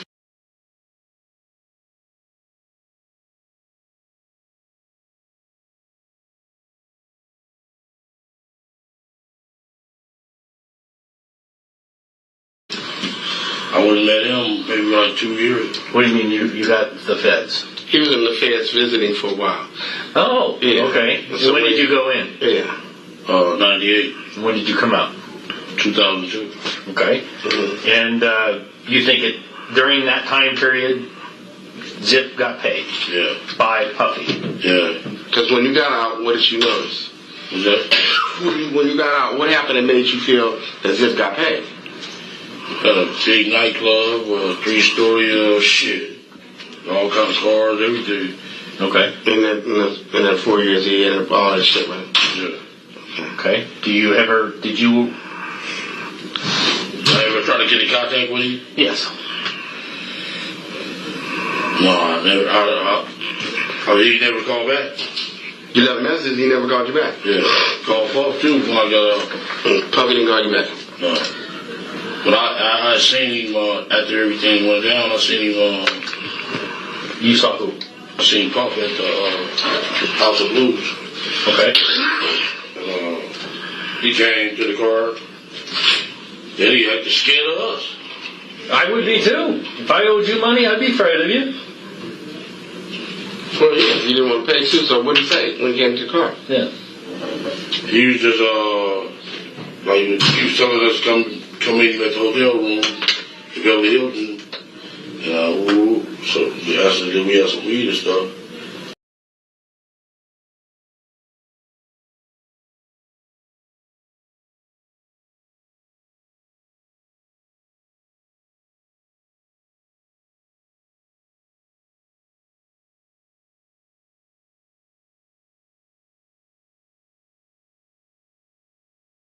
But that motherfucker, he never took his eyes off of us though at all. And y'all didn't go to the hotel? No, we didn't go there. You're a real gangster. And Well, he's a rapper. Well, let me stop. What I'm trying to say. You really don't consider yourself to be a gangster, do you? I'm a grandfather. I got 4 grandkids. My son tried to go to the NFL. He raw. Okay. You should have seen him Friday night. You're a family man, right? Crazy. Yeah. Yeah, he So you have some gang history, but you're not a gangster, right? No, okay, you're not a gangster today. I understand not like that. the Italians. What I'm trying to get across is he's a rapper. Yeah. I mean, he's we street dudes. You're street dudes. Yeah. And I mean, you live the life. Yeah, what they rap about. Right, exactly. Yeah. I would definitely, if I owed you money, I would be afraid too. Yeah. I mean, you got a group of people that would jump at your bid, right? Is that not necessary? I'm not going. Yeah. What I'm trying to say is, it's understandable to me. Yeah. And there's people around you to do things necessarily, whether or not you tell them. Try to impress things happen, right? Sure. Yeah. To impress you. That makes sense to me. Okay. Did he? What I'm trying to build to here is, did he make any comments or say anything at that time trying to make things right with you? Yeah, when he approached the car, you knew that he knew it was a problem. So did he say, like, you think that's why I said come to the hotel? Did he indicate anything about Zip? Yeah. Did he say that there was a? No, he just said that he just backed. He just was in the window talking to me. That he backed up. And there was girls all over him. He steadily watched that car. He wasn't paying attention to none of them girls. And I almost tripped over the car. I'm like, this motherfucker is scared. Well, do you think if you went to the hotel, if you went to the hotel, he was going to pay y'all? Or why y'all didn't go? You would have some money there. Why you go get your money? Because we was doing something else. Oh. That dude, Long B. Oh, y'all was doing your own thing? Yeah, we was doing something. Okay. Okay. I understand. Tennessee, Long B.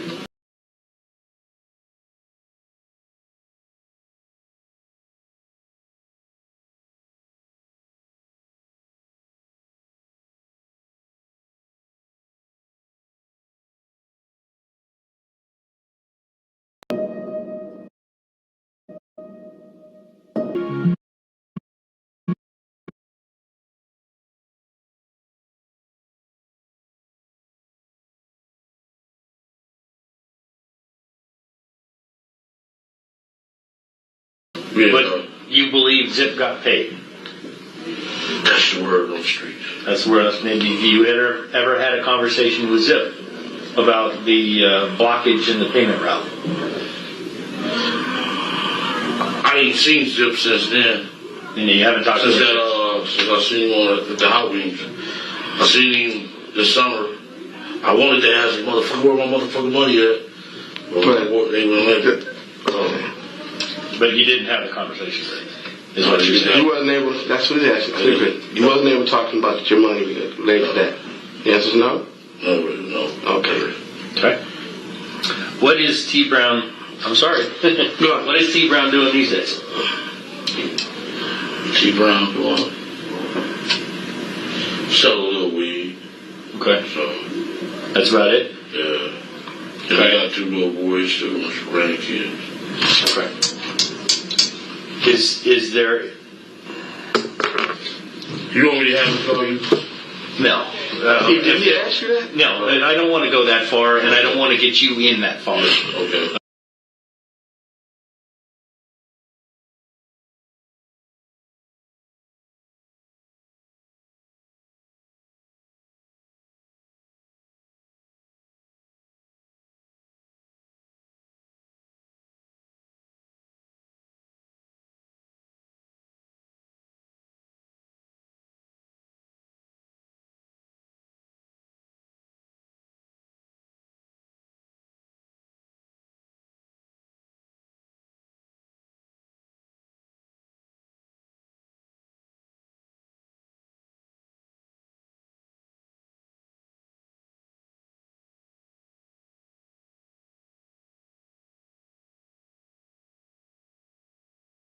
What I want to do right now is get my stuff together to see if I can approach him and talk to him.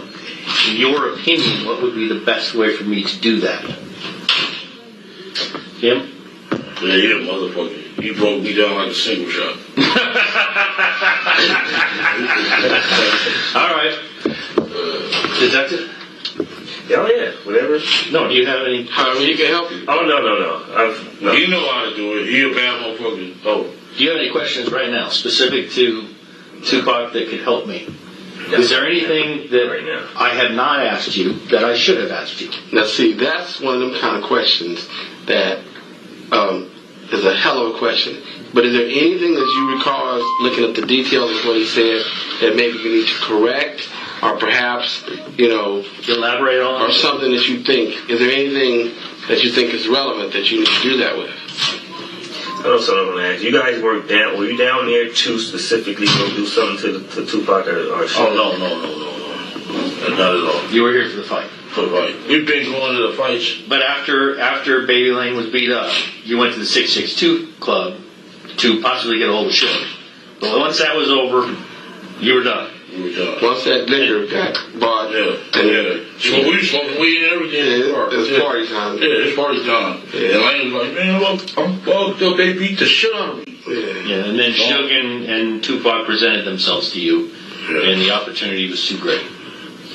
For Baby Lane. Yeah, he couldn't pass on it. Everybody else, like I said, T. Brown hesitated. You didn't have a gun in your hand. Yeah. The other guy had a gun. And Orlando just went crazy. There's a question. Yeah. What were your thoughts when Baby Lane started shooting? Oh, fuck. I get that, but any other? It was surprising. It was surprising. Okay. Then at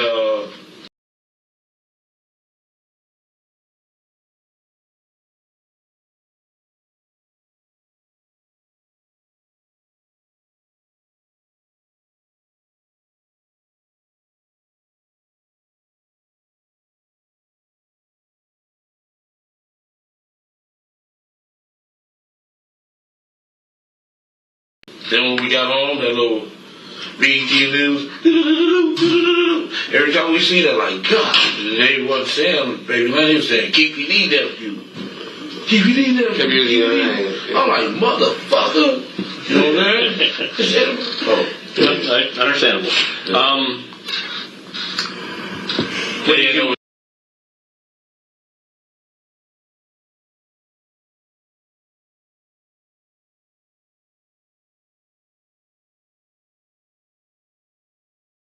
It was like KPD nephew. Yeah. Then they just kept dropping your name. I saw quite a bit of it. When did you hear that Tupac was dead? On the 7th. No, he didn't die for about a week. Yeah. Yeah. About the 14th when it was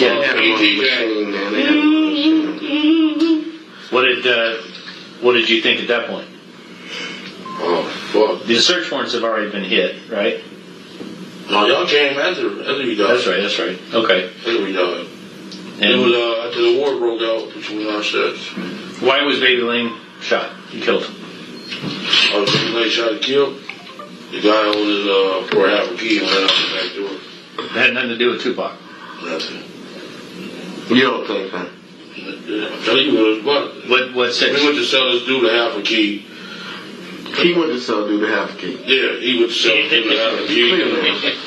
And the dude went out the back door. With the half a key. He had like he had a customer. I don't take it in here. And he went straight to the front door to the back door. And they happened to run into his ass at that car wash. Okay. And they just had a straight shootout. Yeah. He just shot better than Baby Lane. They was dead. They two of them died. They both ended up dead. Oh, two died and Baby Lane. Yeah. 2 for 1. Okay. They wrote the thing. Okay. Maybe a little while. Yeah. But it had nothing to do with Tupac. No. Okay. Yeah, nobody was looking for Baby Lane or anything like that. And I guess the police. Okay, so what I'm saying is you wasn't giving me back. Can I ask one question? Okay. Just so we know. I guess there wasn't no backlash coming from Sugar them towards y'all because of that? We were scared to death because Suge had the police killing for him. County police in the whole city, the mayor, everybody was with the death row. So we was really, you know what I'm saying? Stuck. Fucked off. County police, they Reggie them come raid our houses, and they know they was Suge getting paid.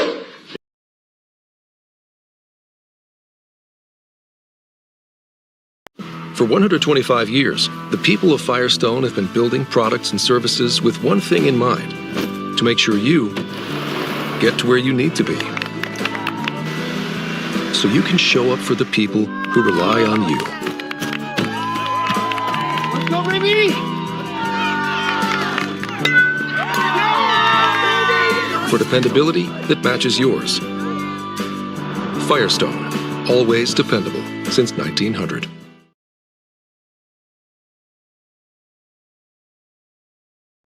Introducing Titan SFTP Server, your set it and forget it solution for secure file transfers. Deploy on-premises, in the cloud, or hybrid. Your infrastructure, your rules. Admins configure easily. Users enjoy a clean web interface. Top-tier security with SSH encryption, IP restrictions, and flood prevention. Automate with 100+ event actions and API integration. Titan SFTP. Secure, automated, and budget-friendly. Yeah, you know what I'm saying? Right. Oh, yeah, we was at a big disadvantage. Yeah. Big disadvantage. They trying to take our guns. You know what I'm saying? So we can't fight back. You know, the police. So y'all was feeling naked, right? Yeah, they did us bad, man. How do you feel about Tupac being dead now? I wish it never happened, man. Right. I swear my life been fucked up ever since. I ain't been able to really be rich no more. Now, how do you feel about him being dead, though? I know your life probably changed, but how do you feel about him? See, the point is what he's asking you is, you wish it wouldn't happen. It's a bad situation. It's unexpected. It's what he wouldn't want you to tell him, right? Yeah. I feel. I wish it would never. I wish I never met Puff Daddy. Period. I swear to God. Yeah. He messed up my life, man. I was rich, up under the radar, all that, man. That's all gone. It's all gone. How do you feel about Suge now? Suge, I still be saying. He hugged me. What's up, big homie? Do you believe he knows you were involved? Do you believe? I'm asking for your opinion. Listen, what he's really, first of all, you gotta ask the question, were you involved? But does he believe that you were around the people when it was killed? You know, that you were aware of what was going on? I seen him 3 days after I got out at the Laker game. 100. Oh, sorry. Yeah. Sorry, you keep it. Yeah. Anyways, he had what? 100,000 for me, Corey, and Kev.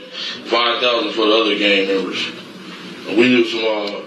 One of our homeboys got a cousin from over there, and he was at the meeting when he said that shit. Okay. Do you have any questions to get up? Nope. You've asked the best questions in here. Is there anything you could ask to help in this investigation? I want to close the Tupac case. I understand, Is there anything I think of? Just go back. But you never had a conversation with Suge. Wife, son, nobody. How it is. I told him after I told him. That's how he's lasted this long, is what it is. He never told nobody. Never told nobody. Okay. I don't have any other questions. You?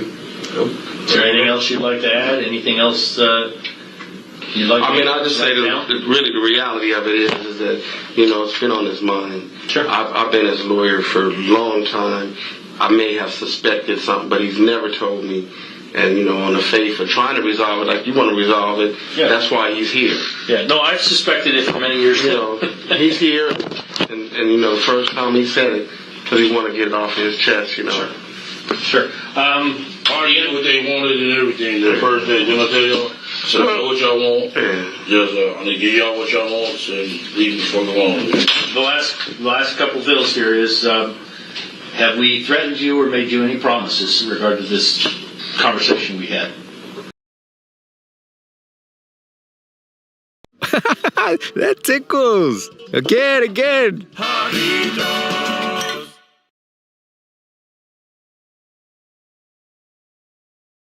We don't just work in St. Louis, we live here, raise our kids here, and fight for the people here. When someone is hurt in a car accident, they're not just another case. They're a neighbor, a friend, one of us. And at Gold Black Singer, we protect our own with hometown fight and hands-on care, compassion and compensation. Everything you want and need after a car accident, that's the St. Louis standard. Burn in a crash, have it all. Call the St. Louis Injury Law Firm. Have I made any threats to you? No. Have I promised you anything? No. That's the question. That's correct. What do you think should happen now? Should happen now? Yeah. I don't know. Let me ask, has anybody promised you anything regarding this case? Yeah. No. Has anybody promised you anything regarding The murder of Tupac. Has anybody promised you anything in regard to the murder of Tupac? Keith. The first day they said anything. Keith, listen regarding this case. There's been no promises on this case that you can recall. Do you recall someone saying something about this case? No. Okay. That's what I was asking. That's what I'm saying. That's what I was asking. Regarding this Tupac murder, were you ever, to get it clarity, promised anything regarding Tupac? He's from Las Vegas. He's from the Las Vegas Police Department. Nobody has told you that the Las Vegas Police Department has promised you anything. Or did any other agency promise you anything regarding the Tupac case? That's what I'm going to say this. They said anything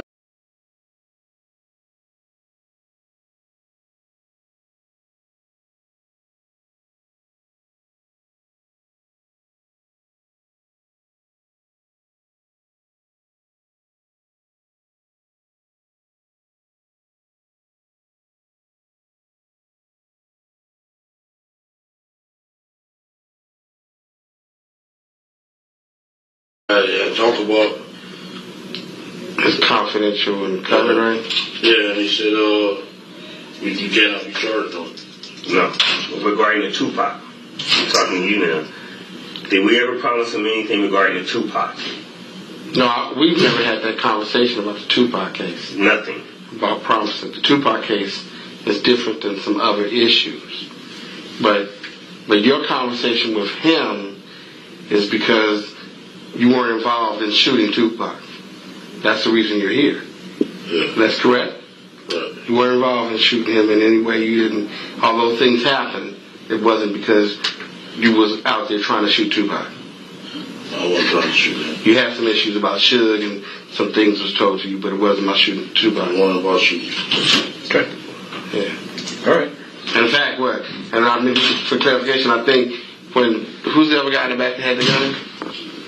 That before it went to Orlando, who had the gun? Big Dre. If anything, you thought he was gonna shoot who? Huh? You thought he was gonna shoot Suge? Is that correct? Yeah. Okay. I mean, there's issues, but I don't think that. I was watching 48 Hours. The San Antonio case. This dude, they killed his old man at the park. Killed his old man at the park. So they went. They picked him up, talked to him and shit. Said, "You ain't going to jail." Ooh. But they let him go out there. You gonna walk out? You good? You going home? 3 hours later. How long does it take you to get home? For me to get home? Here. It's gonna take about 3 hours to get home. Don't go home, okay? He know I'm bad. Don't go home, okay? You have to worry about that.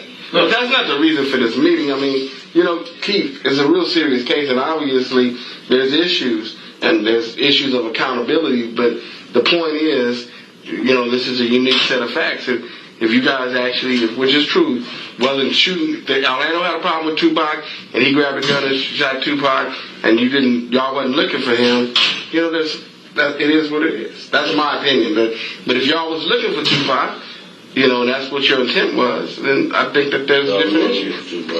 Yeah. Okay. All right. I mean, Orlando was very upset, and I mean... I get that. But this is what it's believable, because it's always been what we believed it to be. But what amazed me is, that's what I couldn't figure out. It's like, it seemed like the first thing you thought when I was looking at news is, the guy just got beat up, he went and killed him, but I couldn't understand how it wasn't connected that fast. Well, so you went to the hospital? No, we connected it. I mean, y'all knew it, but... But they raided our houses?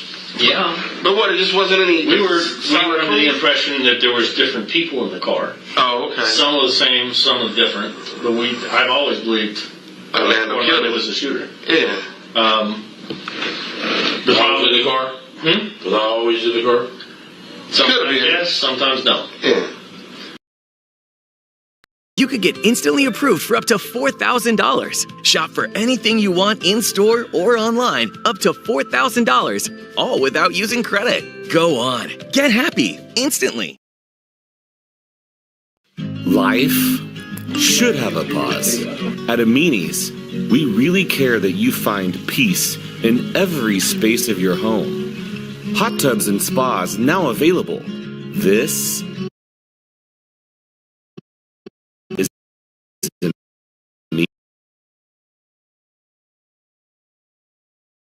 Amini's. Your name came up a lot. Yeah. And there's a lot of stuff going on. But I mean, I'm more kind of from the street, D is, suburban dude. But the reality of it is that I believe, in his situation, usually gang leaders, people that are top of this gang, they usually have beef. Like his beef would have been with Suge. Right. Tupac would be, and I'm speaking for Keith, but Keith will tell you, it would be like something minor to him. He wouldn't even be in the same ballpark with him. So Keith really wouldn't have a beef with Tupac. Because his thing would be like, Orlando or whatever y'all little problem is, you need to straighten out on the street. But if it was more him and Suge, that would be him, Suge, or somebody in a leadership role would be somebody he would really focus on. Good. Because it would be kind of demeaning for him to focus on that. Yeah, okay. I'm sorry. I'll be right back. Yeah. Where's your rest? I'm dying here. Oh, this way.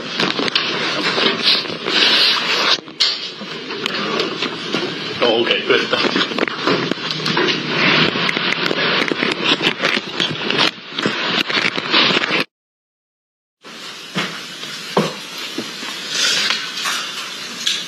Okay. State who's your next witness. Mike Dorsey.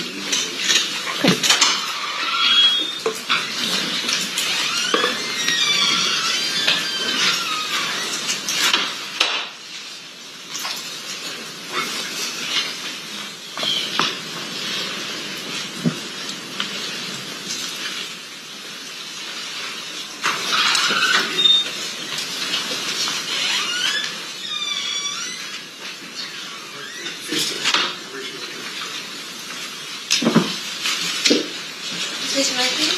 You do solemnly swear the testimony you're about to give in this action shall be the truth, the whole truth, and nothing but the truth, so help you God. I do. Please be seated. Please state your name and spell your first and last name for the record. Sure, I'm Michael Dorsey, and it's MichaelDorsey. Thank you, sir. Whenever you're ready, Mr. Giacomo, you may proceed. Mr. Dorsey, how would you describe your profession? I'm a film producer and documentary producer and filmmaker. How long have you been doing that? About 25 years. And do you focus on a particular type of documentary? My expertise is probably true crime more than anything else, but I've done all different subject matters. I'm going to direct your attention to sometime around 2011. Do you decide to make a documentary about the Tupac Shakur and Biggie Smalls murders? It was late 2012. Greg Kading's murder rap book had been out for about a year. And at the time, I would always have some passion documentary project going on the side. And I just finished the most recent one, and I was looking for a new project. And I came across a couple of articles about Greg Kading's murder rap book. And they had some quotes from Keefe D's 2008 proffer in them. And it just sounded legit to me. I don't cater to conspiracy theories, but it sounded very well backed up, and it sounded like the real deal. So I just reached out to Greg Kading and asked if he was interested in making a documentary, and he said yeah, and we went from there. So you reached out to Kading and asked him if he wanted to do the documentary, and he said yes. Correct. Describe your process. Well, do you have to do research to do a documentary like this? Yes, it took me over 2 years to make the film, in large part because of all the extra research that I did. I needed to interview Greg Kading for it. He was kind of the main person walking us through the story. But I also wanted to make sure that what he was telling me was legitimate. And also needed to make sure that I covered the whole story so I understand it. And it's not just him, deciding what we're going to cover. As part of that, he turned over to me digital copies of the entire LAPD case file for the Biggie Smalls and Tupac cases, and gave me unfettered access to those files so I could check basically on my own what he was telling me. You also, well, maybe you didn't. Did you check into? Greg Kading's wasn't the first book ever written about this. Sure. Is that correct? That's correct, yeah. I also read Kathy Scott's The Killing of Tupac Shakur, which was the first kind of definitive book on the murders. And then lots of articles on it, of course, because there's been tons of coverage over the years.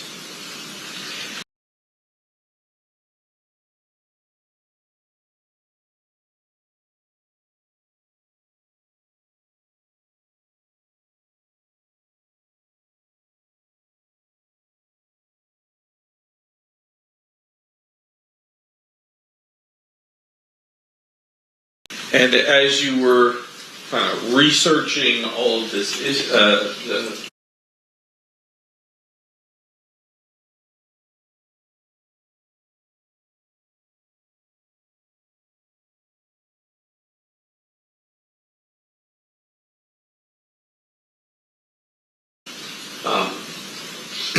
this information, what is your ultimate goal in creating a documentary? Well, there's like the kind of philosophical aspect of it, which is my goal is to get at the truth. But also my goal is to tell the public a good story, something that I think is of the public interest that they should know. And in this case, it seemed like they had solved this murder, and yet the world was carrying on like it was still unsolved and like we still didn't know what happened. And it was like, it sounds like we do know what happened. And so that was my goal, was to put that out there. Did you have any concerns about accusing anybody of murder?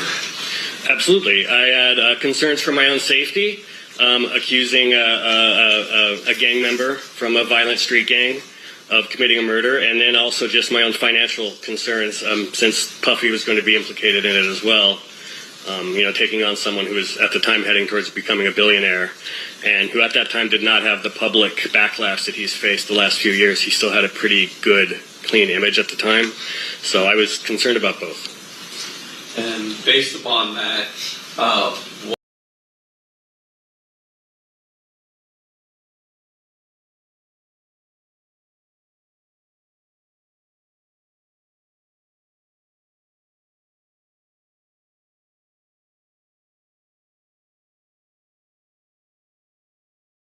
Meet WebDrive, the fastest way to access and manage cloud storage like a local drive. Map drives to SFTP, Google Drive, SharePoint, and more with zero sync delays. Save time with direct file access. Just edit, save, done. WebDrive works across Windows and Mac with top-tier security. Simplify cloud file access. Get started with WebDrive today. well, do you eventually make a documentary? I do, yes. Does anybody sue you? I was not sued, no. I was threatened a couple of times. Who threatened you? Universal Music sent me a note because we used Tupac's Hit 'Em Up, his diss track against Biggie and Puffy. In the film we did it.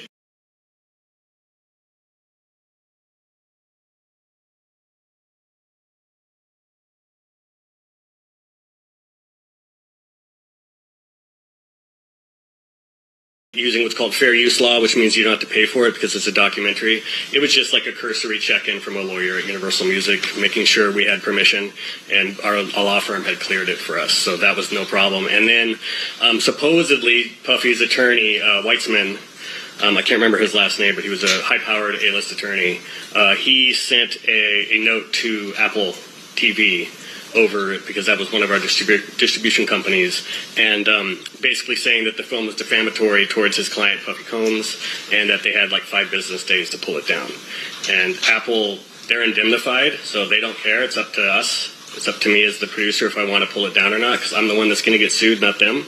And we said, no, we're leaving it up. And that was the last we ever heard of it. So you never wound up getting sued by Puffy? You were never sued by Puffy, no.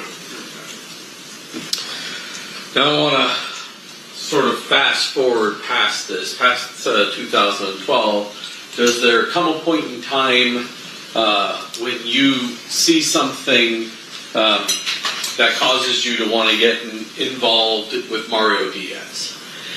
Yes. I can't remember the exact date, but it was probably early 2017 would be my guess. Earlier in 2017, I was actually in Tulsa, Oklahoma for a film screening of one of my films, and I was out at dinner, and I think someone sent me a link to this YouTube video, and it was Keefe D in a studio. It's a short video. It's just him saying he's going public. He wants the world to know he was there for Tupac's murder. He says he has cancer. He wants the truth to come out, and I couldn't believe it. I was at a restaurant. I went outside and started calling people, and I talked to, I think, Greg Kading and some others, and we just thought, Keefe has to know he can't go public with this information because it can be used against him. But it sounded like he was going to go and talk, publicly about this murder and repeat possibly what he had said in his proffer in 2008. So we went from there, and then that's when I decided, I wanted to get involved with it. And ultimately, are you retained as a subject matter expert for the production done that's now known as Death Row Chronicles by E1 Entertainment? Yes, I was a consultant, technical consultant, and I was an on-camera expert as well. So they interviewed me. I'm going to fast forward a little bit and come back to that. Subsequent to your involvement in Death Row Chronicles, have you continued to sort of follow these murders, investigations, the case, everything else? Absolutely. 2017, when he recorded the interview for Death Row Chronicles in July of 2017, we were actually in production on Unsolved at Universal, which was a scripted series based on the murder rap story.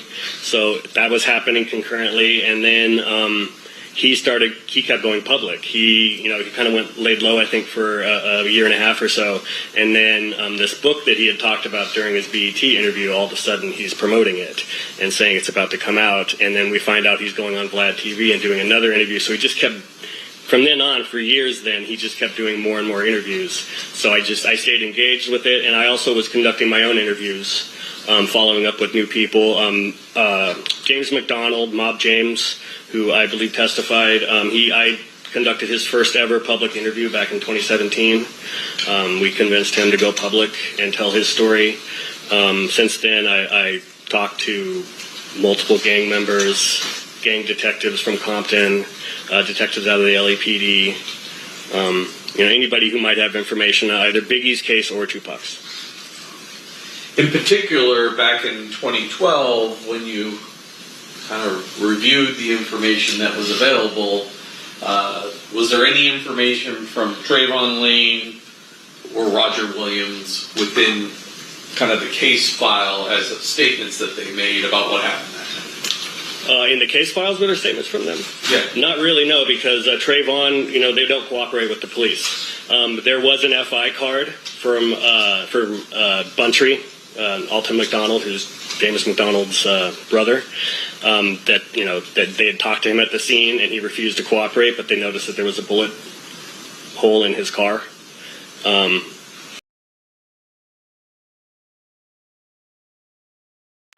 They greet us at the door, sit beside us on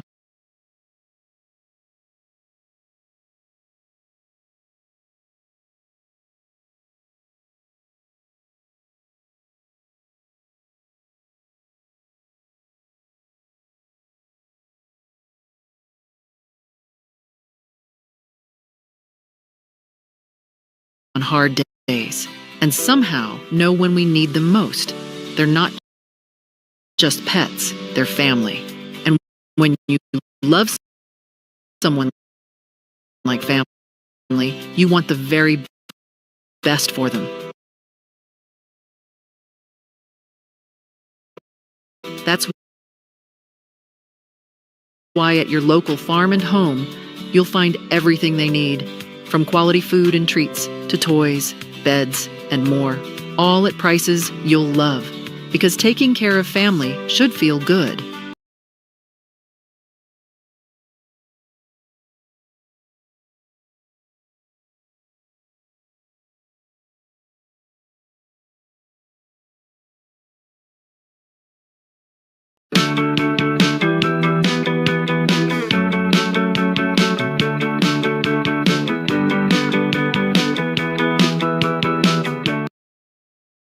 And then subsequently, I've interviewed Williams, Neckbone. I interviewed him a few months ago, and I've had private conversations with Trayvon Lane. In particular, Buntry is deceased, and yes. was deceased even before you became involved in the project, any project. Correct. He was murdered like 20-some years ago.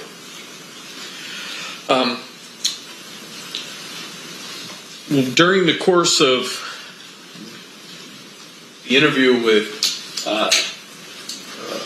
Mr. Roger Williams, a.k.a. Neckbone, do you provide some video that was taken of Mr. Shakur and Suge as they're leaving the Tyson? Yes. I showed him the MGM video of Orlando Anderson getting beat down. Neckbone was one of the men who participated in that beating. And then I showed them the footage of them then fleeing the casino with Tupac in the lead with his bodyguard Frank Alexander and Suge. And there was a moment where Neckbone kind of reaches out and kind of punches Trayvon, kind of like we got him, kind of a thing. And he confirmed for me in my interview that that's what it was. That's what he was doing, and he also told Trayvon. Let me. I was like. It is. Well, I'll sustain and you'll rephrase. Yeah. So stricken. As you see both Neckbone and Trayvon Lane running through on the video, you can see Neckbone kind of either dap or punch Trayvon. Exactly. And at that point, Trayvon Lane removes the black hat he's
His fedora that he had on, yes. I was actually talking about somebody else's video. Was there some high-quality video of Tupac and Shakur leaving Yes, when they first leave the arena, there's some footage. I think it was actually shot by BET. A BET photographer was there and shot, and it's footage of them coming out of the arena and Tupac.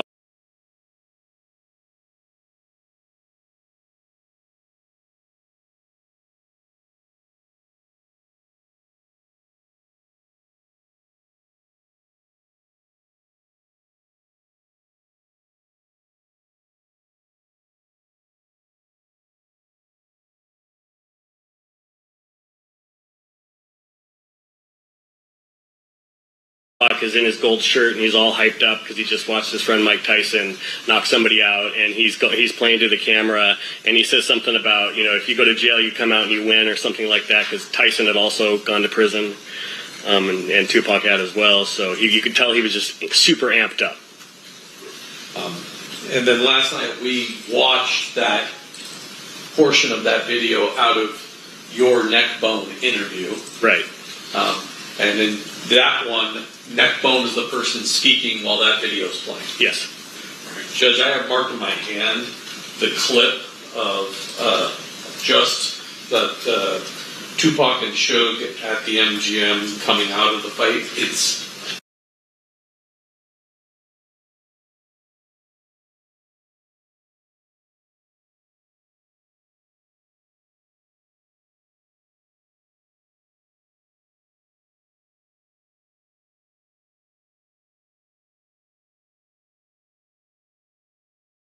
has the audio removed. Okay. It's just the video portion of that I'd offer it at this time. Any objection? No objection. Okay, you may play it. Or, sorry, it's admitted, you may publish. Thank you. Did you give him 154? 154?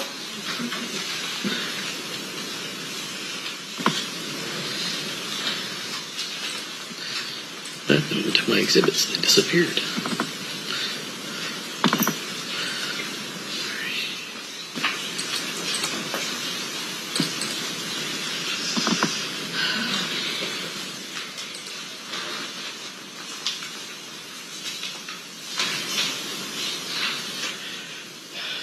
Both Suge and Mr. Shakur are both readily identifiable from this video, correct? Right, yes. And this is the shirt that, the clothing that both of them are wearing as they come out of the arena. Yes, and there's photos of them beforehand in the casino in the same outfits.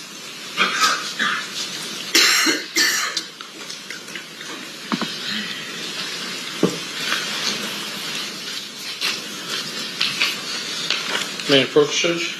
You may. Showing you as marked as state's proposed exhibit number 149.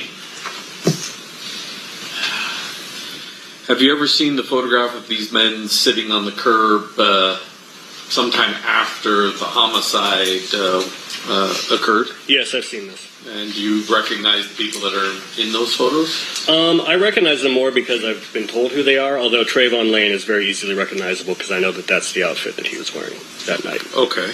Mr. Cole, can you take down the listing of what's on that? Oh, sorry. You may proceed. Thank you. So that's Trayvon Lane. Mm-hmm. We've previously heard testimony that's Idi Amin and Leonard Jefferson. Correct. Have you ever spoke to Kevin Woods? I've never talked to Kevin Woods. And do you even know who Castro is? Yes, another member of the Outlaws. Okay. Yes. Were Kevin Woods, Castro, and Idi Amin all members of the Outlaws? No, Kevin Woods, I believe, was one of the Pyrus, also known as KW. So just Castro and Idi Amin are... As far as, yes. Okay.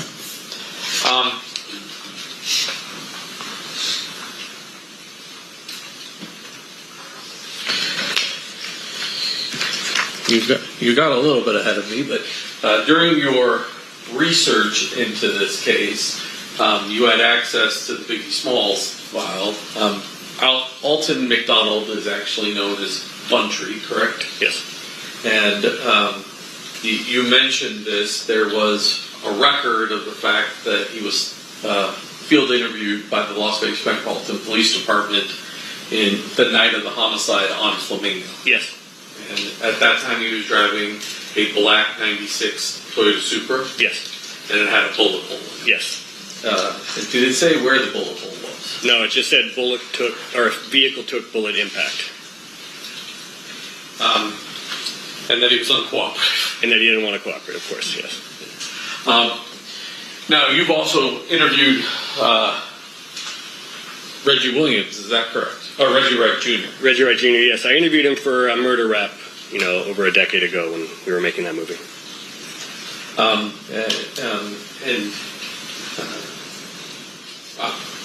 leave that alone. I just want to get a few other pictures into evidence with you. So during the course of the 2008 proffer, there's a mention of Greenblatts. Yes. And sometimes it sounds like greenbacks. Yes. Were you able to eventually identify that location? Yes, it's very obvious. It's a New York deli. It's been there since the 20s. It's very famous. It's on Sunset. It matched the description. And also the way Keefe described the upstairs and downstairs and where the liquor area was, it was clear that he was talking about Greenblatt's. Showing you as marked the state's proposed exhibit number 152. Do you recognize that? Yes, this is the front of Greenblatt's on Sunset Boulevard. There's some blue writing on there. You recognize that as well? Yes, those are subtitles that I added. That's a screenshot off of your interview, I think, with Neckbone, correct? Yes.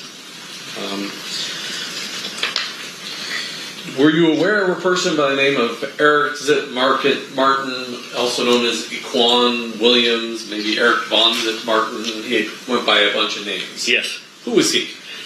Zip has a long story. He's kind of a Harlem legend, a hustler from Harlem. He was a drug dealer, trafficker. He, I believe, also was trafficking women. Was a pimp.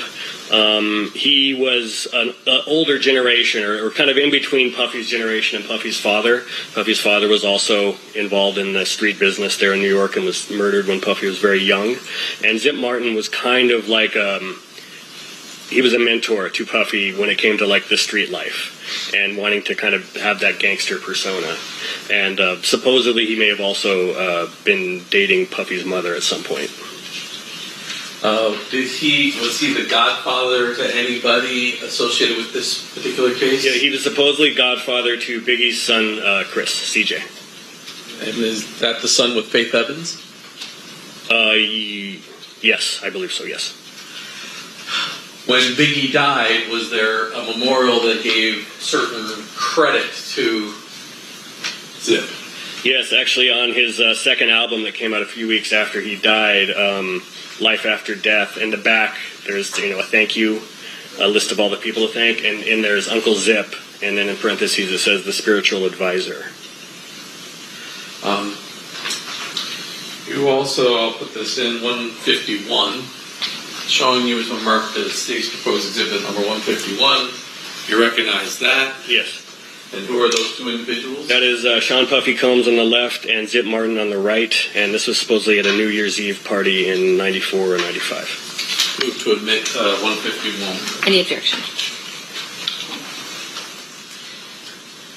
Yeah, I'm making a question. You may.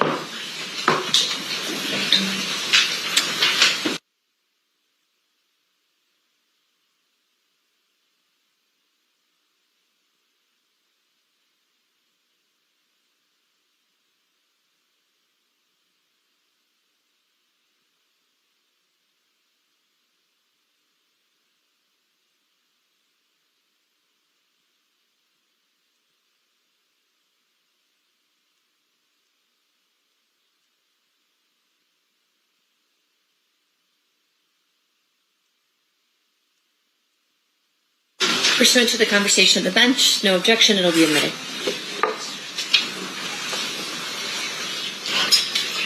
You may publish if you want, whatever you want to do with it. I think we got to do both. I'm not sure I did 152 yet. So, 152. That's one of the shots that you had of Greenblatt's? Yes. And then 151. That's Mr. Martin. Yes, on the right. And who's the guy on the left? The left is Sean Puffy Combs.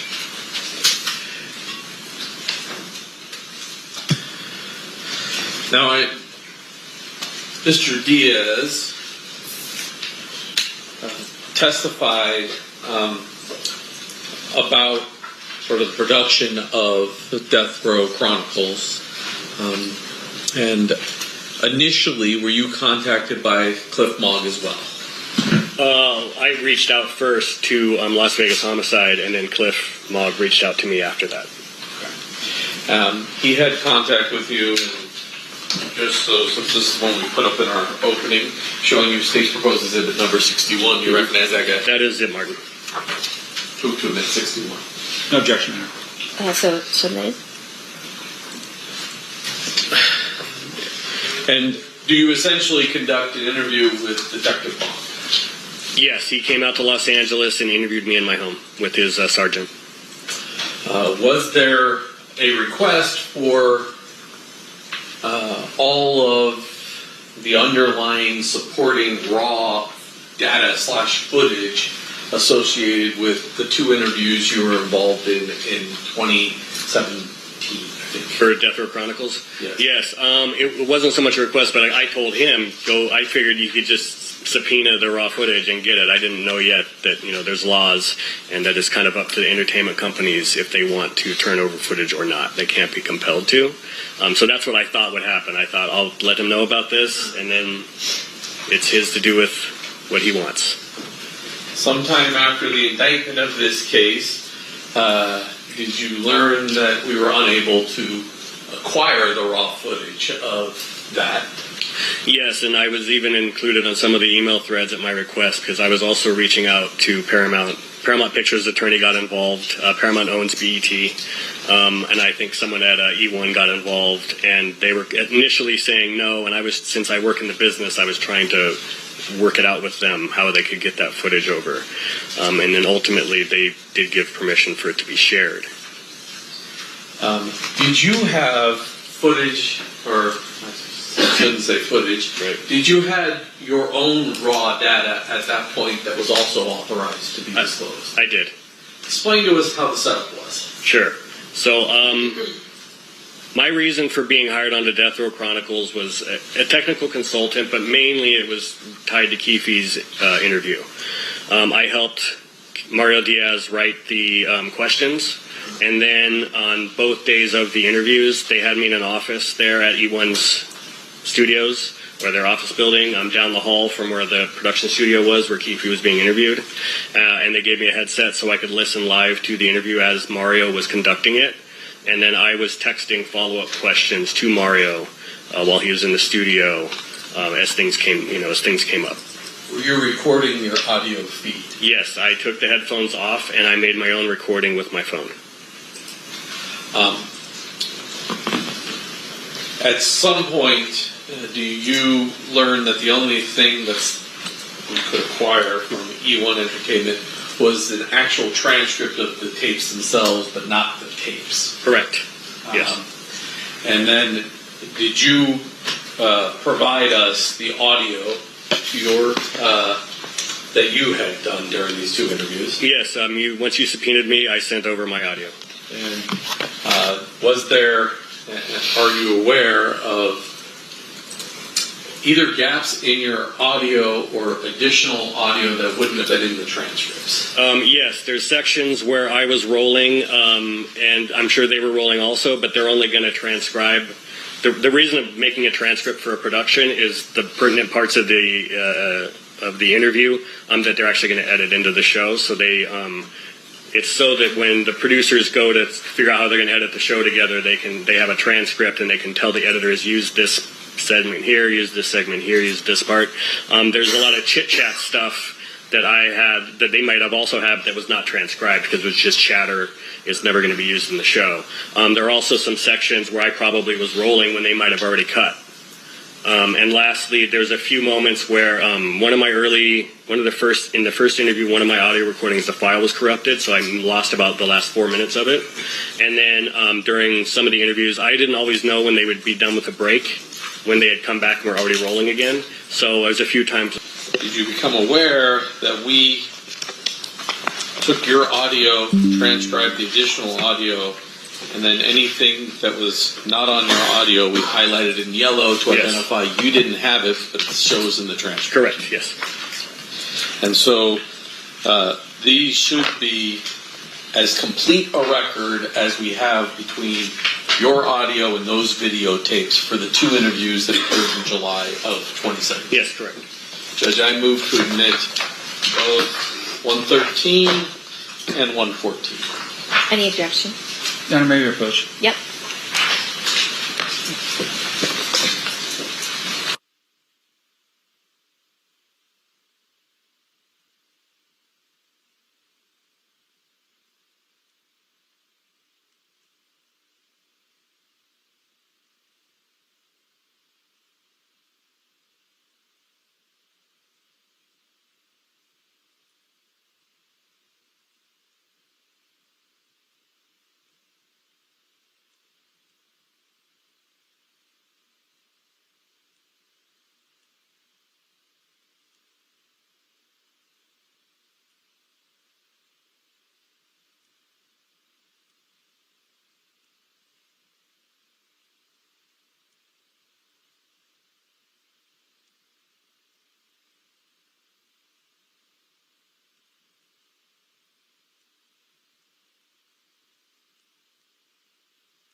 All right. Pursuant to our discussion at the bench, the transcripts will be admitted over objection. And that will be as 114 and 15? 114 and 115? 113 and 114. 113 and 114. Thank you. Mr. Dorsey, I want to give an example to the jury about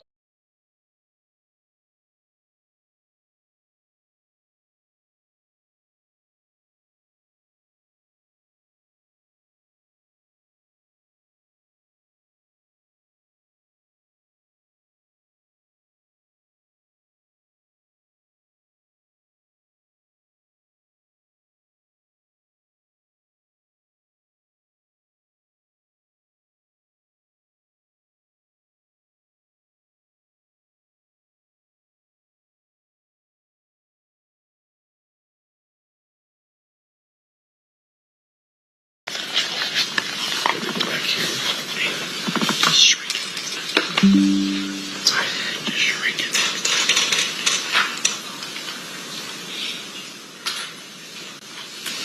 me put my glasses on. We're in 113. So if we go to 113,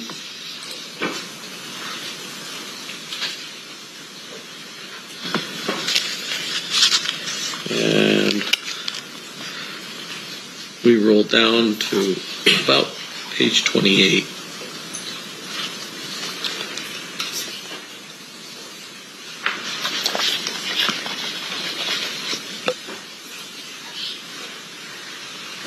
Oop, there it is. It's page 28. Time cutoff is about 30 minutes and 16 seconds in. The yellow part is the part that's not on your audio tape. Is that correct? Yes. And that was transcribed from the original videos that we don't have. Right. And everything else that's unhighlighted, we should hear on the audio. You should hear, yes. Okay. And that would be the same for both of these? Yes.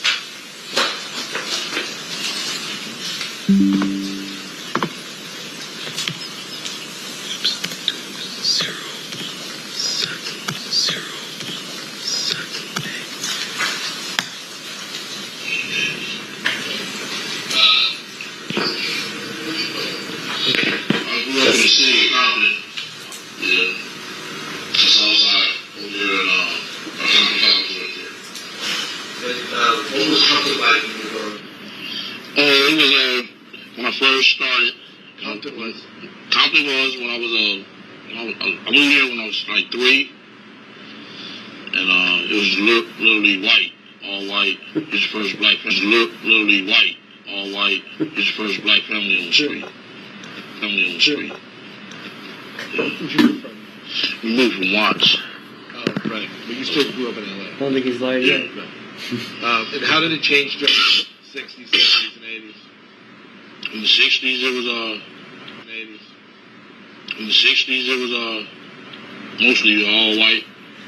But 69, 70, 71, they started moving out. And more black families was coming in. And then when did it get dangerous? When did it start getting dangerous? When did it start getting dangerous? Yeah. Oh,